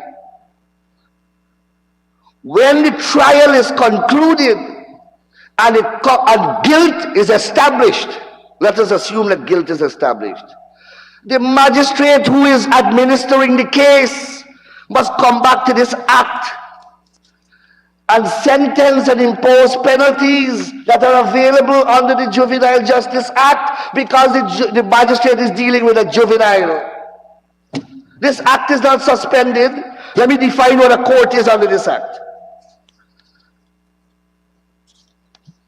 A court is defined Under Section 2 of the Act, a court means any court, I repeat, any court that hears a matter in which the person charged is a child or a juvenile. Is that a mythical place? Is any court. What transforms the court into a juvenile court is the provisions of this act. Not some divine manifestation. It is the provisions of this act. So the court, after hearing the two persons, the ones they find the guilt, if guilt is established, then for sentencing, for the purpose of sentencing, the court will revert back or revert to a juvenile court to deal with the juvenile. And sentence the juvenile in accordance with this act. And all the rehabilitatory and remedial measures that are outlined in this act are available to that court, because it applies to any court, not any special court. And Mr. Speaker, the truth of the matter is that Guyana is not the first country that have put this law into place and have had difficulties with it. This law is not a unique creation by us. I mean, I know that we are a very proud people and we believe that we are talented, and in fact we are. But this is a model legislation that came down from UNICEF. There's nothing magical about this. This is in almost every country who's a member state of the United Nations. Almost every country. And over the years, countries have had problems like we are having with the same issue of separate trials. So persons have asked, honorable members on that side have asked, why? Why are we bringing this amendment? Well, this amendment came out of a request from the Director of Public Prosecutions of Guyana. The prosecutorial arm of the state has made representation to the executive government that we have a problem with this act. And the problem, as articulated by the DPP, and I have it in writing, is that magistrates are finding it difficult to do separate trials in the face of an overwhelming burden of cases, and are asking for an amendment to the law so that they can hold these hearings together. That is all in these few offenses. In fact, the DPP has complained that because the magistrates are not holding hearings separately, the persons are not being charged by the police, and complainants have had to go without justice, even though they are the victims sometimes of the most violent and serious offenses. Is that a healthy state of affairs? Is that a wholesome state of affairs? I have personal knowledge of an attempt rape of an infant child on the Quarantine Coast. The matter was also reported to my colleague, the Minister of Human Services. The matter was reported, I think, in the press in a very subtle way to protect the interests of the parties, because an adult was involved, a juvenile was involved, and the victim was a toddler. Up to now, the parents of that victim are up in arms because they can't get justice for the violation done to the toddler infant daughter. What do we tell that person? That we have a law that we can't amend? We can't give directions to the judiciary. We can't order a magistrate to do a case. We can't. We are doing the next best thing. Tweak the law. Tweak the law in such a way that does not unduly prejudice the interest of the juvenile, and at the same time create the opportunity for the case to be ventilated so there can be justice. It's a balance of competing interests. That's all we are doing here. Mr. Speaker, I have in my hand here an excerpt from the Children and Young Persons and Family Act out of, this one is from New Zealand, where they have done similar amendment to their equivalent of the Juvenile Justice Act to permit joint trials of adult and juvenile. I have here an excerpt from Hong Kong, where they have done similarly. And in fact, the prosecutor office in Hong Kong has prepared a paper, which I have here. And they have examined the Rights of the Child Commission, the Rights of the Child Convention. And the Rights of the Child Convention, the whole ethos of it, the whole thrust of it, is to ensure at all times the rights of the child remain supreme. And they examine the provisions, and they examine the case law, and they have concluded that doing a joint trial with an adult and a juvenile does in no way violate that convention. In fact, they are saying that it is in the public interest to do so, because you have two trials that will be done. It will take a lot of time. You have witnesses who memories may fade, witnesses may disappear, witnesses may give inconsistent testimony in relation to the same incident because they are cross-examined twice. They are asked to speak on different occasions about the same matter. And once you do that to witnesses, they are likely to give you inconsistent evidence. What will result there? What will result there is acquittal in cases where there should be conviction. And that, Mr. Speaker, will result in a miscarriage of justice. So, Mr. Speaker, I hope that I have put this debate in its proper perspective, and I have been able to shed some light on all the misinformation that have been presented here this evening on this very simple piece of amendment. Mr. Speaker, the PPP civic government record in relation to child and the protection of young people is stellar. We are confident in that regard. We have enshrined in our constitution, I borrowed it from the clerk to refresh my memory, that any time the child is being dealt with by the state apparatus, the interest of the child is paramount.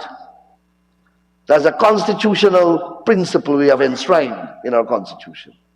Honorable Attorney General, you'll need an extension to continue. Mr. Speaker, I rise to ask your permission for an extension for the Honorable Attorney General to continue this presentation. Thank you, Honorable Attorney General. You may continue to conclude. Thank you. Mr. Speaker, we passed in this Parliament a slew of legislation to protect the interest of our children and young people and women generally. I speak of the Sexual Offences Act, which we will soon be reviewing, and it still remains one of the most revolutionary pieces of law in this part of the world. We have a modern menu of legislation dealing with children, the Custody Act, the Guardianship Act, we did the Adoption Act the other day, new act. We have Trafficking in Person that we are working on. All of these are new legislation, maintenance, and a whole slew of them. We have a family court that we established quite recently. So don't accuse us of not representing the children of our country. We have an entire ministry dedicated to women and children, which we created. It never existed in this country before. The Ministry of Human Services. We created that ministry with special responsibility for children. So, Mr. Speaker, I think I have made the point, and I believe that I have clarified the amendment that is before us. It's a simple amendment, and all it seeks to do is to merge two hearings in a narrow set of factual circumstances. And it has that built-in safety mechanism to empower the court to do all that is necessary to ensure that the interest of the child is protected. And Mr. Speaker, mockery was made of the use of the word may by the last speaker.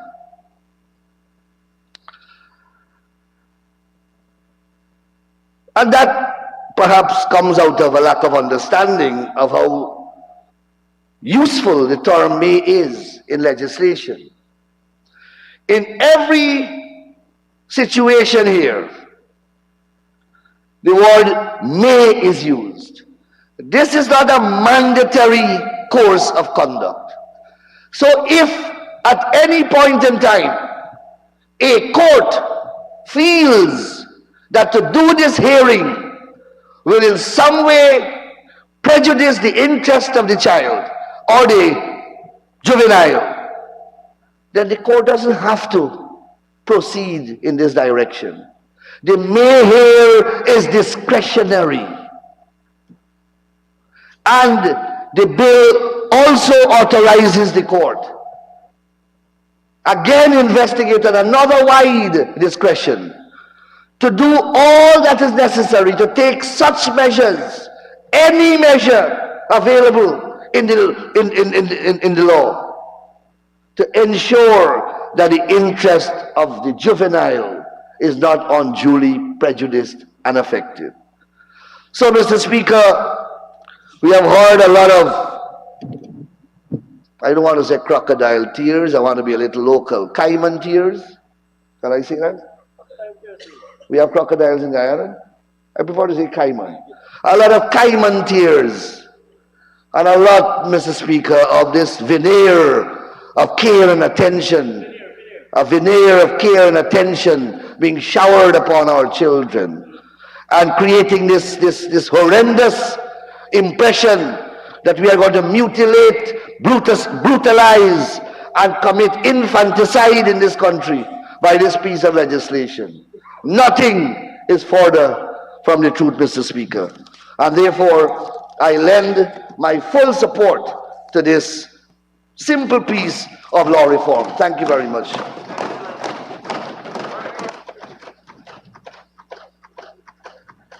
Thank you, Honorable Attorney General. I now call on the Honorable Member, Mr. Dineshwar Ramprasad, to make his presentation. Comrade Speaker, my apologies for this or later, but the Honorable Member Dineshwar Jai Prashad will not be presenting at this time. Thank you, Honorable Member. Mr. Jones, Honorable Minister of Home Affairs, Mr. Robson Ben. Thank you, Mr. Chairman. Mr. Chairman, it is extremely surprising how such a simple amendment, the amendments proposed in this act to amend the Juvenile Justice Act, could have excited so much debate, could have taken up so much time, could have created on one side particularly extreme negative fashions, feigned as they were, I think, in most cases, deliberately misleading what there is in simple language, giving suggestions of persons presenting on that side of the house or from that side of the house, questions of whether they are indeed living in an alternative reality, and also raising questions again of cognitive dissonance. And beyond the grandstanding, it is clear two things. One, that the presentations, to a large measure from that side of the house, contains a large element, a deliberate effort to grandstand for the public, not for us here in this house. And particularly too, when most of those persons would have made their presentations, they nyam goe. They say things and they snatch and go. They depart the chambers. And one wonders, and I'm beginning to fear, that I'm not sure if they think they can work up people on this side of the house, our own honorable members, who have given in support of this amendment an outstanding rebuttal of the presentation they have made on that side of the house.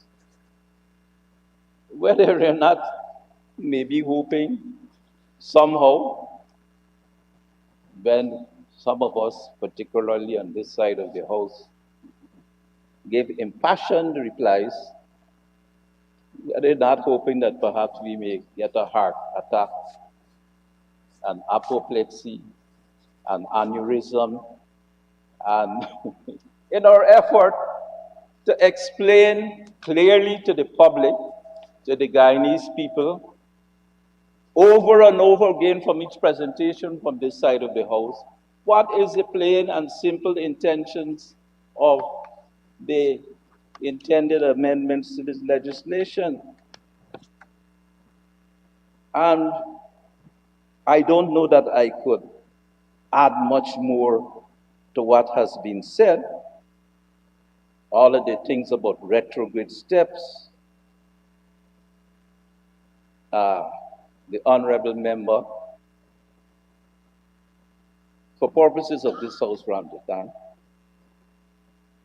talk about fundamental damage that we on this side of the house are doing to legislation and to the justice system. This gentleman was my predecessor in the ministry. They call it public security during his time. We reported it to the Ministry of Home Affairs. And under his tenure, I might be repeating myself,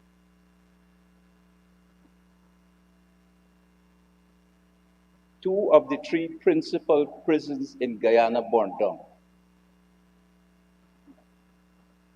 with the loss of life of 17 or more persons and injury, and with escapes. Even with escapes from the juvenile holding center. And here it is, a simple amendment, which he of all persons on that side of the house should understand in plain English what it means and what it intends. The only useful thing I think he said otherwise was that he did identify that the beginning of the continuum of this legislation, of these efforts for juvenile justice resorts, started in 2004 with the PPPC administration. Somehow that came out of it. I was surprised that he said it, but I worry about what is presented again in this House, particularly, of course, from the other side. I do not think that there is really any interest in supporting development in Guyana, in promoting peace in Guyana. They want to thrive off of disorder, arising out of misrepresentation, out of exciting the most negative passions and the most raucous and rancorous debates. Very simple language. They haven't even used.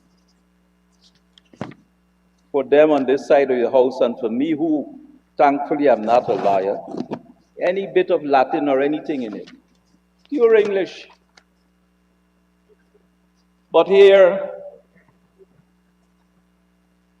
and I take the position that it's unfortunate that the younger persons on that side of the house, younger parliamentarians who are new, are in an unfortunate position and are being misled along a path of continuing a stage and an environment of creating crisis in Guyana. Crisis. And it's unfortunate, it is regrettable, and it will redound to the negative benefit of those on that side of the house, of all of them, and it will not help our country to develop. That we will do all the things together to build our country as a result of our work in this honorable house. Mr. Chairman, Mr. Speaker,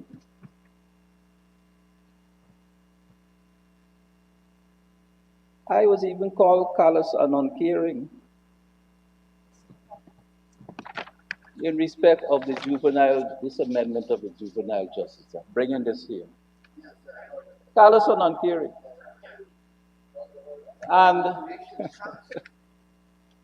I would say for the first time for the juveniles, and just let me say a few things because they talk about some numbers. I think we have, by my data, some 430 persons who are in all different phases of rehabilitation, anger management, diversion, with the probation services, with the Ministry of Human Services. They do a tremendous amount of work with respect to juveniles. Mr. Speaker, I stand on a point of order, 46-1. The honourable member is imputing that I am party to creating some degree of panic or something of the sort in Guyana, and I did not contribute to this debate, and I'm curious to know if the honourable member could clarify. Thank you, Honourable Deputy, Honourable Minister. Thank you, Mr. Speaker. I want to exempt. Thank you. To waive any suggestion that the Honourable Deputy Speaker is part of the disgraceful things which are occurring from that side of this house. But I was saying that issues related to anger management and all of those things are being done by the Ministry of Human Services, and all of that has to do with our juvenile justice resorts in the system. Our part, other than the work of the police force, is to hold and process and hold while the court does its work in respect of juveniles who come into conflict with the courts. But I wanted to say a simple thing. In closing, I don't want to go on long about this thing. I think much has been said. Enough, more than enough has been said. For the first time in the juvenile justice in our holding centers, for the first time, and I said it, every time a juvenile has a birthday, they must get a ceremony, they must get cake, they must get drinks, they must get their friends, their parents must come. They must get books given to them on that day, gifts. And persons could scoff and choke on that side. That they are our children, that we love them too. We love them too, they're our children. And they ought to be treated as our children too in special circumstances for rehabilitation. And that is a position we take, and we will continue with this work. We want them to be rehabilitated, we want them to come back and to be responsible members of society, that the persons who may have been affected by the acts they may have committed, led on to, or done by themselves in their own right, that could be mitigated, and that they could come back to be and grow up to be good Guyanese citizens. So with that, Mr. Speaker, I want to commend this bill to the for consideration by the House, and to ask that it be reviewed and adopted by the Parliament. Thank you, Mr. Speaker.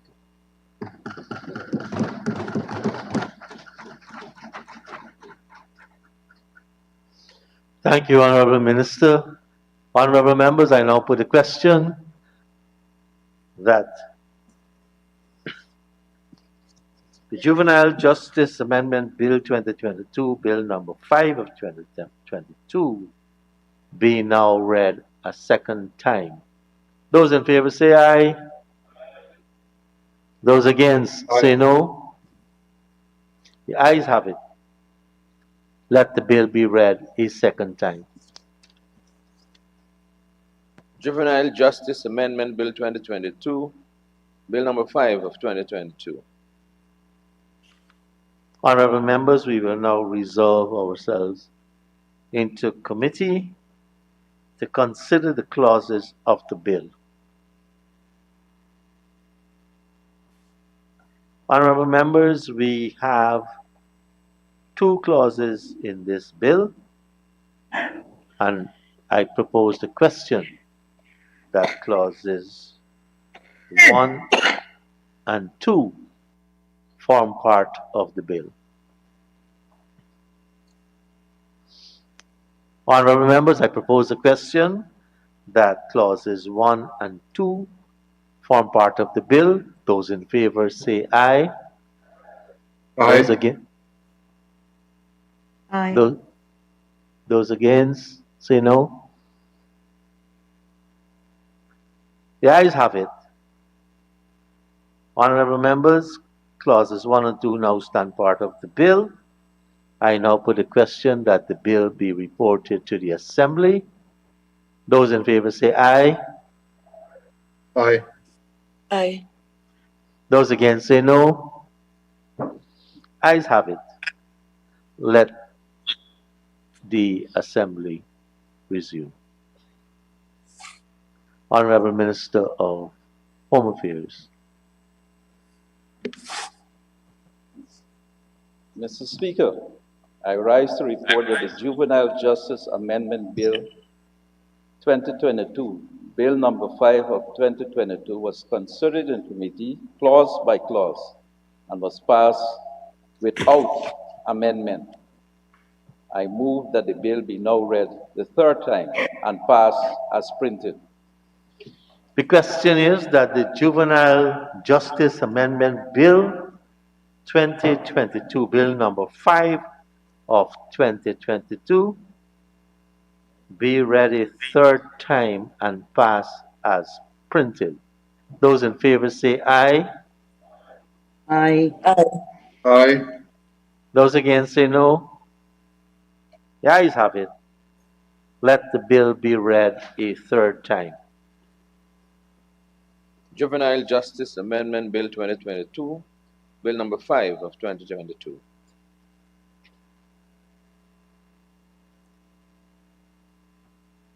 Honorable members, I think this concludes our business for today. Now call on the Honorable Prime Minister to move the adjournment. Mr. Speaker, I move the adjournment of the Assembly to a date to be fixed. Honorable members, the Assembly now stands adjourned to a date to be fixed.